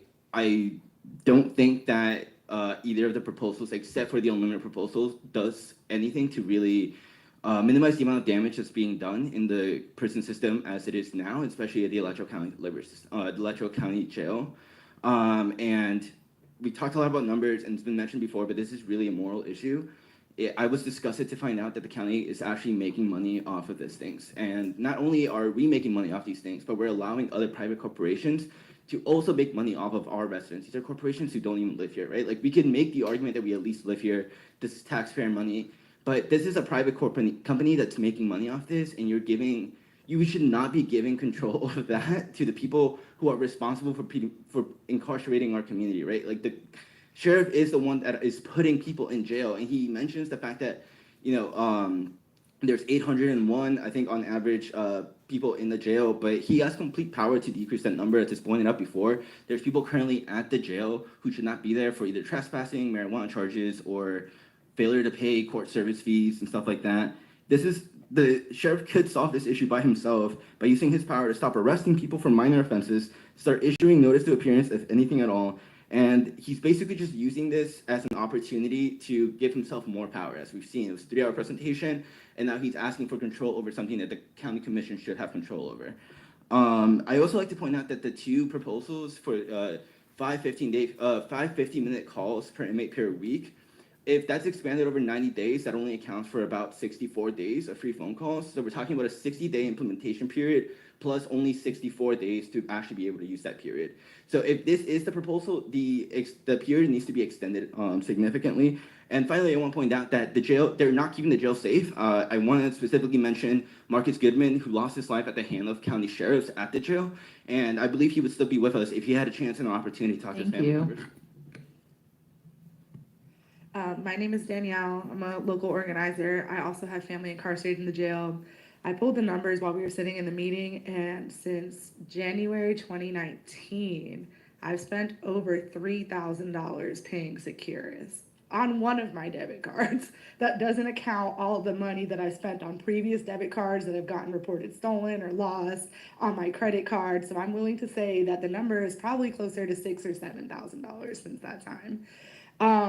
There's been just like a lot of misconceptions, and there's really not enough time. If I got 3 hours to speak like the sheriff's office did, then maybe I could take down all the ridiculous falsehoods that they stated during the meeting. But one thing, inmates already get unlimited amount of calls. They just have to pay for them. They already can use the phone an unlimited amount so long as the floor is open. We don't see people fighting. There's not issues. In fact, like, it was this weird comment about there's already issues with people not being able to make phone calls. I've never had that issue. Like, bro, I've never had my brother call me on the phone and be like, man, I couldn't call you. Honestly, he called me like 7 times today. I was like, you're calling me so much. Like, call somebody else. So that's just weird. The only time I've ever had an issue with being contacted from the jail was actually the day that Marcus Goodman was murdered by detention officers in the county jail, and they were not able to get on the phones. And when they finally got on the phones, because I hadn't received a call in 8 hours, which is unusual because I get jail calls every day, I was like, why haven't you called me? And that's the only time I've had a difficulty getting a phone call from the jail. Also, this like issue about, oh, we need more infrastructure, that's completely false. Inmates got 1 free phone call a week during COVID with no modifications to the current structure. And now their proposal is that they're only able to do that once every 2 weeks. What is the difference between that happening now and when they already did it 2 years ago? That's ridiculous. They need to work hard to regulate abusive services, but they're not regulating the abuse that takes place at the hands of their own officers. And they basically depend on the inability of people to pay for phone calls as a way to limit the amount of phone calls that are made, and that's just wrong. And we shouldn't be doing that. Also, I don't really understand why the sheriff's office didn't prepare any data points on the amount of calls made, average minutes per day, anything, when literally the last meeting was canceled to give the sheriff time to prepare for this meeting. So we canceled the meeting that the community was prepared to come to give the sheriff more time, and then he didn't prepare data points. I mean, it doesn't make any sense. And also, even the stuff that they said was based off of kind of like false numbers. Nothing was based off a 30% increase.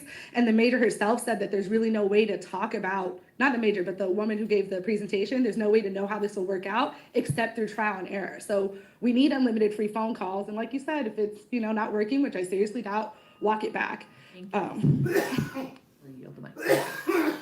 Hi, my name is Jamie. I'm first of all grateful that you all are hearing this out today, and I just wanted to express support for free unlimited phone calls. I think that is a much better option than the two motions that have been proposed. There's a great need for the people inside jail to stay connected to their families, employers, landlords, and other contacts in order to make sure that when they get out, that they have a support network in place and that they'll have those resources that they need to re-enter. And there seems to be acknowledgement here in this room that free unlimited phone calls is what our goal should be, and we have a lot of interest in that, and that the county should not be making any money off of these vulnerable people and their families. Somebody else earlier used the phrase dirty money, and I think that if we're only doing one free phone call every 2 weeks, all of those other phone calls, that's still dirty money that's going to the county. And the sheriff expressed that whatever the will of the commission is, then that's what the jail will do. So I think that since other states and other jails in Florida have already been doing similar things like this, then it's very believable to think that with only an expected 30 to 50% increase, as well as the push that was mentioned earlier to have fewer people in the jail to begin with for nonviolent crimes, then I think that it's doable. And I don't want to see this get pushed further months out after having a trial period, because every month that goes by is having real consequences for the people who are in jail right now. So I would like to see phone calls made unlimited and free, and I also don't think that the sheriff gave reasonable explanation for why he would like the phone contract to be handed over, so I also oppose that as well. Thank you. Hello, good evening. My name is Kimber. I'm here with Florida Prisoner Solidarity. I've met with most of you individually to discuss this topic in general. I was also here in 2019 where we had a similar issue related to ending the contracts with DOC over prisoner slave labor at the work camp. Nothing collapsed when we did that. In fact, it brought county jobs. So I think that just avoid the hysteria that was brought in that moment. This is a similar scenario happening tonight. I have a few points that I want to talk about. I support most of the things that have been said as well. So to not be redundant, I'm going to focus on a few other things. I think it's important to note that there's already trustees already get unlimited calls. They are in one of the highest populated pods without issue. There's 78 people in that pod. Trustees have unlimited access to the phone. So there's not really a concern. It's already happening. It's just the cost. And those people they're getting that because of the higher privilege of being a trustee. I will say that I have in all of the calls that I've taken from jails and prisons, I don't know why Securus presented that you can load $100 at a time and only pay a $3 fee. It's maxed out at $50. You cannot put on more money on your books than $50 at a time, and you have to pay the $3 fee every time. So I don't know why the contractor that you're working with is presenting false information to you. I also would say that, I'm opposed to both motions. I think the only option here is to move forward to get the data point that you want so that we have these false numbers set aside so we know what's actually happening, is going with unlimited. Doing a trial and error, figuring it out, and then we revisit it. You're not going to get what you need by doing the option 2, and you absolutely should not be giving the sheriff control of any contracts so that there's less oversight. You already don't have oversight happening. You already have these issues happening with the jail. You already have a hard time of him coming to the table. Why would you give him more control? I think that the cops, the jail security issue that they're talking about with the phone is irrelevant. The real security issues are the employees that you have at the jail, the fact that they're killing people, the fact that people are getting abused. Your own staff is being caught doing this, getting even charges like a couple years ago. Like, why are we trusting this unscrutinized lack of oversight even further? I do think that there's points to mention too that you get charged more with having an out of area code number. So that's important to know. Why are we living in the 1980s when it comes to prison calls or jail calls? I also wanted to just say, particularly to your contract with Securus, you should be dropping it. Maybe not the two people that here to represent them aren't evil, but the company sure is. And you should not be working with evil capitalist companies. You should be having local control of those phone calls. You should not be unscrutinized of Securus. They are evil. They are terrible. Thank you. Good evening, Madam Chair and the board. I commend you for the amount of time you have to spend doing this. My name is Mike Powell. I am here, I stand here 1,000% in support of free and unlimited calls for prisoners and soon as humanly as possible, as soon as humanly possible. I'm not in favor of prison phone providers, never have been. I think they operate on the backs of poor people. I am in favor of the sheriff and the board directing him to negotiate the best outcome because you direct him. I am in favor of the sheriff cleaning up a lot of things. We've definitely had worse. Yes, we have. We had Sadie Darnell. Hi, my name's Michael. I definitely support unlimited free phone calls, but of the two options, I support the substitute motion from Ken Carnell. I don't see the incentive, the personal incentive that the sheriff's office has in negotiating some contract.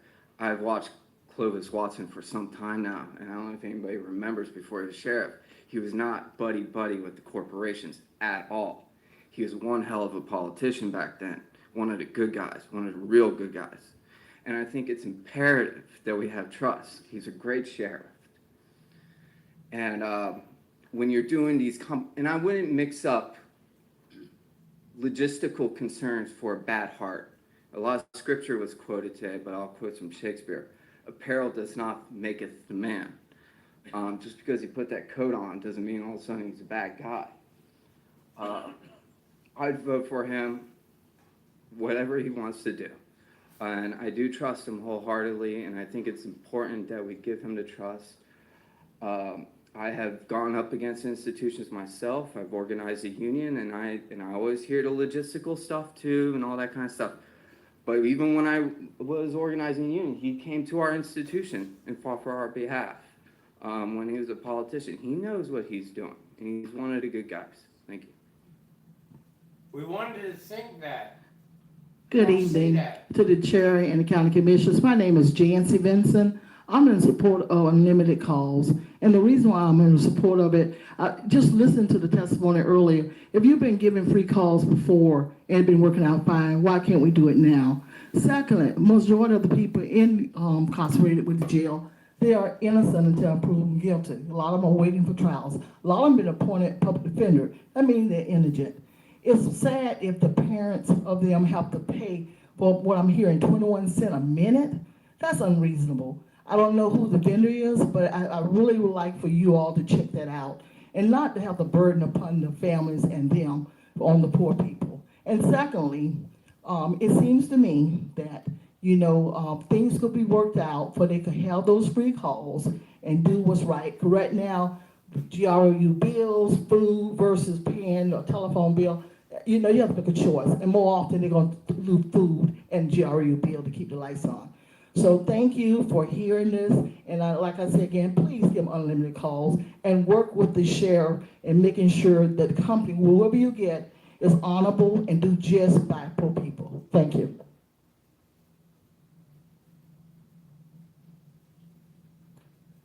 Hi, my name is Em. I'm a student at UF. I think a lot of people really hit the nail on the head today, so if this is a bit scattered or repetitive, apologies for that. But I am absolutely in support of free and unlimited calls as soon as possible. The other thing, I know people touched on this, but I am not in support of the sheriff having autonomy over the contract with Securus. I also think that we should look into other options aside from the contract with Securus, but while we do have it, the sheriff talked a lot about trust and trust me to negotiate with these people and we'll come back to you to get your input. I think you can trust someone but also verify at the same time. I think the residents of Alachua have a right to a certain amount of visibility. I don't think that's too much to ask at all. And we have also seen, as a lot of people mentioned, the sheriff's office sort of maximizing costs on families to also maximize their own profit. So I think giving them too much autonomy over a contract with Securus would only open the door to more problems in that regard. I also agree that a lot of the numbers that we saw today were just plain scare tactics. A lot of the stuff on the infrastructure I don't think really makes sense. still kind of unclear on how to come up with a lot of that. The number of phones that would like be needed to add.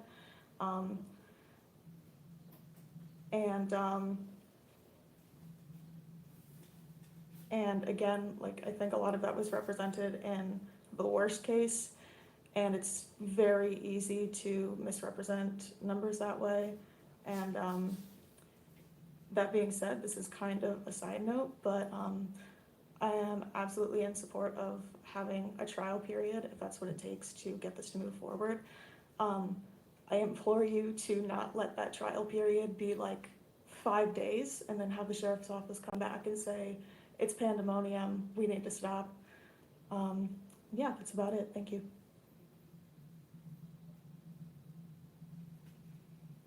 Hi, good evening. My name is Tim Bryant, and I am a lifelong Alachua County resident. And It looks like his brother right there. I am in favor of free and unlimited phone calls, as has been stated. I'm also in favor of getting rid of prison phone providers, as they are exploitive. And, you know, I really appreciate people bringing the messages of the people who are incarcerated, because they're the ones who really matter. They're the ones who matter in this conversation. Their families matter, and it breaks my heart that their voices, that we're not just listening to what they want, to be honest with you, but because we have a system like this, I'm gonna speak directly to you all who have to make these types of decisions when those decisions should be in their hands, because they still have human rights and constitutional rights. So what I just wanna say is what makes a community great, like truly great, it is not our apartments, it is not our parks. No offense to our amazing restaurant owners, it is not our restaurants. It is our ability to look at exploitation and root it out. And it's our ability to support the people who are most vulnerable and to stop that from happening. That is what makes a community great. And what I want to add on that is that numbers matter, right? We're talking a lot about numbers. Numbers matter. But numbers don't make a community. A moral compass makes a community, and you fit numbers in after.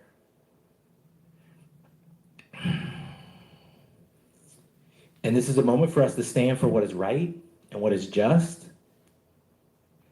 The conversation about, well, calls will go up, calls should go up. Calls should go up. People need love, people need support, people need resources, people need connection. And calls should go up, and we should do whatever we can to make calls go up. And as was mentioned too, to lower people in the jail. States have done this, counties have done this. We can do this. Regarding infrastructure, I already mentioned that, but there are people there now, and there are phones there now that they are using. They can use them for free. Thank you. Seems to be a big problem with free, brother. Good evening, Madam Chair, members of the commission. My name is Rodney Long, and for full disclosure, I'm a former county commissioner. I've sat where you all are sitting today, and these issues sound familiar. Also, for full disclosure, I want you to know that I am a licensed bail agent in Alachua County, and I do own a bail bond agency. And we receive free phone calls from inmates at the jail. So if bail agents can receive free phone calls, then I think free phone calls should be for inmates, every inmate at the jail. So I support free and unlimited calls to inmates at the jail. Also, you haven't had this discussion yet, but I want to go on the record now because I may not be here when you have this discussion. I also support eliminating all those fees that you all charge inmates at the jail. If an inmate come into jail, got $40, when they leave, they're gonna have $0. It's just not right.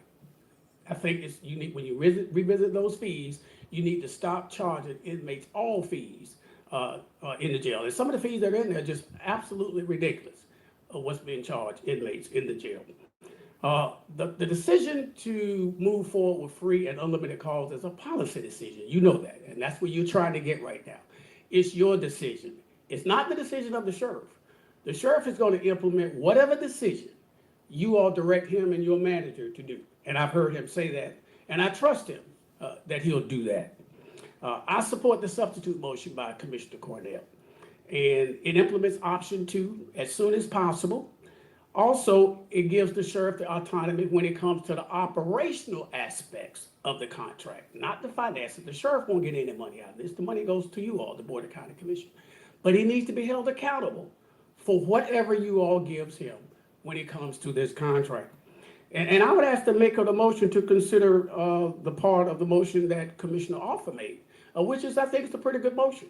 You need to reconsider having securities to charge a line cost instead of a cost. 21 cents is absolutely ridiculous charging people here in Alachua County. So with that, I also support considering hopefully next year's budget, because anything you do now, you're already in a budget. And you're gonna have to try to absorb that cost somewhere there. I think you can probably end up spending about $100,000. Depends on when that comes back to you off the implementation. But I think it's a good $100,000 to be spent by providing free calls to inmates at the jail.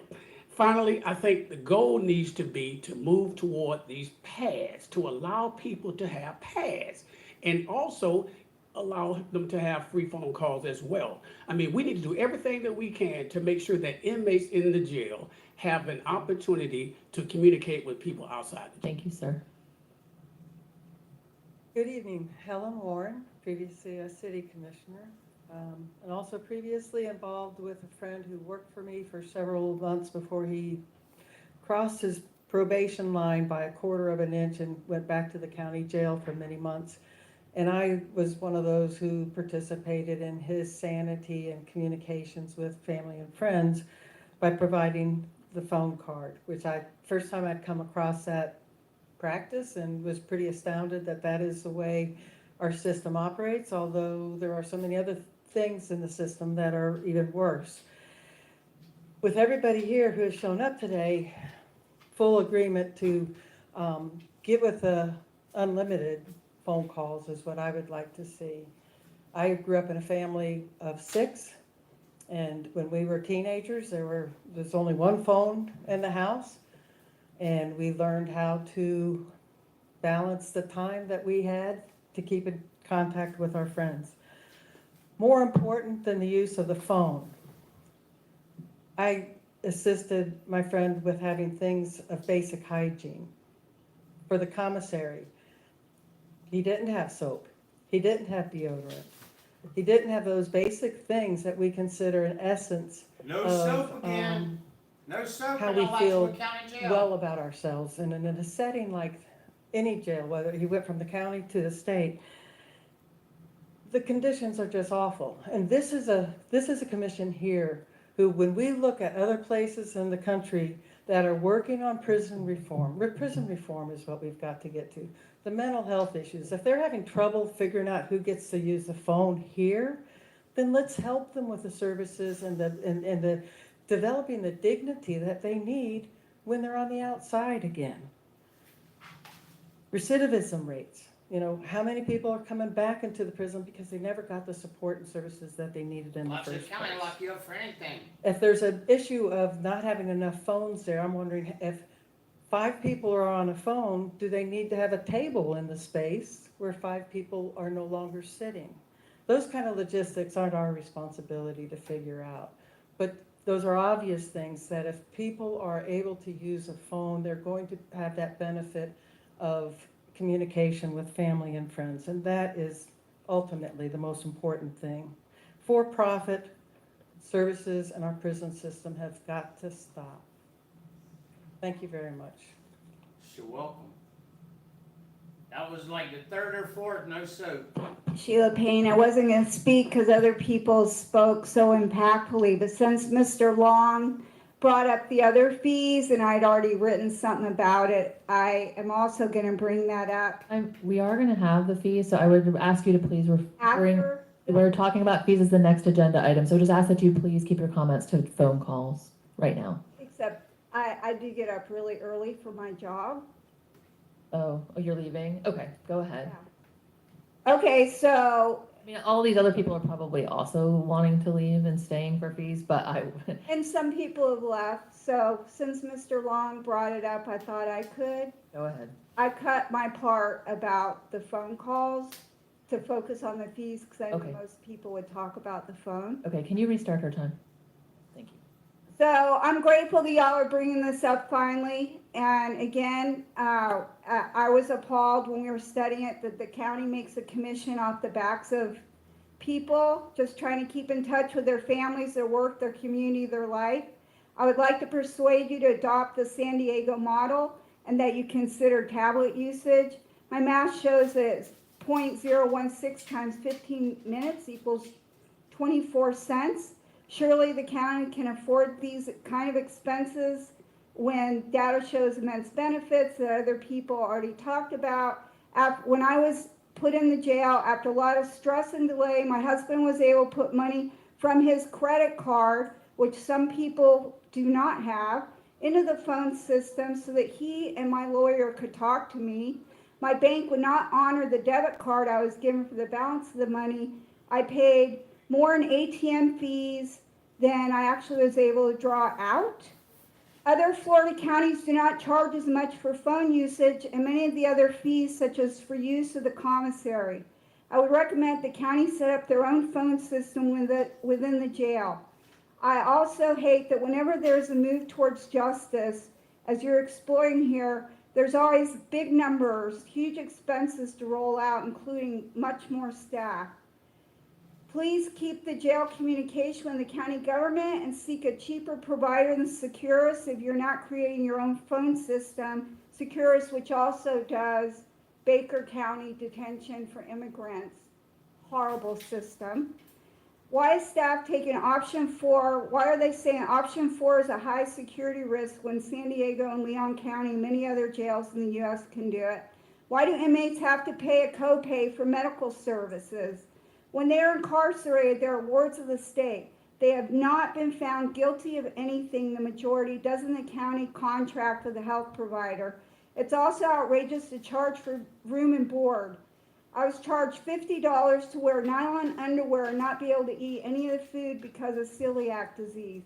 My case was never charged by a state attorney, as many people aren't, but they can't afford a lawyer. They can't afford bail. They sit there. And many people have had to wait forever in the jail. They're not found guilty. They're waiting. Commissary fees are so high that there's now $1 million in the inmate welfare fund. What an Orwellian name for the fund. It is ridiculous to have 47% profits. Again, it is the inmate families who are footing that bill. For those profits to go for things which was in the backup materials like newspapers, library, and GED testing. Seriously? Thank you. GED testing? Thank you. Sheila Shine. Hello, Commissioners. Long time no see. Tyler Forrest with the Alachua County Labor Coalition. I just wanted to pick up on a point that Ms. Payne made and some others have also made, that in the jail, people presumably are innocent until proven guilty. Okay?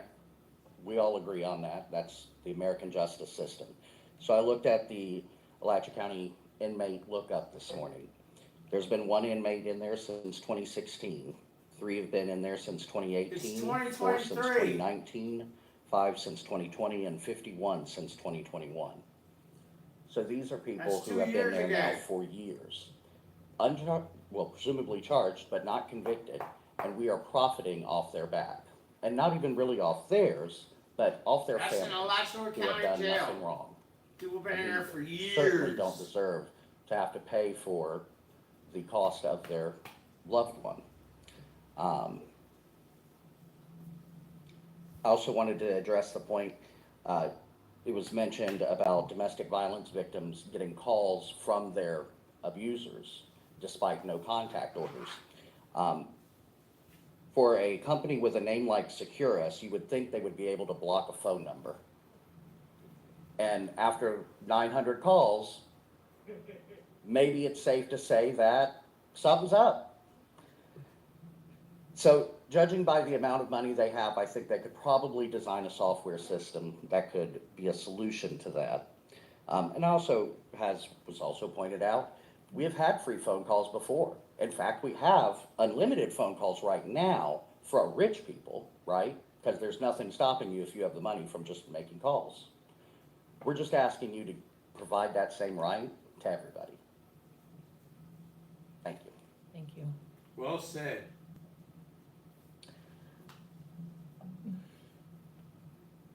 After you, I'm going to close public comment. All right. Hi, my name is Ashton. I'm with Florida Prisoner Solidarity. I just wanted to take this opportunity to say I fully support free unlimited calls, and also do not support transferring the oversight of the contracts to the sheriff's office. This decision affects the community members, and oversight should not be taken away from this body and the community it answers to.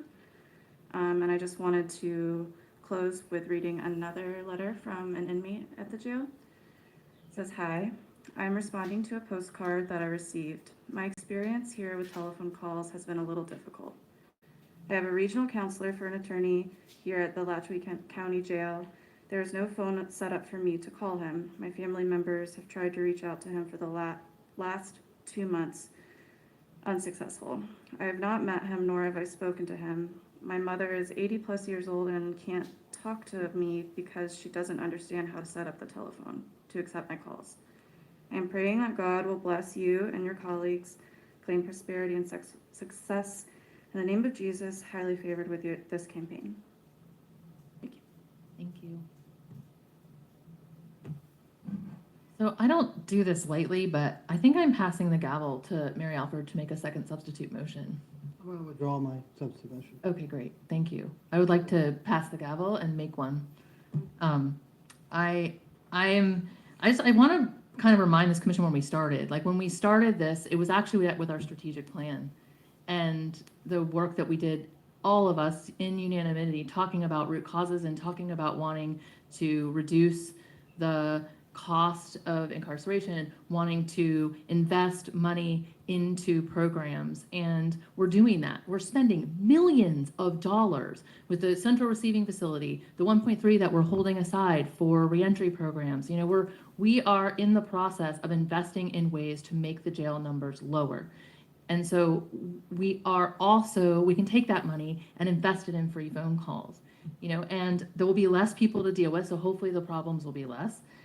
That are being stated are going to happen. I think on top of that, we have an opportunity to begin to look at the way in which we do contracting in this situation too. And so, you know, we have a contract with someone and we have a collaboration with our sheriff. He wants the contract back, but when we give him the contract, he doesn't have to have public meetings. He doesn't have to be accountable to the voters, except for at the ballot box. So this couldn't have happened if the sheriff has that contract. It's not for me about trust and rather he'll do what we say, but he doesn't have to ask the public what they think when he negotiates that contract. The contract never has to come, the RFP doesn't have to come in front of anybody, you know, the contract won't have to come in front of anybody. And I really believe that if we're spending taxpayer dollars with contractors, we should be the ones holding those contracts. So, and if we're dealing with a company that has a really bad track record around the country, then we should be thinking about not doing that anymore. And we should be able to, the community should be able to tell us that too. And I feel like giving the contract to the sheriff, it's not about trusting him or not trusting him. It's about the way that the system is set up and the fact that the sheriff doesn't have to have public meetings about the budget. We do. And so that's the time. Substitute motion. Yeah, my substitute. Can I ask Securus a couple of questions? Because I want to hear your substitute motion, but I'm withdrawing my substitute motion, so that's off the table. But I too am not happy with kind of where we are. You're probably not happy either, Mary. But can I ask Securus a couple of questions before your motion, or do you just want to put it on the floor? Mind if I put it on the floor and you ask it? Get it on the floor. If you don't mind hearing it, 'cause I think you might. Okay, floor. so the first part of my motion is to eliminate the subsidy of the county portion of the phone calls immediately, or ASAP. Like we just stop that immediately, which means that the phone calls will immediately 100% flip, 180. That quick, 180. Get. Or was it always supposed to go that way? We'll never know. But we see what we see. 9 cents cheaper. And second part is that we work with the sheriff to negotiate a plan to implement free phone calls by October 1. And the second, and that would be a no cost option for us. So no, like trying it without additional phones and infrastructure unless part 3 of the motion brings something different. And that is that we terminate the contract. We exercise our option to terminate the contract with Securus and work with the sheriff to write an RFP as soon as possible for phones to be free at the jail. That's my motion. Motion of the ocean. I'll second it for discussion. So you pass the gavel to Mary? Yes. You running this meeting now? And y'all can do this with y'all Yeah, sheriff's I'm running the departments meeting. too. You want to be in front of You Yeah, ain't seen be- shit yet. That's okay, I can do it. Ken's on. Ken's on. Okay, kid, I recognize you. Thank you, Mary. And then county attorney wants something to say. Something. So is it Paul from Securus? Paul from Securus? Yeah, I think he's online. Yeah, I'm still here.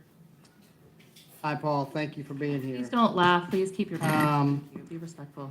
I appreciate So I guess I have a question about how many lines currently exist right now at the jail, which presumably have all of the services that are currently provided.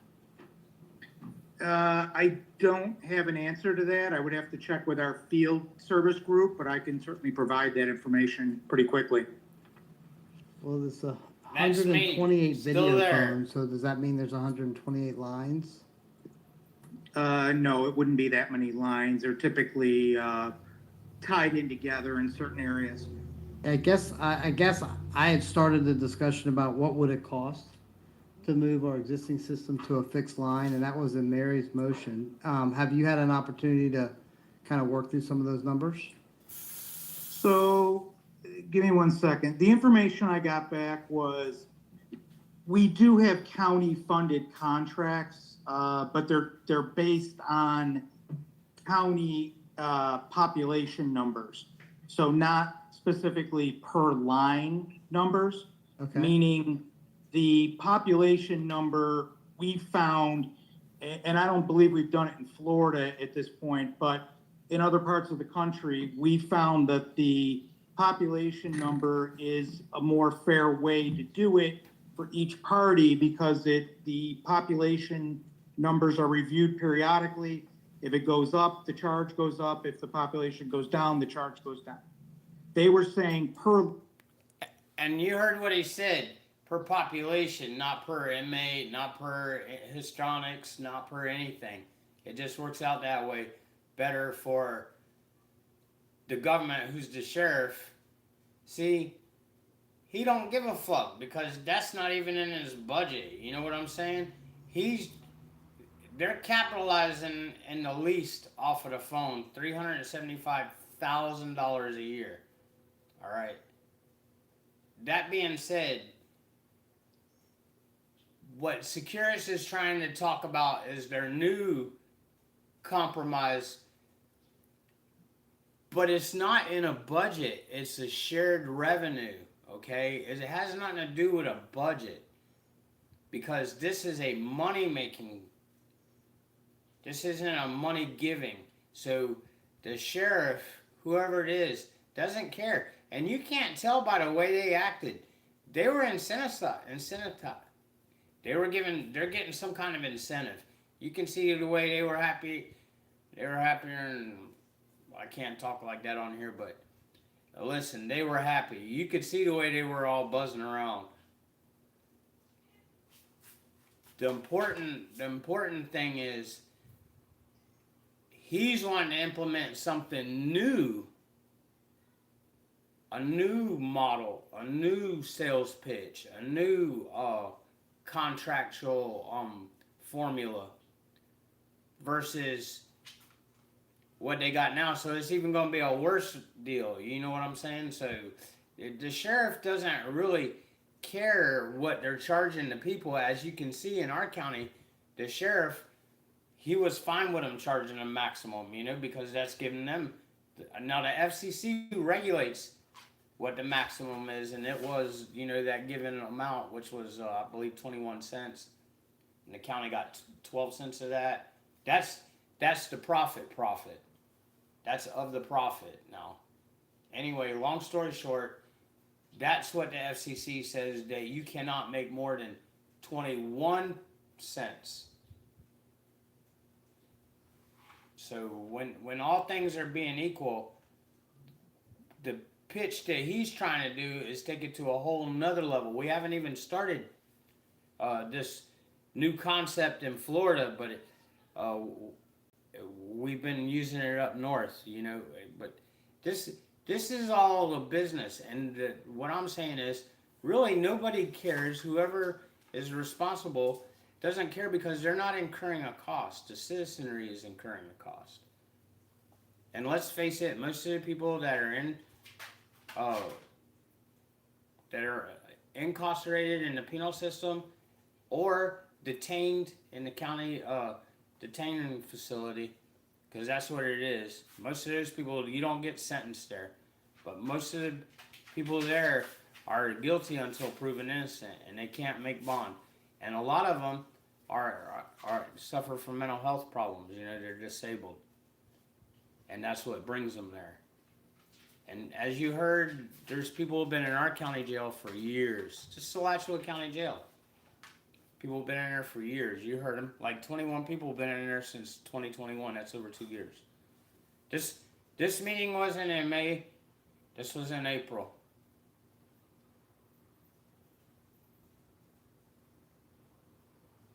See, January, February, March, April. May would be the 5th month. And we were there all night. That's me right there. With my fade. Line also does not work when the line is through a cable modem access. I can get a little more information on that. And the last point was, we can certainly discuss the price per line in-house, but they didn't have any data on that to share at the moment. Okay, thank you. So, you know, what I was kind of scratching out here, some math, you know, when people were talking, because I kept hearing free and unlimited, and that's what we've been talking about. And I want to ask the sheriff kind of his thoughts about what Commissioner Prizio proposed. But, you know, I was trying to come up with this thought of eliminate the subsidy. So then the worst case would be 12 cents. County just pays for calls for 90 days. Let's see what happens. You know, and then we actually get data, and it's basically unlimited because the county's paying the cost, 12 cents. And if under the worst case scenario, 10.8 million, that would mean 3.6 million minutes. 3.6 million minutes times 12 cents is $432,000. It can't be, because they don't even have to call phones for that. So. Right. At 21 cents, which is both sides of that, what we get in and then what we pay, it's $756,000, which I think the sheriff's going to tell us he's probably going to end up giving us back. So the funding source would be the vacancies coming from the jail. Don't knock it over. That trial. Go. So I think we might be able to kind of get there, but that's, I mean, you're moving to terminate, your third part was terminate the contract work with the sheriff to come up with an RFP, and so, Sheriff, That's for next budget year, not now. Like termination. Well, there's 4 months termination, and I mean. yeah, I mean, we would have to give Securus 120-day notice to terminate. Take about that long between now and the end of the year for the sheriff to work through that, and then we would get proposals. And if we work with the sheriff to create the RFP, then he would have input as to those proposals and operationally how we would do. So how do you feel about the Commissioner Prizio's motion? Yeah, I think it's a very fair motion. Actually, we will have until October. I think myself and the county manager can get together and come up with a solution. Just to emphasize, one of the reasons I wanted to have control of the contract is because of my concerns with the company when that incident happened with some family members who contacted me that were unhappy about charges that they received that they did not get any services for or the inmates. So that was my reason. I wanted to get with them and say, what are you doing in our jail? How are you going to do it? And what's fair and what's just? But certainly, it certainly wasn't for power. It was to make sure that the citizens were treated right, the families of the people. So if this is the will of the commission, I'm prepared to move forward with the county manager to make this work by October. Thank you, Chair. So repeat the third part of your motion. Hold on. What's going on? We have the county. Oh, I'm sorry. Hold on. Well, she's in charge. I'm in charge. Sorry, the county attorney wants. Well, that's what I was just about to do, is recognize the county attorney and ask Commissioner Wheeler if she'd push her button if she wants to talk.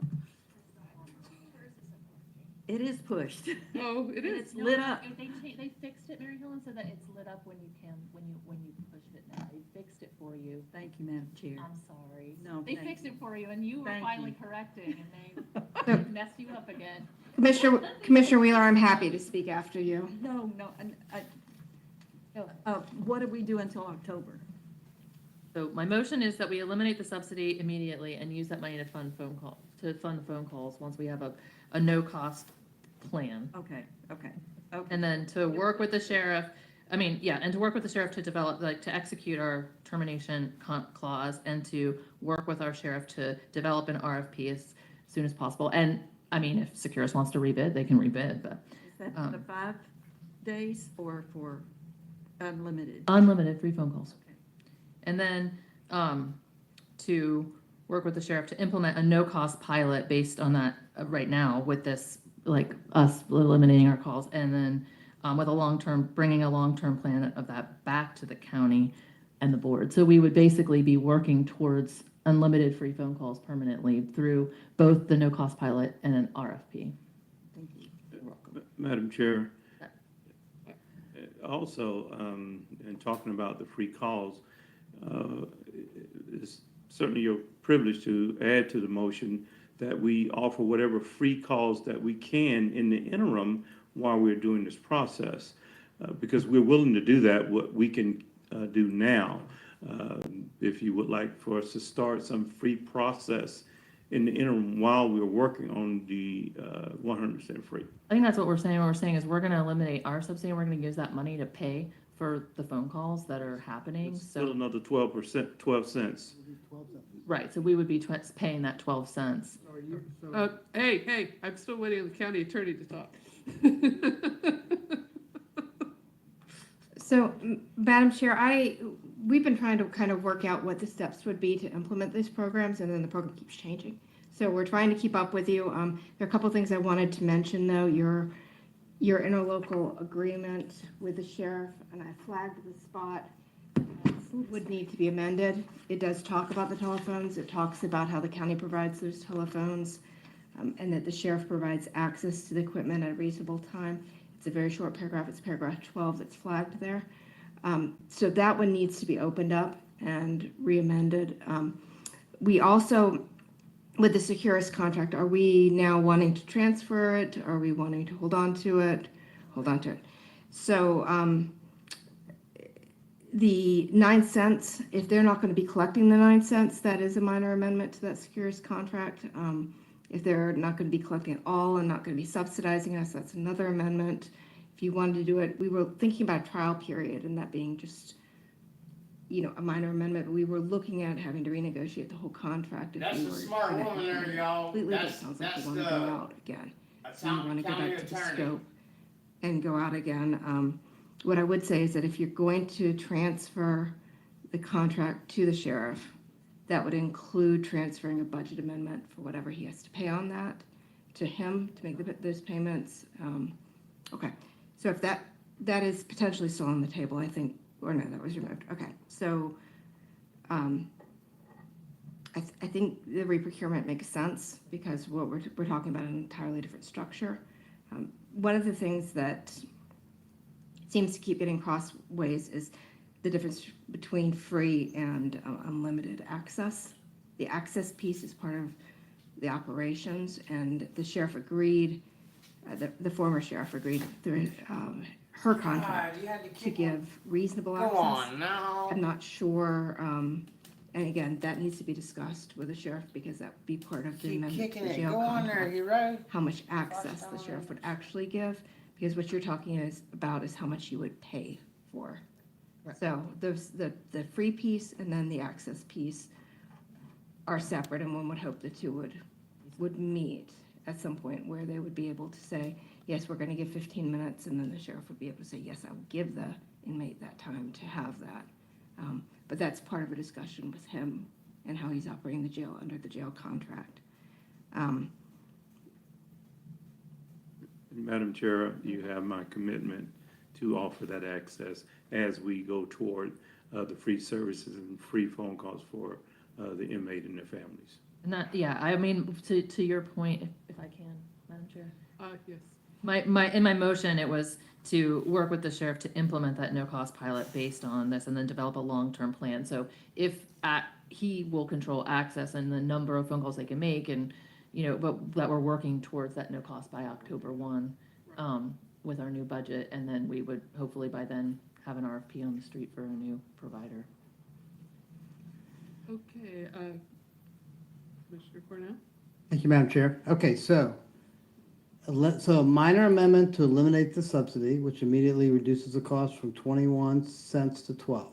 Right, and Madam Chair, that also requires, security to agree to that, but that's pass-through money anyway. Well, if they don't agree to it, then we just give it back to the inmates.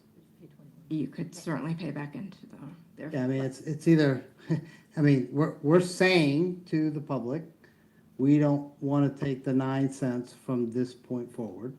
So so that's lowering the cost to 12 cents.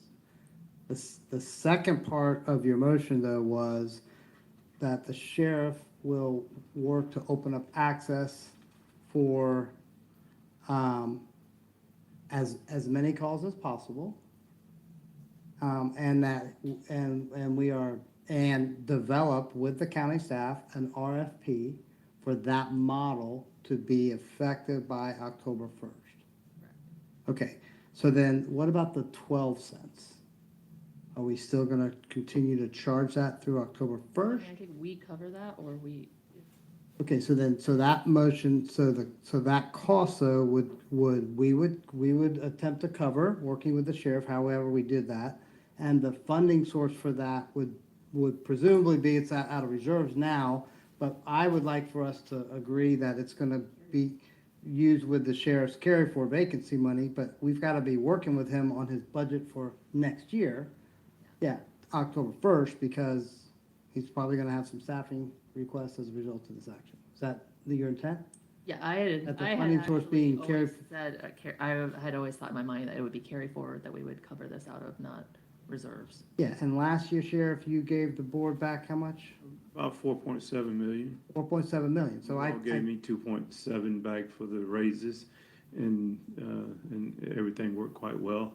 Hopefully, we can take the resources from the access and also get more access to give the employees another raise this year. So hopefully, we can accomplish all of that. Yeah, so using that Did quick you hear math, what he got worst case done? scenario, we're at $750,000, which we'll be using. Did you hear what he got done over what Sadie Darnell got done? He handed back $4 million. May as well say 5. And he gave out raises. And they act like they hate him. I don't know what his story is. Vacancy money to pay for. Best case scenario, it'll be less than that. It just all really depends on what happens. And I think the quick. When I say they act like they hate him, the employees of the Alachua County Sheriff's Office, because they all bucked on him and they got him in court now and stuff. And there's other shit that's come out, and you can hear the mindset and stuff like that. Anyway, but we see that the Alachua County Board of County Commissioners is leery of him too. Using what you said, Mary, kind of this trial process, working with the sheriff, we can figure out really what is that number going to look like? Is it going to be 3.6 million every quarter, or is it going to be, like Max said, 5 million? I think there's going to be a scenario where the inmates are going to just kind of figure out, okay, the phones are free, they're available, we're communicating now, and it's, hopefully, there's no capital involved in building more jail. We don't want to build more jail, right? We want to work with the sheriff to make sure that everything is working right. Okay, yeah, I like it. Support the motion. Hey. You could always arrest less people. Yes. We've already taken comment on this. We won't be having comment on the motion again, I don't think, right? I think that since the substitute motion, we've already commented, Okay. we should. The only thing I wanted to bring up, and just so that people who anybody who might be concerned about well, who would bid on this? I mean, I have a list of Florida municipalities and jurisdictions, and on this, there's no less than 10 different companies that provide phone services. There's probably more than that because I probably missed a few. I'm not very good at counting lists, but there's a lot of providers that I think we could get bids on, and I think maybe they'll have creative solutions to what we're trying to create. And maybe we can incorporate tablets into the thing, and we can come up with a really exciting opportunity to reduce costs and create connection between loved ones. So I'm excited about this, and I appreciate you supporting the motion. Yeah, to eliminate the subsidy of the county of phone calls immediately and to cover the remaining costs. Where's your glasses and sunglasses? Glasses are out here. I think we need to mute our person on Zoom. Is that possible? Okay, thank you. I don't wear glasses, but maybe I need them. To work with the sheriff to implement a no-cost free phone call plan for the short term, and to eliminate exercise the termination clause in our contract with Securus and put out an RFP, and to work with the sheriff to develop that RFP. And then I guess I need to add to my motion that we're going to have to make a minor amendment, or work with Securus on a minor amendment in the meantime. Or is that just a result? Right, so Madam Chair, that'll be one of the steps we have to take to implement your motion. I would tell you that we are going to attempt amendments with the contractor that we also terminating. Yeah. Okay. They may want to rebid, so I don't know. Okay, that's the motion. Does it make sense to you now? So the phone calls will be free as soon as we can do all of this, and then the sheriff's going to work on how to implement that the best he can in terms of the amount of phone calls that would be available to the inmates. Now, with a goal of getting to the 100% free phone calls, new contract that has hopefully reduced costs for the taxpayers, and that's the motion.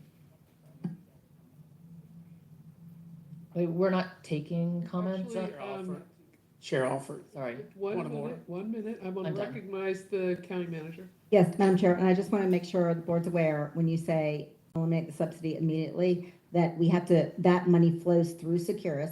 So Kevin's going to get with them first thing in the morning, but I don't know whether it'll take a matter of 10 minutes or 3 hours or 48 hours. So I just want to make sure the public does not think that literally when we walk out of here, that it's not going to be charged. ASAP.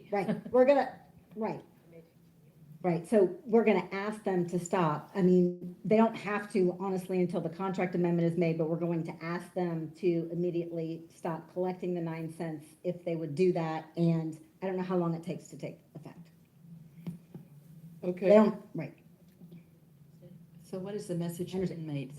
They haven't, and as the county attorneys reminded me, they have an obligation to pay that to us, so they may not stop it until we get the amendment. Okay, thank you. And That was the county attorney, manager. Are we okay to not take public comment on this substitute motion?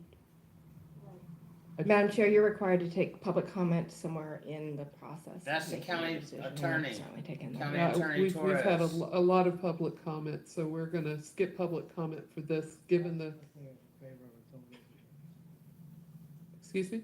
Asking if they're in favor of the motion to raise the Oh, okay. Everybody in favor of the motion, you want to raise your hands? Okay. All right. We can't take comments right now because number one, you're not on the record, and number two, we're not going to take comments. Anyway, thank you. So are any additional I didn't see your button, sorry. It's on. It's not on. Okay, Mary Anyway, Helen's is broken, and Mary Helen is trying to speak. It doesn't matter. I'm Okay, gonna that's ask right. you, what is the message now that we are giving inmates? We're saying we're doing this now, so at what point will they have access to those calls? Free calls. Free calls? So we, As soon as we can negotiate. I mean, this is gonna go out to the press, it's gonna go out everywhere, it's gonna go, so what? Mary Ellen, may I ask? Um, Respond? yeah, if that's who the question is asked to. Whoever, I'm just. Mary Ellen, what I think the message is that the board is moving to put out a new RFP to create a new process whereby calls will be free and unlimited starting October 1st. And that they're gonna be working with the sheriff to come up with that RFP and immediately reduce the cost and start providing, hopefully, free and unlimited calls prior to that date. I think that's That's the best we can do. Okay. I think that's the best we can do, and to me, that seems to be the message. Okay.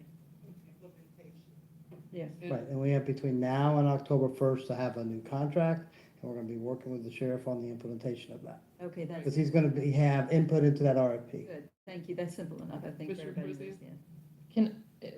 Would the seconder of the motion be okay with me adding that staff bring back an update on Tuesday about the amendment with Securus, and that we get an update from the sheriff as soon as possible with regards to his implementation and what he's able to do?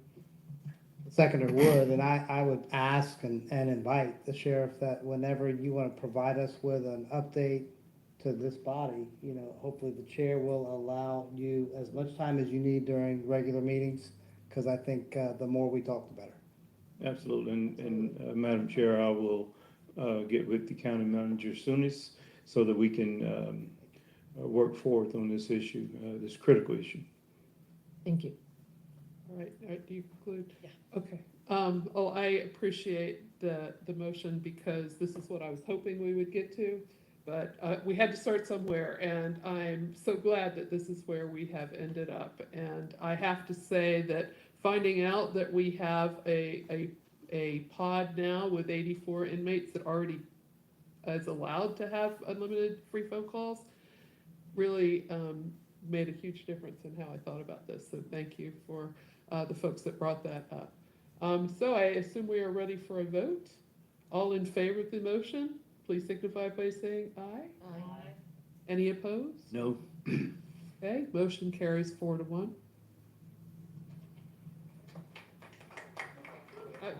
No applause, just big smiles, okay. Okay, If I could have an opportunity to say at least why I voted no. I've always been a guy that likes to do things by numbers and the proper numbers to know that we can afford it and can't afford to do it. And tonight, I don't have that understanding tonight. I get what you guys want to do. It's just like we did the $15 an hour. I felt we had to do it gradually so it wouldn't break the bank. And that's what I've always been as a political person, is to make sure we don't break the bank, to then have to come back to the citizens and says we can't do this anymore. When I want to move forward, I support number 4, but I thought we would do it gradually on a basis to see how it works first, and then in the meantime we go through our budget process for next year to make sure that we have the funding to do it. And so that's the reason I voted no, because I don't think we're doing the due diligence to really make this happen or to be sustainable. That's my problem. I don't want to start something and then we find out we can't afford to do it, and then we got to come back to the citizenry to say we can't do this because financially it's going to break us. And I don't want to be in the situation like across the street. I'm just going to be honest with you. And so I'm more conservative when it comes to that. I'm just being honest with you. Okay, so we've heard money the whole way. This is they call him Chuck Chestnut. All right, he owns Chestnut's Funeral Home. He's been around for a while. I've watched him, talk and stuff over the years, and he's pretty good. And the people that he's talking about across the street is the city of Gainesville. Now his wife is now the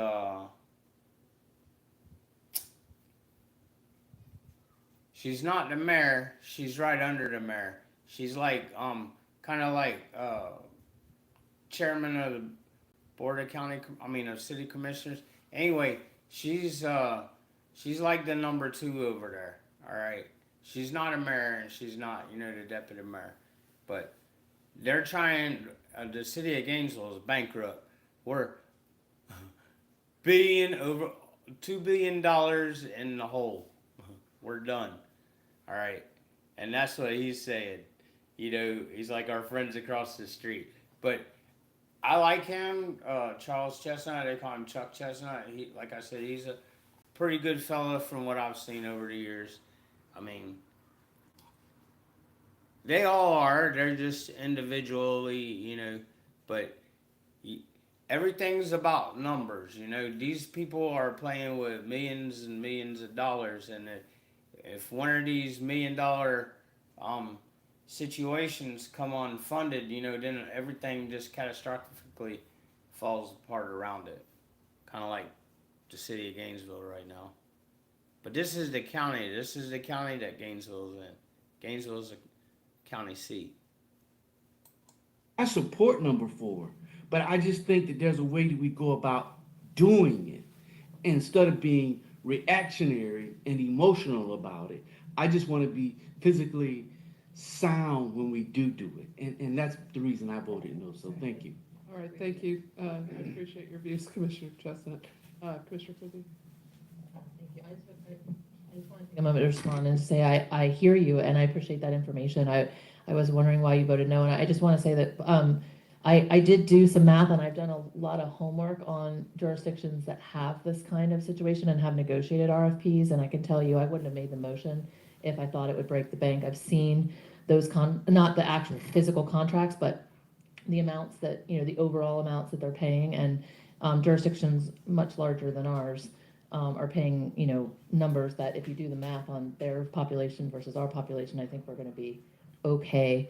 And it seemed like the number that we would spend between now and October 1 was not going to be exorbitant. So I want to say I do appreciate the fiscal responsibility, and I hope that people don't take it that I was being reactionary. I've given this a lot of thought. I've done a lot of homework, and so I didn't go into this lightly. I just wanted you to know that too. They had their mindset. You know what I'm saying? They were just looking for their pivot point. It's it's kind of like you could foresee it, like the way their faces were fixed. They just didn't have the moment to capitalize on. But now, when they're making $375,000 in the green, right? No, nothing coming out of it. Straight, $375,000. Now, they're gonna lose that $375,000 and possibly fork over some more. But we'll see how that goes. So, thank you. But the other side of it, we have not heard from the budget. I want to respond to Chuck too. Chuck, I really appreciate always your thoughts. And I too have kind of been working on some math with the information that the public has provided. And what really got me on Anna's motion was I've also been talking closely with our sheriff. And I know that having him a part of the RFP and that he shares our goals is going to give us, I think, some real negotiating ability with hopefully Securus. And the public comment that I heard today where the costs when it went from the backs of the families to the county and the sheriff overseeing it went from 21 cents to a nickel. There's a lot of profit in that 12 cents. And I also think that having our sheriff and our county working on that negotiation and really opening it up to the public, because that was negotiated back in, gosh, I don't know, 19, a lot's changed. I think we have some vendors that may be providing us with some different potential solutions. I think Securus may be able to provide us with some additional solutions. You can't have that negotiation though unless you terminate. And so this really just restarts everything. And I trust the folks that we just asked to be involved in renegotiating that. And I also know that the vacancies from the current year, that we're gonna be able to afford this. And so when I think about how do we kind of reinvest that money from those vacancies, this seems like a really good place to reinvest it. That is in line with not only what the community is asking us to do, but I think also what our sheriff has been asking us to do. So that's, I kind of did all that like in, I don't know, 15 seconds when Anna started talking, but I hear you, and I just wanted you to hear my thoughts on why I felt okay financially with it. Oh, did I? Oh, sorry. Okay, well, I have to say that I really enjoyed the power of holding the gavel for a while. It's you know, very empowering, but I'm going to pass it back to Anna at this point. All right, we are moving on to item number 2, Alachua County Jail inmate fees. I believe we have another presentation from our staff on this one. Get ready for this, y'all. Thank you all for being here. Madam Chair, Carl Smart, Deputy County Manager, Alachua County Jail inmate fees. We'll try and be as brief and succinct as possible. Know that the hour is late. We want to quickly kind of go over the inmate fees that are charged at the jail, speak a little bit about the inmate welfare fund and the commissary that's provided there for the inmates. And of course, I think all of the fees are open to the board options to take a look at the fees here. Just a little bit about the schedule of fees. A lot of the fees are covered by state law. Florida Statute 951.032 deals with financial responsibility for medical expenses. It basically sets the expenses to the inmate. So the inmate is responsible for those medical expenses, and the jail staff, the sheriff has the authority to collect on those medical expenses and collect from the either from the inmate themselves or through the insurance of the inmate. Florida Statute 951.033 deals with income and assets and payment of subsistence costs. It authorizes the chief operating official to charge subsistence to help cover the room and board and daily costs of the inmates, and to collect from the inmates through their internal account, or if it's unpaid, you can place a lien on the inmate, and that lien is effective for 3 years. 951.033 also authorizes the sheriff to determine the inmate's ability to pay. And so it gives, the statute kind of governs a lot as it relates to fees. Does it require the subsistence fee or just allow for it? For the subsistence fee, does it have a requirement of like a minimum charge? it allows for subsistence. Allows for it, okay. Yes, ma'am. Thank you. Okay, Chairman Prizia just answered or asked a very definitive question. Does it allow or does it require? Does it allow you to charge a fee? Yes, it does. Does it require you to charge that fee? No, it doesn't. That's like with the phone system. They were charging the maximum that they could charge, where it yielded them 21 cents per minute profit. And that's what they were getting. And that's how that broke down. They tried to hand it to you several different ways, but basically that's what that was. Alright, so now these fees that they're charging, does the Florida statute require? No, you don't have to charge a fee. Does it allow for a fee to be charged? Yes. Why does it allow for a fee to be charged? Well, let's think about it. Your tax money is already going into the jail for their fiscal budget. Do you think that they factor in that they are charging you $40 if you got it in your pocket to come in the jailhouse? Do you think they're factoring? No, that's just like what they call, probably goes to their ancillary budget or back to the county main budget. See, the county's making money on this shit. Now, everything is already paid for in your taxes.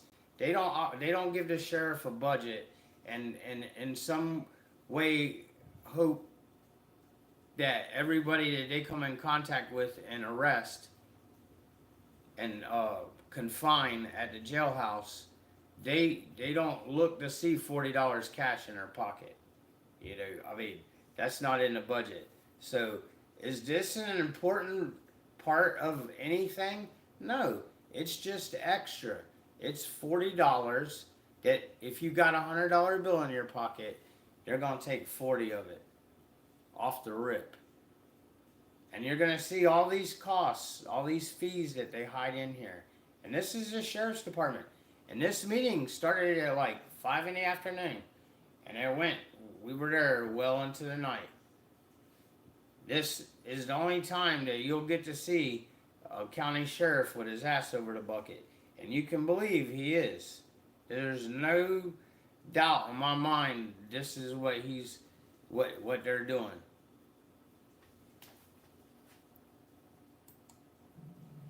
Here are some of the fees starting out. Okay, there's a doctor clinic. All right, they're going to charge you $40 to in process, right? Then they're going to put a lien against you for 3 years.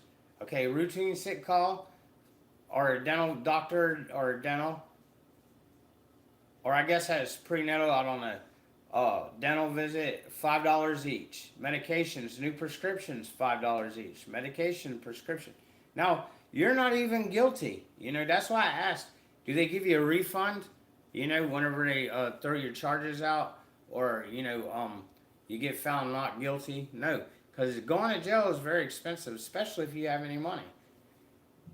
Medications, prescriptions, renewal, $5 each. So it's $5 a month per prescription. It's $10 to start, and then $5 after. Laboratory test, $5. Clinical procedure, X-ray, EKG, weight check, blood pressure, $5. Copay. These are copays. That's what they're calling them, copays. Inmate transportation for elective medical surgery, $80 each.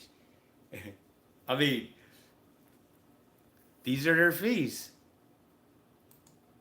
Clinic visit, a routine sick call, dental visit, those $5. New prescriptions and renewal of subscriptions, $5 each. Laboratory tests, $5 each. These are the medical services are provided. Okay, go ahead.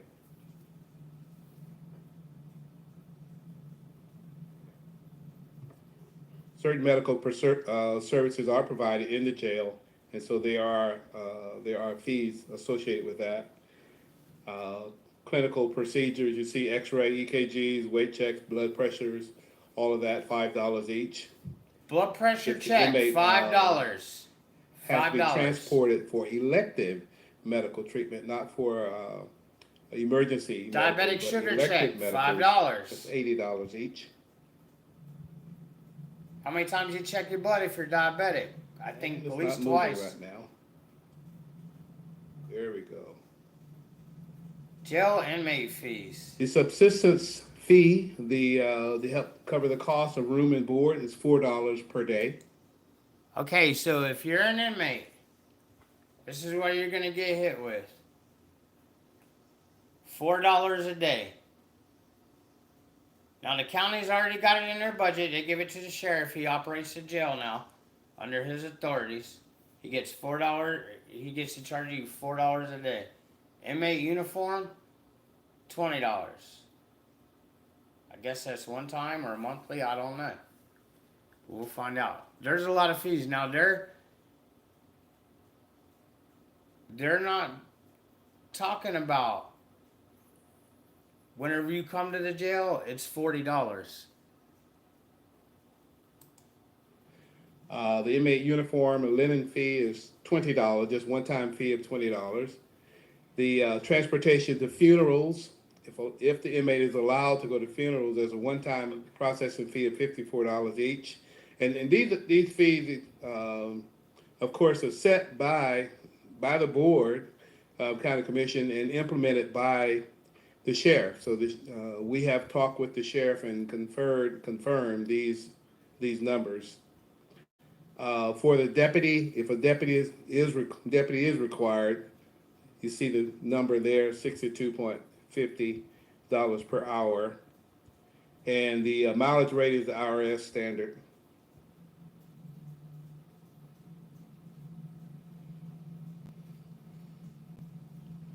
The fees for subsistence, that $4 per day, help offset the cost of jail operation to house, feed, and clothe the inmate.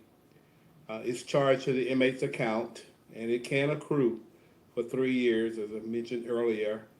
The sheriff can collect that cost, like when the inmate is released, it can collect that cost from the inmate's account, internal account there at the jail.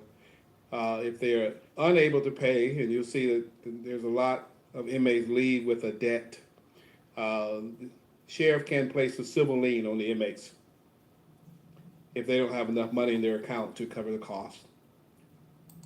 So you come in, say it takes you 2 years to get to court. You're found not guilty. The sheriff can still throw it. Well, he's going to. They're still going to throw that on you. I mean, because you weren't there in a state of guiltiness or non-guiltiness. You see what I'm saying? I mean, this shit don't make no sense of how it's applied, you know? I mean, it's all, and yes, we know they charge you when you go to jail, but it's weird whenever you see them fessing up to it.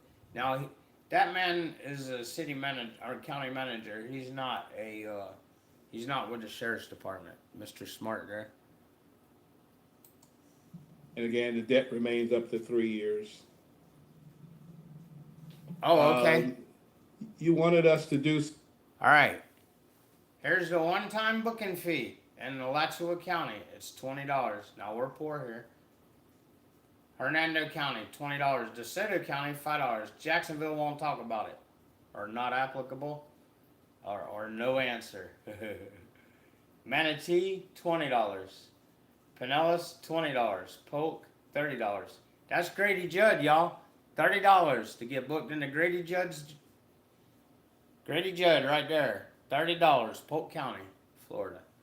There's Santa Rosa, 20. St. Lucie, 25. Wakulla, that's down there where Caveman is. It's $10. And $20 in Walton County. Now, we had the highest that they could charge for the phone. I'm sure that's probably close to the highest. I don't know. Grady Judd got you down here at $30. What y'all think about Grady Judd? That's his number now. $30. Right there.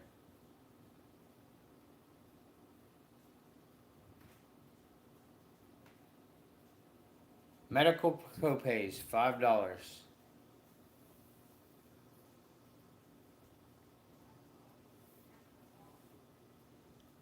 Some comparison with other counties, and so these next few charts show some comparison.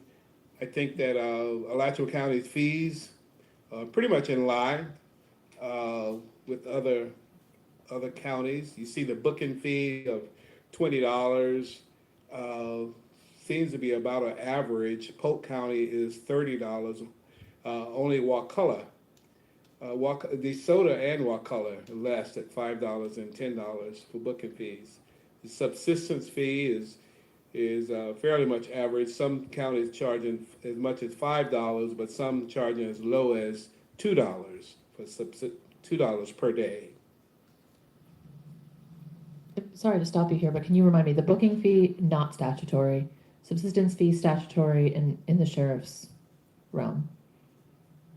Per diem, not statutory. Like, can you just, as you're going, will you tell me which of these are required and which ones we are charging versus which ones the sheriff is charging, so. Okay, I think I'm gonna have to, in some cases, ask the county attorney to help chime in on it, whether it's mandatory or not by state law, but we'll cover as many as we can. Madam Chair, does not applicable mean that it doesn't exist, that we don't charge, or it's just where the service is not provided? That's correct. It means that it's not applicable, it's not charged. We don't, okay. Non-applicable. We'll come back to booking fee. I'll get that answer for you. But that's a charge that we charge? That's a county charge? Yes, Booking fee? Okay. right, absolutely. $20 we charge. And the subsistence is the sheriff? Said absolutely. Yes. Guess what it costs to get your ass in Okay, thanks.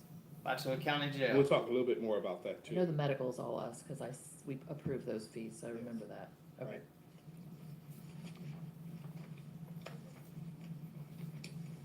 More comparison.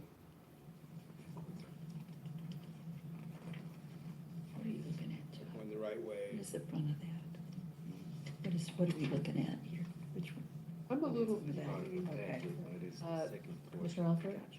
I see under some of the medical expenses in A, but I thought you had just listed $5 copays on those in the previous slides. Yes. Let's see. Oh, wow, Miss Miranda, I And did that three there's times $5 today. copay right there. Right, but it applies to all those things that say in A down further, right? So, No, ma'am. Look at ambulance fee. It's not applicable. We aren't charging for ambulance fee from the jail. If it's ambulance fee, our fire rescue would cover that. well, what was that $80? There goes somebody who had to get up. Oh, that was a transfer. That was me. Okay. Yes, ma'am. Okay. And then, I thought it was $5 for dental. Was that not true? I guess the way we call things is different, maybe. Yeah. What we're naming things is, how we're naming it is different. Yeah, sorry for the confusion, but yes, that's the case. We have a lot of $5 charges, but not for a lot of things, but they're not listed that way. Okay, I see.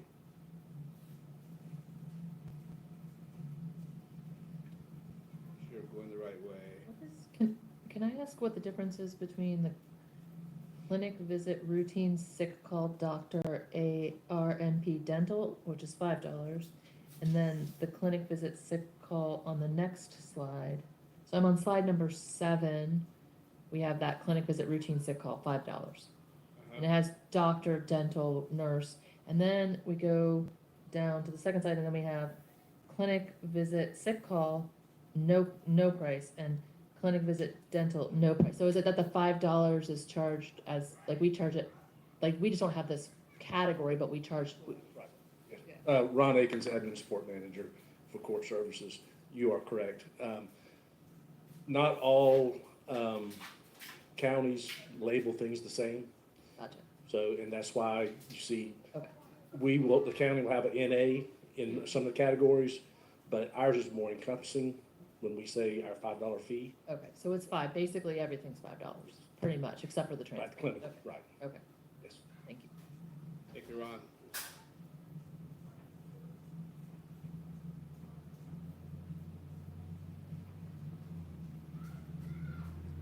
This one is the inmate transport for elective medical treatments, $80 a trip. Here you see that DeSoto They'll transport, but they doesn't charge a fee. Hernando charges as much as $175. Jacksonville Duval, they don't provide the service. Manatee didn't respond. Pinellas County, $30.10 an hour. Polk County, the IRS mileage rate. St. Lucie is the same as ours, $80 an hour. A couple of other counties did not respond. Madam Manager, did you have something or? Madam Chair, in the interest of time, I may be able to shorten things up just a little bit. And so, in our meeting with the sheriff, I think that, the sheriff is willing to forego any fees that are not required to be charged under state law. And certainly, if that is the board's interest in looking at, what we would do, if we get that direction from you, is we will go and we will come back with, these are the ones that we have to charge, these are the ones that are optional, and of the optional ones, this is what's going to cost us, because obviously that's part of the sheriff's budget, it's a revenue thing. So this is what it's going to cost us, and then we can go from there. So that might shorten going through all of these, because I understand that is what he's going to come up and tell you. So my response to that is, let me come back and tell you the financial impact of that, what we have to have and what we don't, and where that leaves us financially. And then, so the only thing that really leaves us that we don't, that's kind of the secondary to that would be the inmate welfare fund, which is separate from what we adopt. Okay. And we, Is that, if that will help shorten kind of, since it's You're on the saying 10 you o'clock. would you would like a motion to bring back, okay, The sorry. sheriff can Yes, confirm ma'am. that, and then if We the have- board's okay with that, that's what we would do. This is one of the issues that we brought up and we talked about at length. And we're in agreement. Any fees that we can walk away from to help our inmates, or should I say the families of our inmate, I'm willing to do as sheriff as well. So whatever the county manager and I can sit down and look at the fees, and whatever we can eliminate, I'm more than happy to eliminate. And I've stated that with the manager and as well as my staff, and we all concur. Maybe we can just get a motion to refer that to staff? That the sheriff and we move the county staff meet with the sheriff to work on eliminating any fees that are not required by state statute, bring back recommendations on eliminating those as soon as possible, as well as recommendations for how we can utilize the inmate welfare fund. I did have a question about that.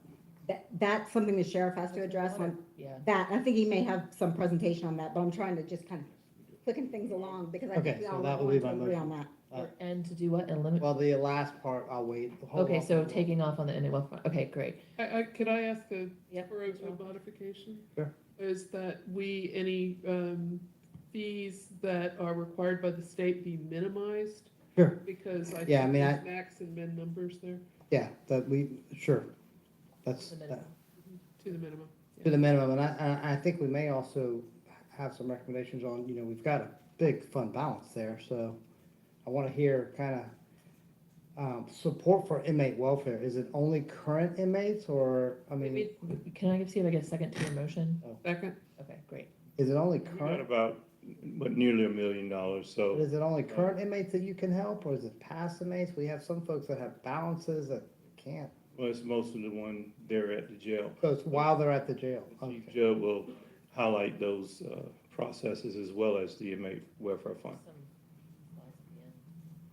Yeah. And this at the jail that they don't provide A motion is soap on the either. floor. Can we talk about the inmate welfare fund in case we want to add that to the motion, or? Right, we'll just, that way, yeah. Is that, so we'll keep going if that's okay with you, and then we can add to the motion, and then we'll, okay, awesome. And Madam Chair, this is just a chart that shows the debt collection rate, what's past due over the years, how much was collected. You'll see that the collection rate is fairly low. It is low. The highest was in 2018 at 18.35%, but it's been going down pretty much ever since that time. Do we have the ability to wipe that? So that was one of my questions. Can we use the welfare fund to wipe off debts?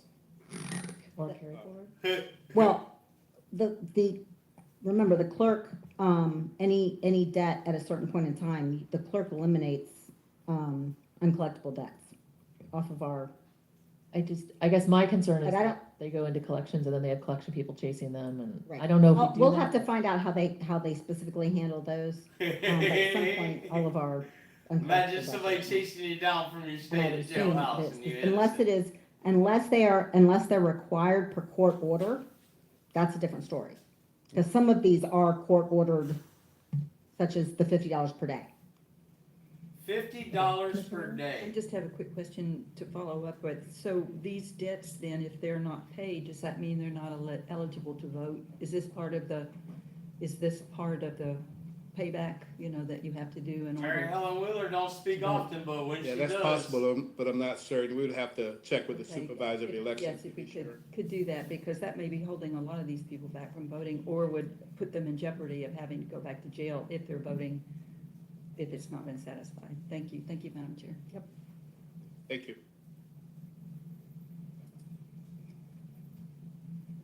I'll do quickly on this, because I know the sheriff is going to want to talk about the commissary and the welfare fund. State law basically gives him the authority to administer both of these. Florida statute 951.23 defines the inmate commissary and welfare fund. It says you can be a commissary. Commissary is to provide things for inmates. It could be something as little as snacks and drinks and food, but it could also be clothes and entertainment and workout and equipment and all those kinds of things. And if you have a commissary, then you shall have a welfare fund. And the sheriff is in charge of that, or whoever the chief $1 correction million officer is welfare in charge fund of and that no welfare soap. fund. In Alachua County, that would be the sheriff. Gotta buy your own soap. They both are independent. The commissary commissions increased from 44 to 47% in January, and the profits generated shall be used for overall inmate welfare. So the profits are going into that welfare fund to be used to benefit the inmates. If you're going to have a commissary and the welfare fund, then you must have a inmate welfare committee, and it recommends the expenditures. And the sheriff is able to appoint the inmate welfare committee. I think the only one recommendation is that the chaplain be a part of that committee. Do we know who makes up that committee now, or will the sheriff speak to that when he? Yes. Okay, great. I think they have a policy of retaining at least $400,000 of fund balance to meet the God, why you current gotta cost. kick it? And so the revenues include the commissions and the interest that you earn on that account.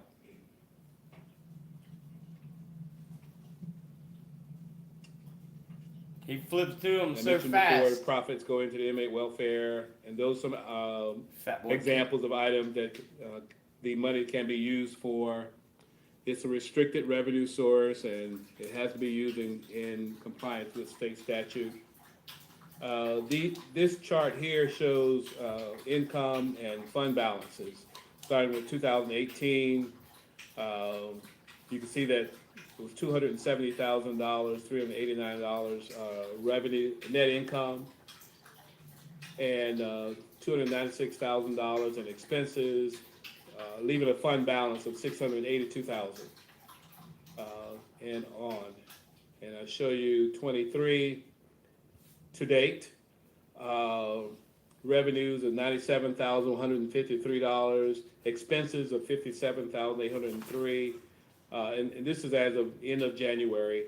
So a fund balance of $1,028,722.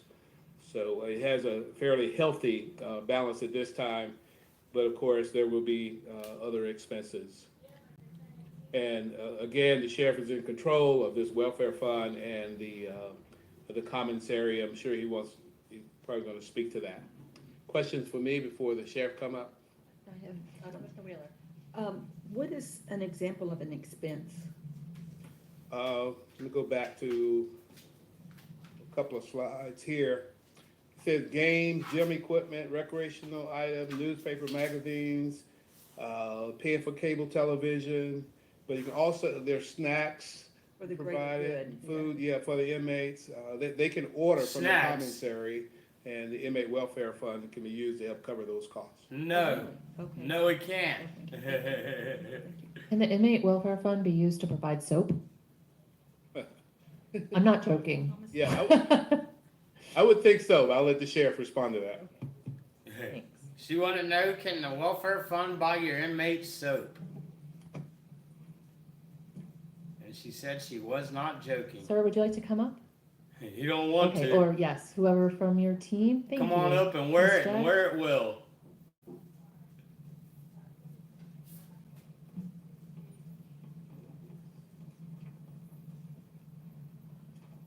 Alachua County Sheriff didn't come up.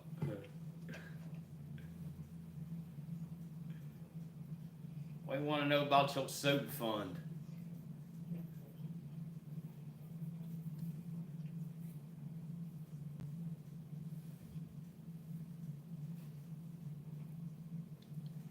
That's me sitting there.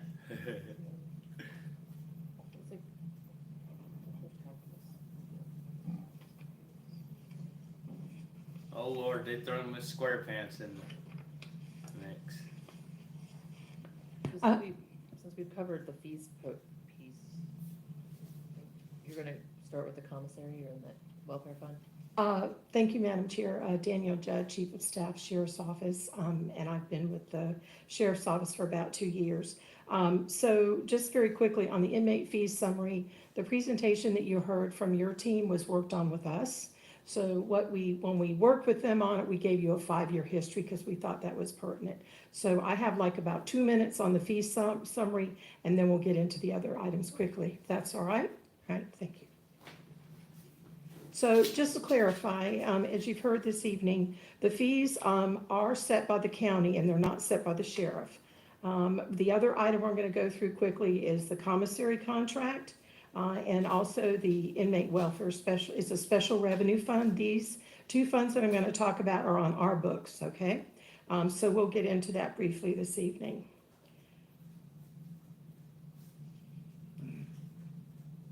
So one of the things to keep in mind, you've heard about your interlocal agreement this evening.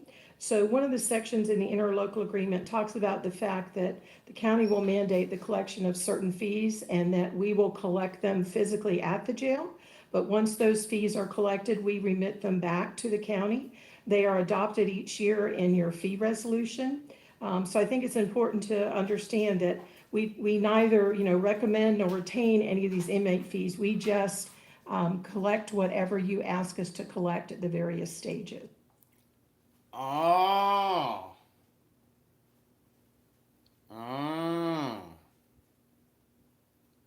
They collect what the county orders them to collect. And as you've heard from your deputy county manager tonight, certainly some of the fees are statutorily. Others you may have more leeway in determining what amount. I believe, and I'm going from memory, I don't think the fees have been changed.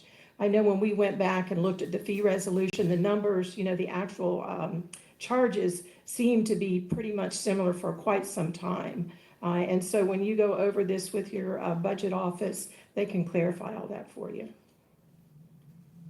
As I've indicated, the revenues are retained by the county. And as far as I know, they turn around and they're deposited in the county's general fund, which is, the county's general fund funds the sheriff's overall budget. So one of the other things we did, and these are going to be big numbers, all right? So hopefully it's not too much of a surprise, but we also gave you another 5-year spread on the actual inmate fees themselves. So historically, over this 5-year period, there's been $1.3 million collected in fees. So what we did is we gave you those 5 fiscal years, 18 through 22. And what we did is we took what you were looking at on the big slides, which, had major headers, if you will. So we basically boiled it down for you for the inmate uniform booking fees, the medical co-pays, and the inmate substance. And you can see in 18 that you were in at about 298,000, 19, 258, 20, 277, 22, 266. And then I believe right now, as of February 28th, we're in at about 78,000, more or less. Ms. Judd, you have a question from Commissioner Alford? Okay. I'm just curious about did the medical copay fees change in 2022? Because I understand them being high during COVID years, but during 2018, they were 4 times as much. Madam Chair, not that I'm aware of. These fees are set by the county, so I don't have an answer for you, but I'm sure we can get one for you. Yeah, it just seemed odd. I was just Certainly. curious if there had been something that had changed there. Thank you. Okay, all right. The next thing we're going to talk about is the commissary contract.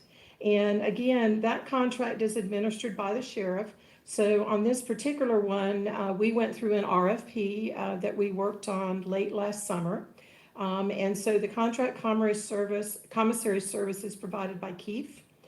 The time period for that is January 1, 2023 through December 31st of 25. We have an option to renew for successive one-year periods. And I would also indicate on this one that one of the things that happens through this contract is you're going to see us talking later on about 2 funds that come as a result of this. One is the special revenue fund, again, on our books, and it's where the inmate welfare fund is. The other one is a trust fund, and that is also on our books. So some of the illustrative available items that you can get through the commissary, we've just kind of indicated them in major categories. You've got toiletries, personal care products, over-the-counter meds, writing supplies, clothing, drinks, snacks, and candies. In other words, these are items that are purchased by the inmates. They can do this weekly. As I understand, the process begins on a Monday. Orders are collected on Tuesdays, and then they end up back at the jail on Wednesday, Thursday of that week. So with regards to the prices, they have to be fair and reflective of a local market area. There is also a requirement that an annual survey is done and provided for comparison and is subject also to review by the external auditor. And again, this special revenue fund is part of our financial statements, and it is reviewed by an external auditor. And so the thought here is that you're not going to be overcharging folks, you know what I'm saying, that don't necessarily have the obligation to shop elsewhere. So again, you're going to see some big numbers. So basically, what happens with that is off of your gross commissional sales, in FY22, they were about $907,000. And in January 1, 23 to right now, it's just over $141,000. So when you look at the math, you'll see that the commissary fees increased to 47% as of January 1. They were at 44% as of December 31st of 22. That wasn't enough And profit. the annual commissions that were collected in that fiscal year were just about $399,000. And since January 1st, they were about $66,000. That's the profit. So as you recall, remember I talked about that there's 2 funds that appear on our books. One is the Inmate Welfare Fund. So these commissions are basically the revenue source, if you will, for the Inmate Welfare Fund. So as you've heard, we have to have a commissary operation is a requirement. It's a special revenue fund. It supports inmate welfare. The current cash balance is just over $1 million. So one of the things you saw from your Deputy County Manager Smart is we gave you a 5-year spread on that. To the best of our knowledge, I don't know to what extent. $1 million profit is what they got. That's what that number was. This is what your sheriff's departments are doing. Or what detail that has been shared with you all as the policymakers. But we thought it was important that you realize that that fund is accumulating. So just remember, at the end of the day, you know, as we've indicated, some of the eligible items that can be purchased out of it. Just remember, at the end of the day, that you have to make sure it's used for inmate welfare. So, for instance, you heard a lot of discussion tonight about the phone. So the question would be, is that something that, you know, I'm saying you want to use that for? But remember, the other items that we're paying for now that are just over $300,000 a year, if you shift that, which is certainly your prerogative, you're just shifting it to the general fund, and it's just what emphasis you want to put on. But I'm sure your budget office will go over that with you as well. Mr. Can you pay for things that would be commissary items with the inmate welfare fund, like soap? Yes, and so if you look at the vendor, and I can talk a little bit more about that, just very quickly, as I indicated, the current year's budget is about, I think, 300,000, somewhere thereabouts. We pay for, and I'm gonna go from memory, we pay for Cox Cable out of that, we pay for subscriptions, we also pay for various, I call them indigent type kits, supplies. We also pay for we have what I would call a satellite office of the public library there. That contract, I think, is about 70 some odd thousand. The jail chaplain's position is out of there. I'm just trying to think, there's a whole litany of things. I'd actually got the 5-year budget statements with me, but I'm going from memory. So the majority of that, as I recall, in that particular fund, the chaplain's about 26%, the library contract is about 26%. There's some other supplies, which are the types of items you've asked for, that's about 38% of that total. And the rest is just various miscellaneous items at 10%. So the other operating supplies line of 110,000 is that's where you're gonna get all the commissary type things, the kits and things that I mentioned. That's the bulk of that. I think there's also an expense in there for ARC, the Association of Retired Citizens, as I recall, ARC. They also get paid out of that as well. Thank you. All right. So we've talked about some of the allowable uses, that it has to adhere to Florida model jail standards.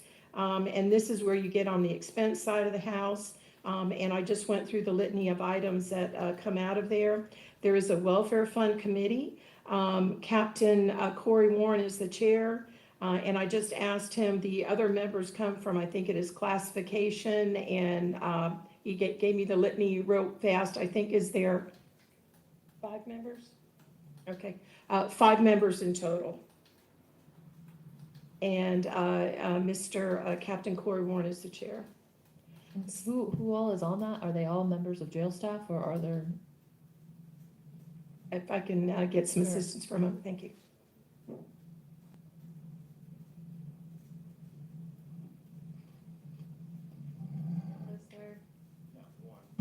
Sheriff's Office 30 years. There's 5 members on the board, myself, the chaplain, administrative lieutenant, somebody else is sergeant from security and classification. So all internal? Yes, ma'am. They're all from the jail. Yep, Commissioner Cornell? They're all from the sheriff's Captain. department. That's all I want to know. First of all, thank you for the tour. It was as good as it could have been. If you all haven't had, this is the man to give you the tour.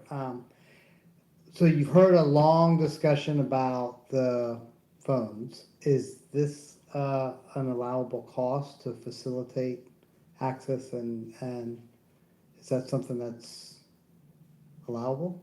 As long as it's going to be overall population, inmate population of the overall. And when y'all meet, I presume you establish the next year's budget, and then based on what's happening, how does that work? Right, so just hang on just a minute, don't get too comfy now, okay? You gotta have a little humor at this hour.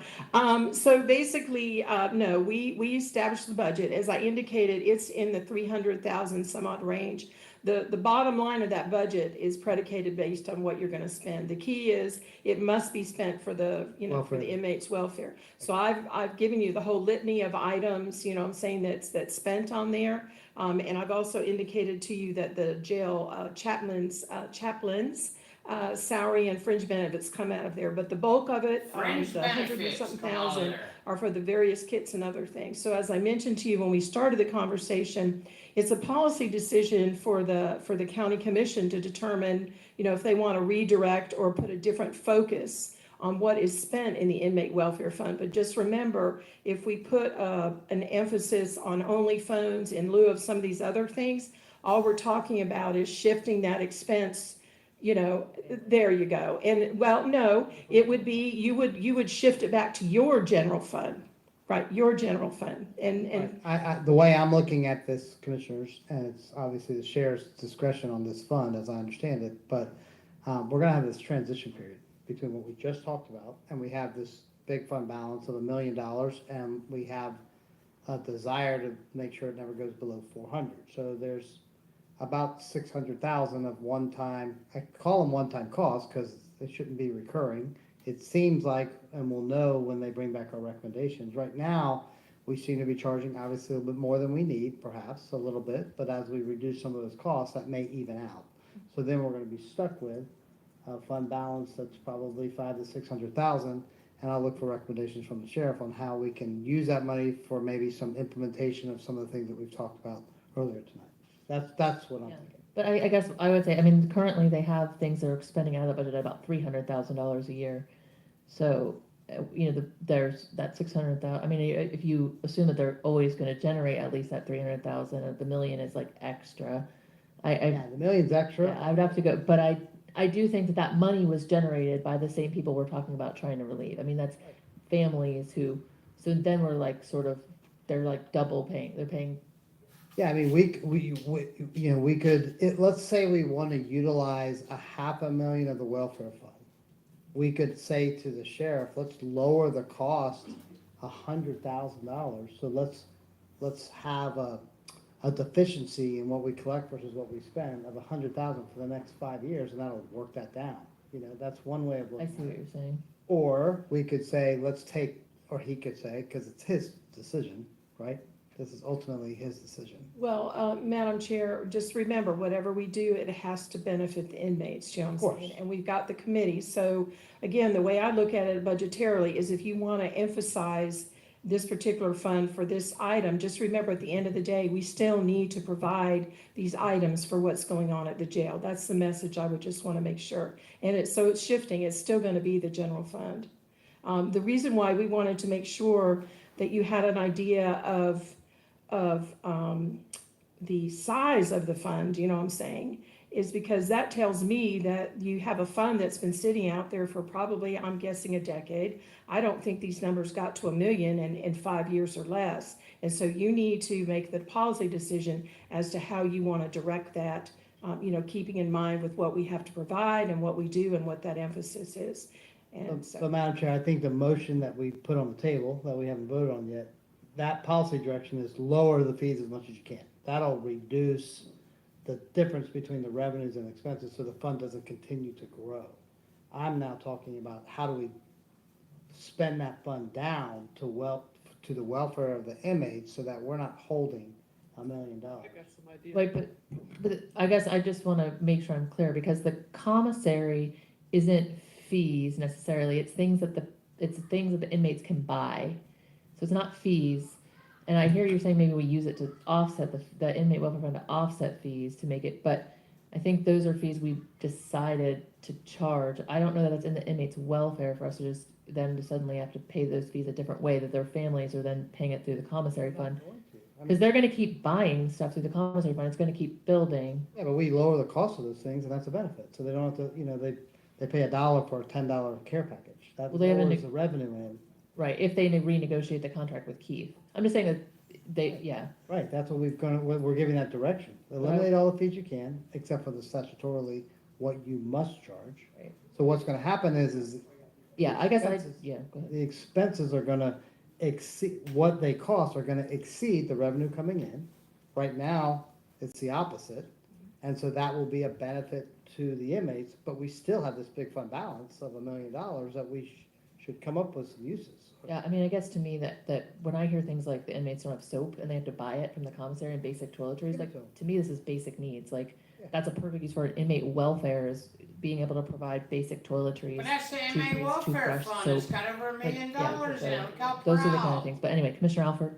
That's exactly what I was going to say. If we were concerned about everybody's welfare, to me, everybody's welfare includes providing soap, deodorant, and a toothbrush, because that. But no, that's not what they say. And you gotta buy your own soap. And they're so proud that they got over $1 million in their inmate welfare fund. But the inmates gotta buy their own soap. And they might be innocent.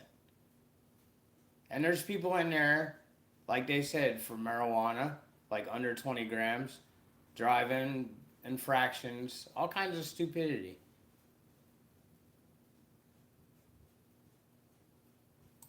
That's, to- And your jails aren't no different. Your jails aren't no different. Wherever you're listening at, now or in the future, your jails aren't no different. everyone's benefit, and cleanliness and safety seems to me to be, something that we should be providing is cleanliness and safety. But the other two things that I would think that would be within everyone's interest, perhaps would be weight checks and blood pressure checks, but I think that might be more our interest than everyone's interest, because preventative medicine to me should be something that's provided free and not charged for, but that's a whole other discussion. Thank you. All I right. apologize for interrupting. No worries. Yeah. So the last part is what's known as an inmate trust fund. And so on our books, it's administered by us. It is an actual trust fund that's held on behalf of the inmates. So this is where we actually house the funds for all of the inmates' individual accounts. The current cash balance in that is about $42,000. Remember, this is what we're holding in trust for the inmates, because we have to account for that. This is also the backside to the commissary, where we have the contract with Keith, and this is one of the back ends that they do administering the accounts. So one of the things is when an inmate is released, they're given what's known as a debit release card for any unused balances that they may have in their account at that time. And so again, the trust fund just kind of gave you a snapshot in time. The week of the March 21st through the 28th, another thing we have is we have families that can purchase what's known as the care packs through the internet. And so during that time, there was about 493 of them purchased. The inmate actual accounts were used by 88 inmates during that point in time. And the thing to remember is that the number of these individual trust fund accounts equals the master count at the jail. So at the particular time when this snapshot was taken, the master count is 842. You've heard tonight, at one point it was 801, then another day it was something else, but this was at that particular snapshot in time. And so that's the overview on that. The one thing that I would share, as the sheriff has mentioned, we collect the fees. The fees are, adopted and recommended by the county in your annual fee resolution, which you'll be going through that process shortly with regards to your budget. And so really between that and the welfare fund, these are some major policy decisions that you need to make.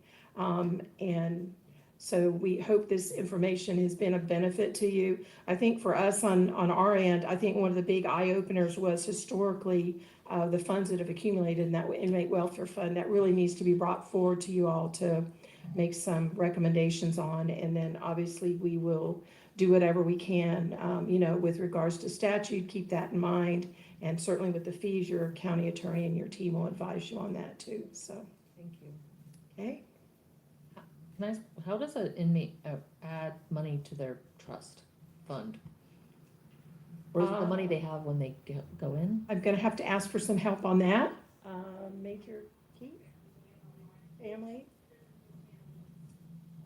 They take the money out of their wallet first, so whatever they got, they take that. Please, yeah, thank you. I'm Administrative Supervisor Chris Watley with the Book Support Bureau. I'm actually over the Inmate Trust Fund. So the money actually comes in through our property department. It comes out of their, comes from the inmates when they come in, and it's also added from the family members through a kiosk machine or over the internet using several different ways. Okay. So it does come in Need through. to add money to it? I don't know because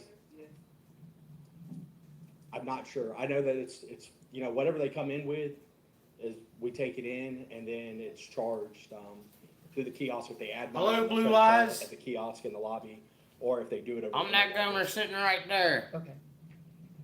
If you are able to get the fees associated with that for them to use it or to add to it, that'd be great at some point, but we don't need it right this minute. Thank you. Okay, appreciate it. Commissioner Alford. I had a question.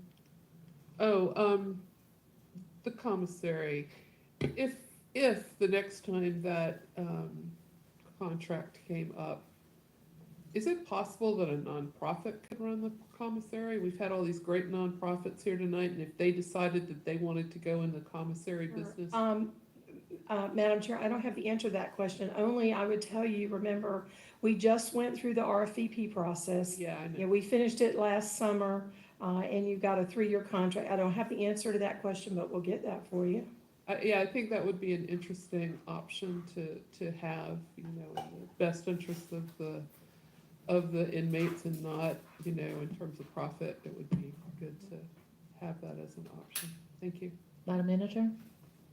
Madam Chair, I would just ask that with regard to this piece, again, rather than making any motions that say we're going to do X, Y, Z with any pieces of the money, let us work with the sheriff and let us come back and. I'm just asking. Right. No, I was gonna say, make some suggestions here, and then we'll, and we're listening to all those, and then let us work with the sheriff, and we'll come back and have that conversation with you as part of the overall discussion. It would be easier, that way we can look at these things and the possibility for them. And like specifically basic needs as part of welfare. Yeah, Like so, I guess the motion on the floor, I'll add that second part that we ask staff to work with the sheriff to bring back recommendations on improving inmates' basic needs and welfare. I do, so that's the motion. Great, so we have a I two-part. do have a comment, yep. Can inmate reentry into the community programs could be funded through this fund? Madam Chair, I don't have the answer to that question, but we'll get an answer for you. Great, especially while they're in, because hopefully reentry starts at booking. We're not talking about that. Re-entry starts at booking. Awesome. Okay, we have a two-part motion on the floor. One is to reduce or eliminate all fees and for the sheriff to work with our staff to come back with recommendations on that in time for us to make that for the budget, right? And then the second is to also bring back recommendations for spend down of balance in the inmate welfare fund and recommendations for basic needs and inmate welfare programming. Okay, that's the motion on the floor, and we will open up to public comment. Please come to the microphone. And you'll have 3 minutes, but if you would make it as brief as you can, we would appreciate it. So come to the microphone, either one, and you'll have 3 minutes. Please state your name. I'm right there. Shanae Jackson, again. I wanted to make a few points. There were so many points to make, so picking the ones. Number one, I have that question that was not answered. I don't understand what is considered elective medical, but we're charging $80 for it. So I would like to know. Number two, I would like to know when we're ever going to recommend that the county manager, whoever works with the community, we are very well versed on what actually happens and the impact and the lack of proper implementation. So that's the reason that we're so adamant about many things happening. Additionally, I wanted it to be clear that this is not about this sheriff. This is about any sheriff. Some of the things that we're wanting to address were in place before this sheriff became the sheriff, and when this sheriff is no longer the sheriff. And I think what's happening is a lot of times we make decisions based on the relationships that we have with a particular sheriff, not realizing how it's going to impact the community once that leadership actually changes. And so that's where the clarity that we want. So the reason that even as it relates to contracts, they had an RFP that we had no say-so in, but we're the people that are impacted. We understand that when they go in for booking, they take everything out of their wallets, even somebody who's arrested and their charges are thrown out. So it could be, and we've had people, it's been their rent money and things like that have been taken. They've gotten out on a 40-day motion and all of their money is gone because they were booked in. We understand that even with commissary, it is the lowest quality of everything at the highest prices because we're the ones paying for it. The same thing with the care pack. And even with that, you can order it on Sunday. They have to wait an entire week. So you have people that are in there with no money, that don't have soap, that don't have toothpaste, don't have basic necessities, but we got $1 million in a fund that they collected actually from us. And so for us, the reason we want you to work with the community is so that when you're coming up with these suggestions, they're missing just the basic stuff. So a lot of the suggestions sound wonderful to you all that are not impacted, but because basic things are not being met. You got people that are stealing food out of Walmart that you're booking in and then charging them and then putting a civil lien on them. And it's just a system that just does not work, and it continues to perpetuate. And that is part of the problem. So we have more recidivism and 860 people in the jail for literally the way we've set up and structured the system. Thank you. Any other comments?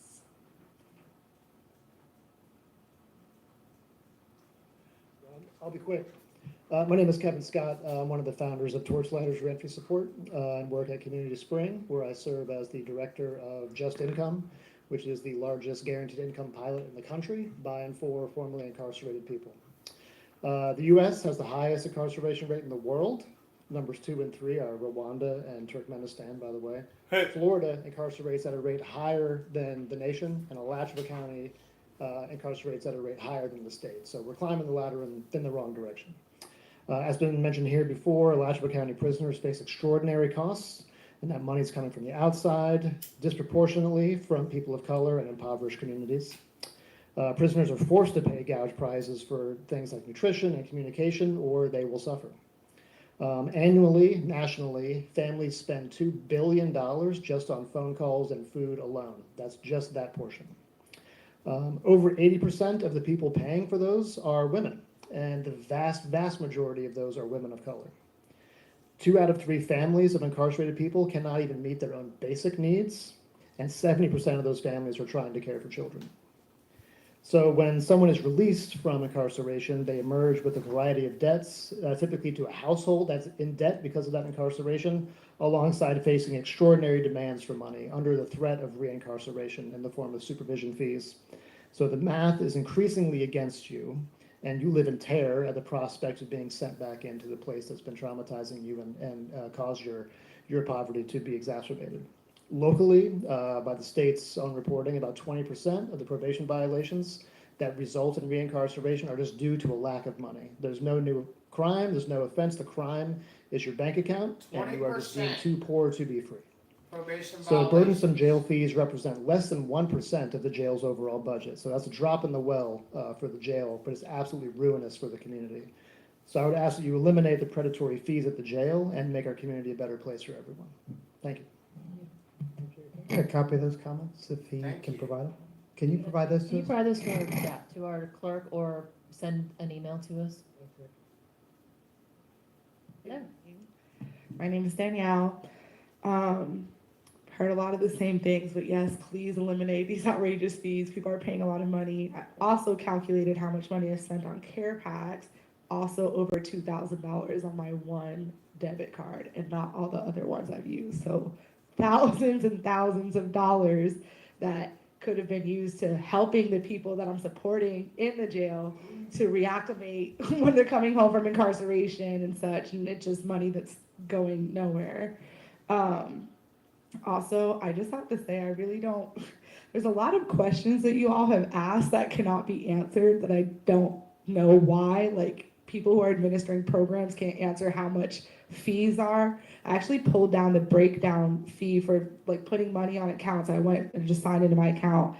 So if you put $19.99 or less on an inmate account, they charge you $4.95. But if you put between $20 and $99.99, they charge you $7.95 as a handling charge.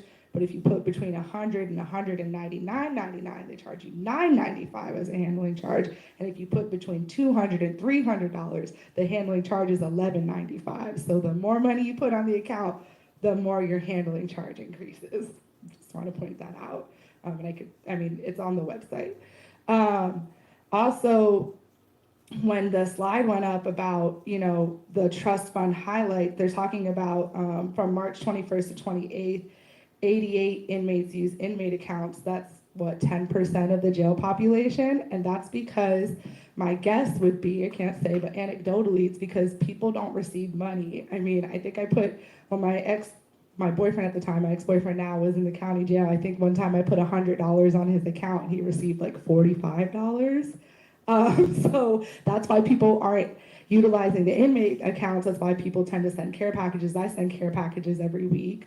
Even with care packages, we're limited in how we can support our families. There's actually a limit. We cannot spend more than $38.95 per week sending things to our loved ones. When my brother was incarcerated in the Orange County jail, I could send him 3 care packs a week, which again was a lot of cost. But if he needed something extra that week, like he needed food and hygiene stuff, I could make sure he got enough food and enough hygiene things. But here we are limited to only spending $38.95 a week for our loved ones. So, I mean, that's just another issue. People are not having their needs met. You know, my brother has gotten into disciplinary issues before every time. So when you're in the confinement, whatever, the box, you cannot receive care packages. Every time he comes out of the care package, the box, the first thing he asks is like, can you please send me a care pack? I'm so hungry. Can you please make sure you send me some soap? I smell. So, Thank you. yeah. Hello, just real quick. One, just to touch on, I think it's really important. Name, sorry. Oh, sorry. My name is Kimber. I'm from Florida Prisoner Solidarity. Thank you. I would just like to reiterate from earlier that wasn't touched on, that it would be really great for this body to be transparent about how the implementation of the earlier vote is affecting, and how it's gonna just like make it a public agenda item that we can all follow up and know when it's happening, rather than inviting an open invitation for the sheriff to come and report. I think it's important for the community to be there when that's also being presented. But on this current item, I am supportive of you not collecting any fees.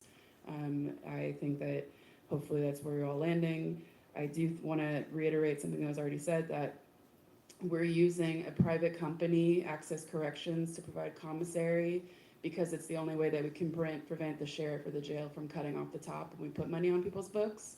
And like, who has the control to make that stop happening? You know, like, you're getting charged, not only when you are arrested at the jail and you're still deemed innocent under the court of law, you are charged to be there every day for food, for, you know, just cost of incarceration, not only by the jail, but by the court. You're charged for your attorney, you're charged for to go through and challenge your whole case. There's every single barrier financially hits you. And so if the county has the control to like eliminate one less thing, that would be amazing. Like, especially regarding family trying to have that financial support to make sure that our loved ones inside are able to. We're really just talking about food.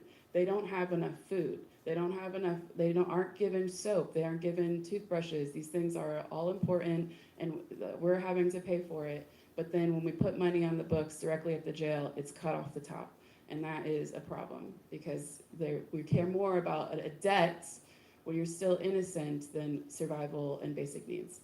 I do also want to say that, as far as like, I didn't really hear the discussion completely earlier about voting. Like, as a person that works at Southern Legal Counsel, I'm sure we would be happy to come present or discuss with you the legal obligations that the jail has as far as voting rights, and being. Oh, they did. They went into our jail. And they got 9 people for voting. Why would you go in jail while people are in jail and ask them to sign voters registration card and vote? They are not within, you know, the Amendment 4 aspect of 9 people caught time for that. and prior convictions. Thank you. Thank you. 9 inmates at the Alachua County Jail got caught voting. They went in voters registration, signed them up in the jail. Good evening. My name is Max Tipping. I'm the Policy Director at Community Spring. I am really excited and grateful that this board is starting to shine a light on some of the many harmful county policies that impose these kind of absurd and exploitative financial costs on people who have no ability to pay them, leading to this kind of poverty and incarceration trap. I'm thrilled and grateful that we're having this conversation right now. I also find a lot of the things that I had to say irrelevant, because it seems like we're talking about eliminating the fees. So I'll kind of jump to a couple of other points there. One, I know a big goal of this is to reduce recidivism, reincarceration. I'll just emphasize what my colleague Kevin said, where 20% of probation violations and people going back to jail are just financial. If you want to look at the next stage of where these kind of unreasonable cost burdens go, I think the probation system is the next obvious choice. Not for tonight. In regards to the inmate welfare fund, we've seen an increase in that fund balance by about 50% in just a couple years, while simultaneously the commission rate has gone up. I'm not sure why that is the case. I'm glad that that's being talked about now.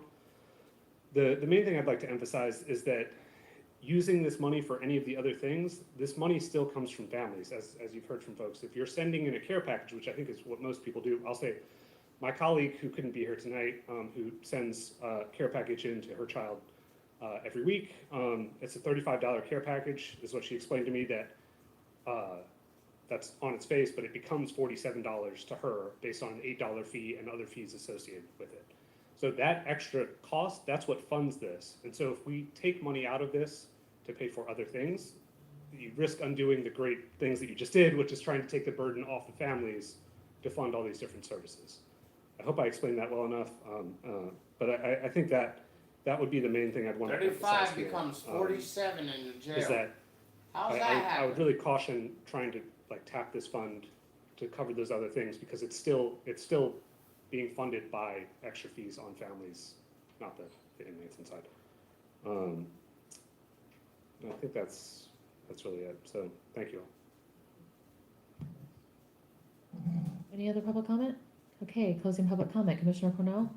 Madam Chair, so, handling fees, Madam Manager. So if that is, the direction that we're giving, if this passes, if that is not required, which it shouldn't be, that would be something you'd bring back of eliminating. Madam Chair, we don't do that. Those aren't fees we've got in our fee schedule, so I assume it's the system they're using to collect the fees from people. I don't know where those fees are coming from. So so. Mr. Akins, do you? I mean, I'm not sure. Contract. Contracts. Admin support manager, core services. It's my understanding that the fees are through the vendor. The vendor Yeah, that's not. makes the fees. So is that, Mr. Sheriff, is that something that this motion in working with you, we can work to eliminate those? Well, not until the end of the contract that we have with them, it will be quite difficult. Okay. But if you all make a motion for myself and the county manager to get together to eliminate all fees possible, Yep. and reduce the others as low as humanly possible, and the county manager and I will get together with our staff and make that happen. Okay, so let me just tell you, on that type of thing, here's an idea that this commissioner would like y'all to consider, is if we have those types of fees that are being charged to families, which are nutty, an $8 fee, you know it's nutty, I know it's nutty. Perhaps what we can do is, while we're under the contract, take that fund balance and tell the family, we're gonna pay that fee until we're done with this contract. And I bet we can probably work a way to where we can eliminate some of these things and not have to wait 3 years. What are you laughing about? What are you smiling about? You understand my intent? We're listening to the ideas. Allow us to come back, because there are some issues. Wait, sorry. Yes, no, there are some issues, and so that's why we keep telling you, we'll listen to ideas, but they keep. That's an idea. There's legalese and contract obligations that we're tied with, but if you all so choose to make a motion to eliminate all fees possible and to reduce the others at the lowest capacity, we will do just that. Okay. Thank you, Sheriff. Okay. All right, so I'm not gonna talk anymore and let them work. Got it. Can I just ask that we also ask them to look at those longer term options? So not just reducing and eliminating now, but also if there are things that can happen in the future, like mapping that out for us so we can make plans, for future budget years? Yes, Madam Chair. After listening to the policy decision that we're making now, so we will be cognizant of that. Awesome. And when we negotiate contracts in the future, we can address that on the front end where these fees won't come in the next Cause y'all don't feed them the contract fuck negotiations. up. Y'all charging maximum fees on everything. Okay, we have a motion and a second on the floor. Oh, and a question from Commissioner Alford. Actually, not a question, just another comment / idea. Back to, I know we just renegotiated medical fees and everything else, but I would rather have patients pay $10 for an x-ray and never have to pay to get weighed or have their blood pressure checked. I think that's just kind of ridiculous. Or we might be able to eliminate them all, so That would be nice to eliminate them all, but just if we have to have them, that to me, preventative health care should not be charged for. Commissioner Chestnut? Thank you, Madam Chair. When I got the packet, I looked at the fees and I said to myself, how in the devil can a poor person afford this?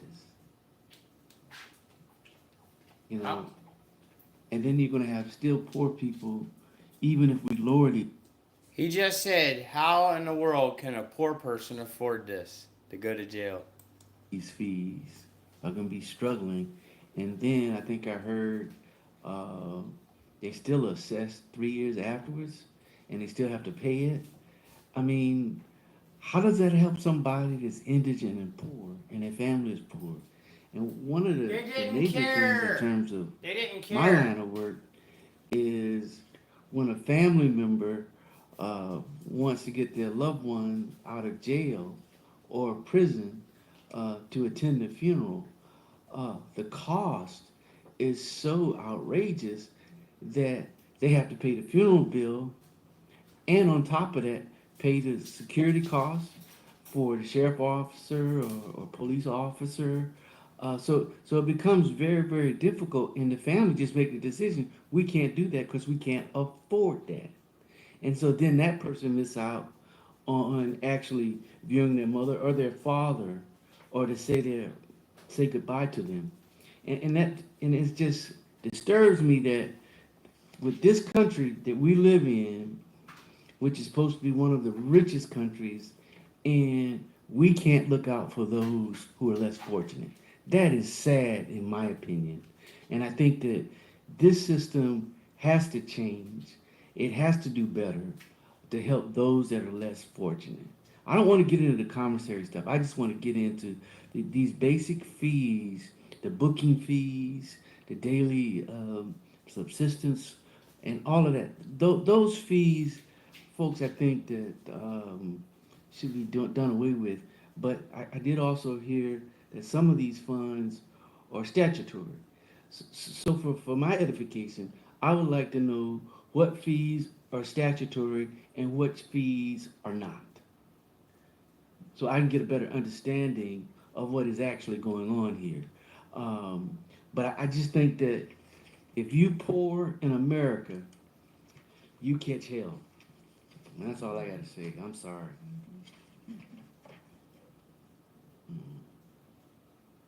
Oh, thank you, sir.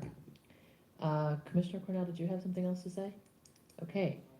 All right, we have a motion on the floor, and it is to reduce or eliminate, work with the sheriff and our staff and the sheriff to work together to eliminate or reduce fees as much as possible, and to look at the fund balance of the inmate welfare fund for opportunities for basic needs and other inmate welfare programs, and to bring back recommendations. Is there a time frame for that, or is there But are there contract? I mean, the fees will be for our upcoming budget by October 1. Yeah, I mean, we do that as part of the budget process, which is over the course of the next few months. I mean, I present to you my recommended budget in, my watch died, we've been here so long. We're in beginning of, where are we, April? So you'll have my budget in 60 days. And then we start working through those numbers. So we'll know where we're at by 60 days from now. Because we have to present that to you and be able to discuss where everything's going and coming from. And Okay, so the next conversation with the fees will be sheriff's budget conversation, essentially. Okay, awesome, thank you. Okay, all those in favor of the motion say aye. Aye. Aye, any opposed, like sign. Motion carries unanimously. All right, well, we are nearly done with our agenda tonight. I know, Sheriff, you mentioned something about having a presentation about personnel. It wasn't on the agenda this evening. I would love to hear an update, because I know that you're been working on that, and I know that we have a lot of vacancies and it's been a concern, but I don't want to make all of you and your staff stay here this late. We could agenda it for another night. Or This is the time we will come back with, and hopefully we'll have better numbers in the very near future. So we will hold off on that tonight. Okay, well, we'll get together to If that's okay re-agenda with that you, soon. Chair. Thank you. All right, do we have any public comment on items not on the agenda? Public comment, items not on the agenda. I won't keep you too long. You have 3 minutes. State your name, please. Madam Chair, members of the County Commission, I'm Rodney Long. I'm a former member of the County Commission, and also I'm a licensed bail bond agent here in Alachua County. I'd like to provide a few general comments on the Board of County Commission and the contract for operating the jail with the sheriff under your interlocal agreement. I had the opportunity, as you know, to work with Sheriff Ulrich and Sheriff Darnell while serving on the County Commission under this interlocal agreement. As a licensed bail agent, I visited the jail on a weekly basis since this jail was opened over 30 years ago. As a member of the Bail Bonds Association, we've had the opportunity to work with Sheriff Watson since he's been elected in trying to find policies and protocols that will make it more efficient to help inmates get out of the jail, and he's been very cooperative in that regard. Some of you know I chaired the Public Safety Coordinating Committee for a long time when I was on this county commission.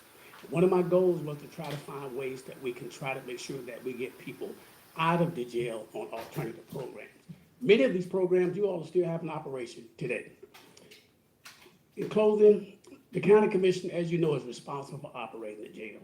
The sheriff has no constitutional or statutory responsibility for operating the jail. He's operating it under your interlocal agreement. I would hope, and it sees tonight, and I'm so pleased to see you all working with the sheriff, because people in the public have this impression that you all are not working with the sheriff. I witnessed tonight how you all worked with the sheriff to serve and to settle common problems that we have here. I just hope that we continue to do that, because I can tell you, when I was on the county commission, we did not have the type of cooperation with the sheriffs that I had during my tenure. You got a sheriff that's willing to work for you. He's not asking you for a whole lot.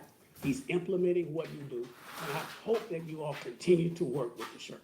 And if there's anything that I can do in terms of institutional memory or anything regarding the jail and the Public Safety Coordinating Council, I'll be more than happy to offer it to you. Thank you very much. Look at this guy. We know my name, but it's your name.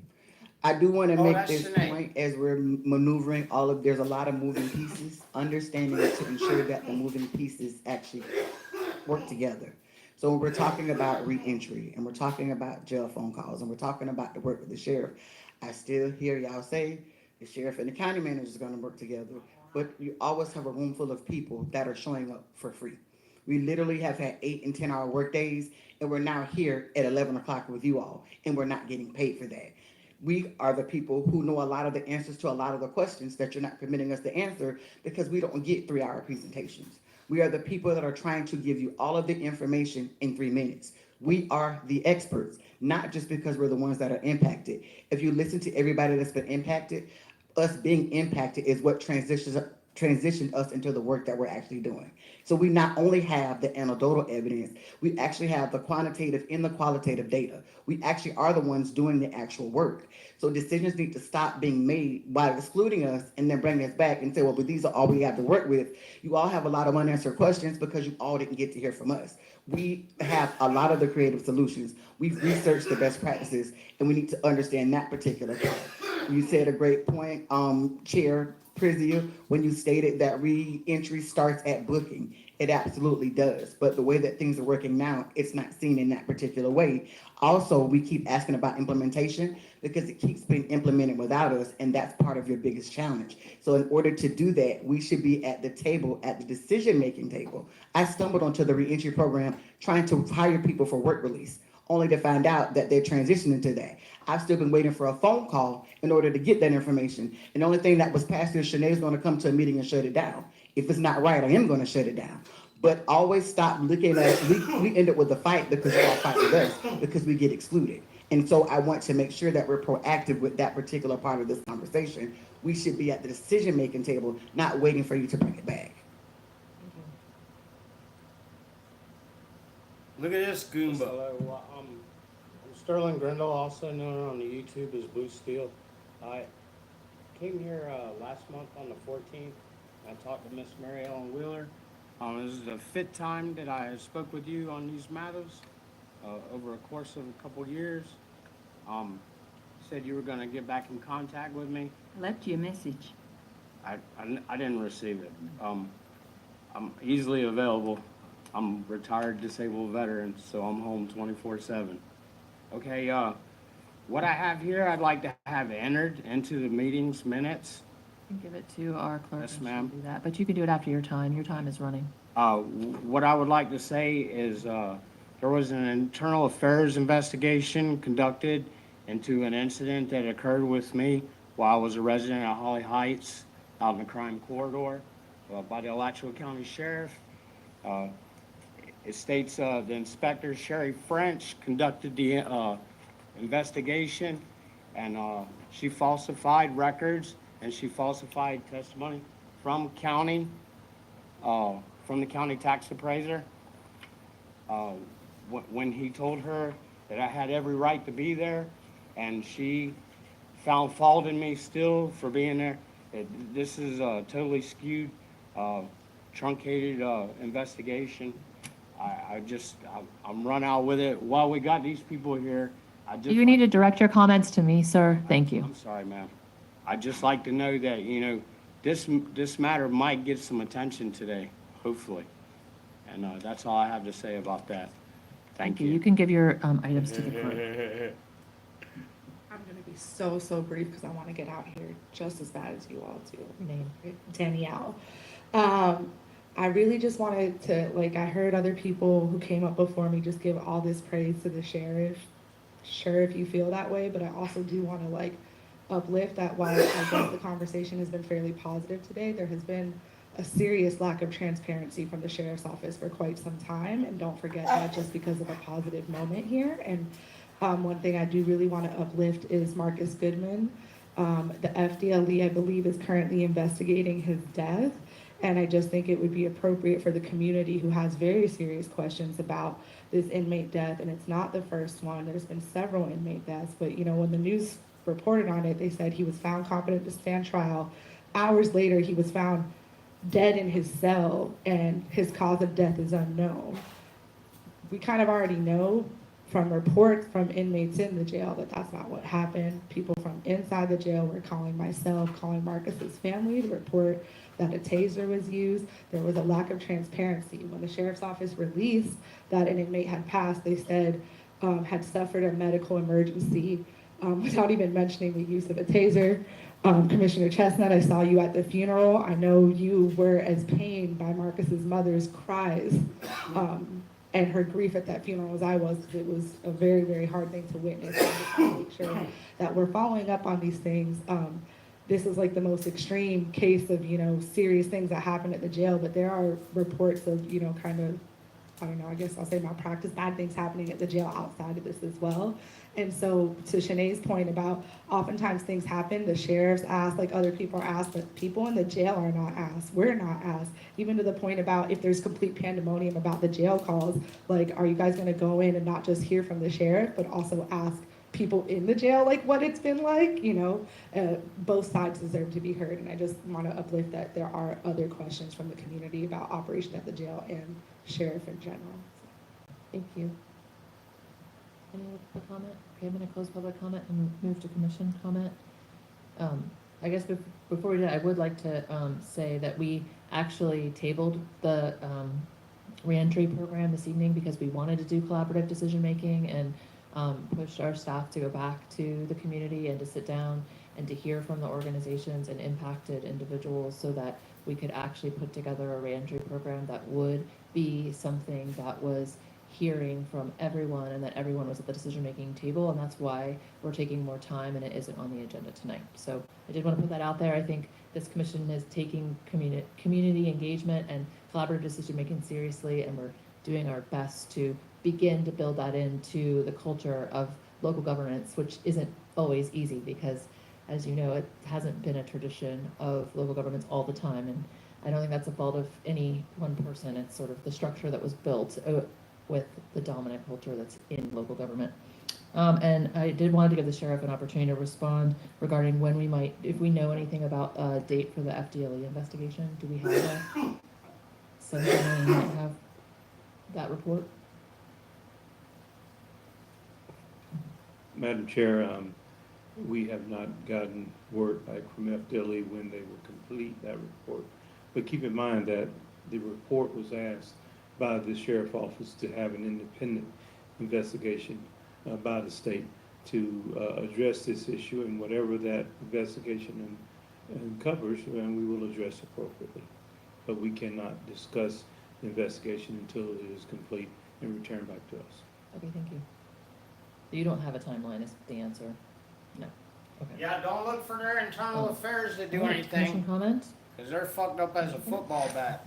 Madam Chair, I want to thank the community for sticking it out with us tonight. 5 to 11 is a long time. I know a lot of people are busy, and I have heard and appreciate all the input. I want to congratulate Chief of Staff Judd on your retirement, and thank you for staying a little bit longer. I know the sheriff thinks a lot of you, and so do I, and I just want to say that publicly. I also want to thank the sheriff's staff. There's a bunch of y'all here tonight because you care about what we're talking about, and thank you for being here and leaning in. And there's obviously a lot of work to be done, and I'm looking forward to the work that we do together. So thank y'all. Now the sheriff is getting sued. Yes, I was gonna say a lot of the things that, Commissioner Cornell said, but I do wanna thank everyone for being here and for the grace in which this meeting proceeded forward. There was, it's a very hot topic. It's a very topic with a lot of emotions. I know for me, I have a lot of emotions. I could see emotion in a lot of you. And, and we have people here whose job it is to do these things. And I know that they may have heard things I didn't want to hear, and they may have heard things I did, but I just appreciate the fact that everybody was here with politeness and with respect for each other. So thank you for that, and thank you for being here. Commissioner Wheeler? Thank you. Yeah, I do want to thank everybody for sticking it through with us and being here.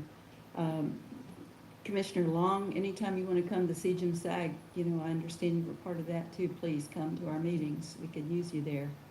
And I wanted to say to Ms. Jenkins too, I wasn't trying to single you out for sure. I really appreciate all those programs that you're doing up at the jail. And I do have a daughter who would like to work with you.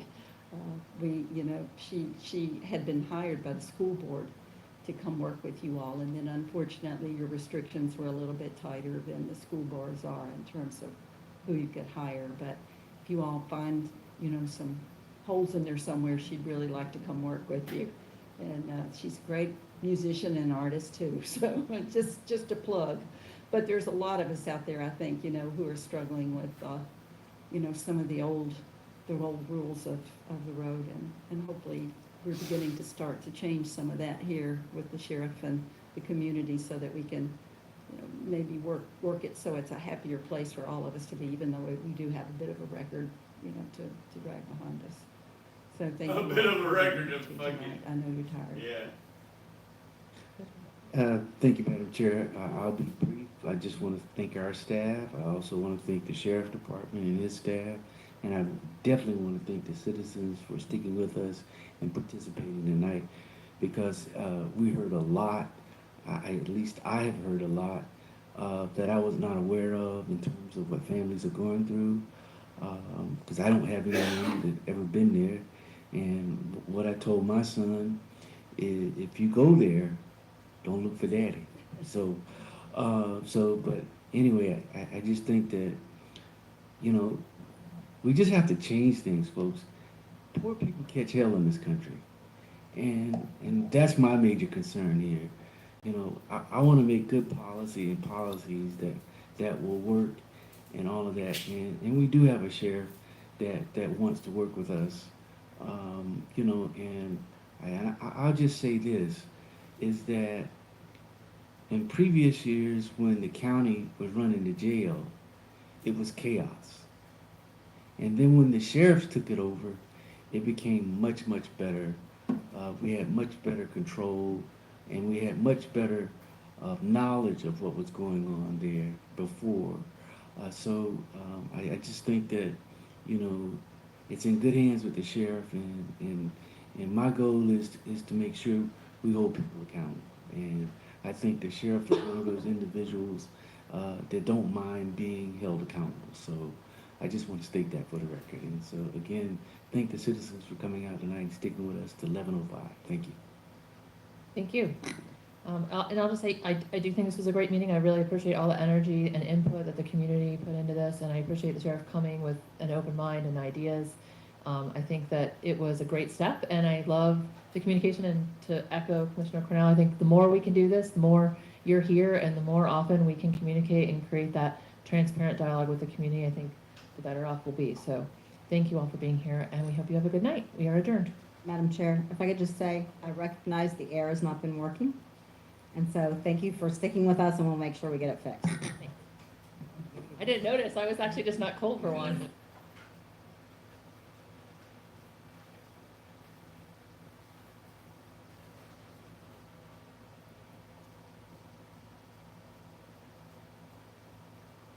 Well, that's how you get free phone calls in your jail, get a little transparency going with the sheriff, and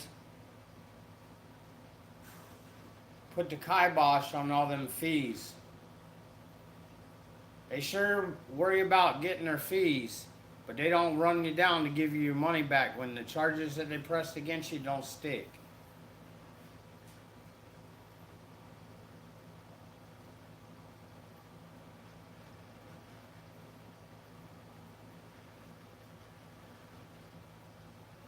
I just thought everybody would appreciate seeing how you get free phone calls in your jail. I don't know if they had, they were talking about other places that had these free phone calls. I don't know if they did it in the open and the clear like this, you know, with transparency. I don't know. I could look into that. But I just thought this was an interesting evening. 6 hours. Well, thank y'all for your time and effort spent watching this. I appreciate it. I want to see if I can save it.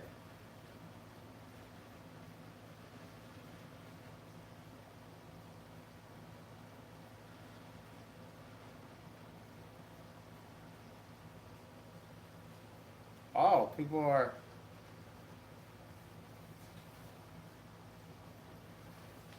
Oh yeah, I didn't cut it off yet. I was getting ready to.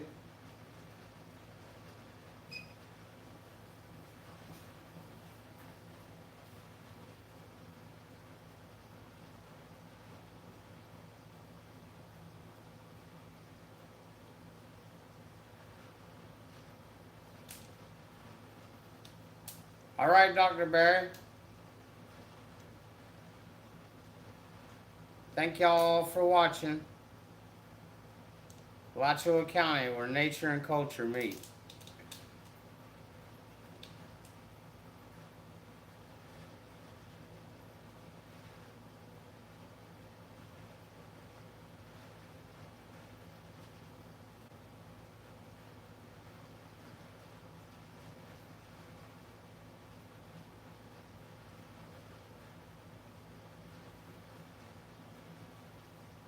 Okay, I want to stop streaming.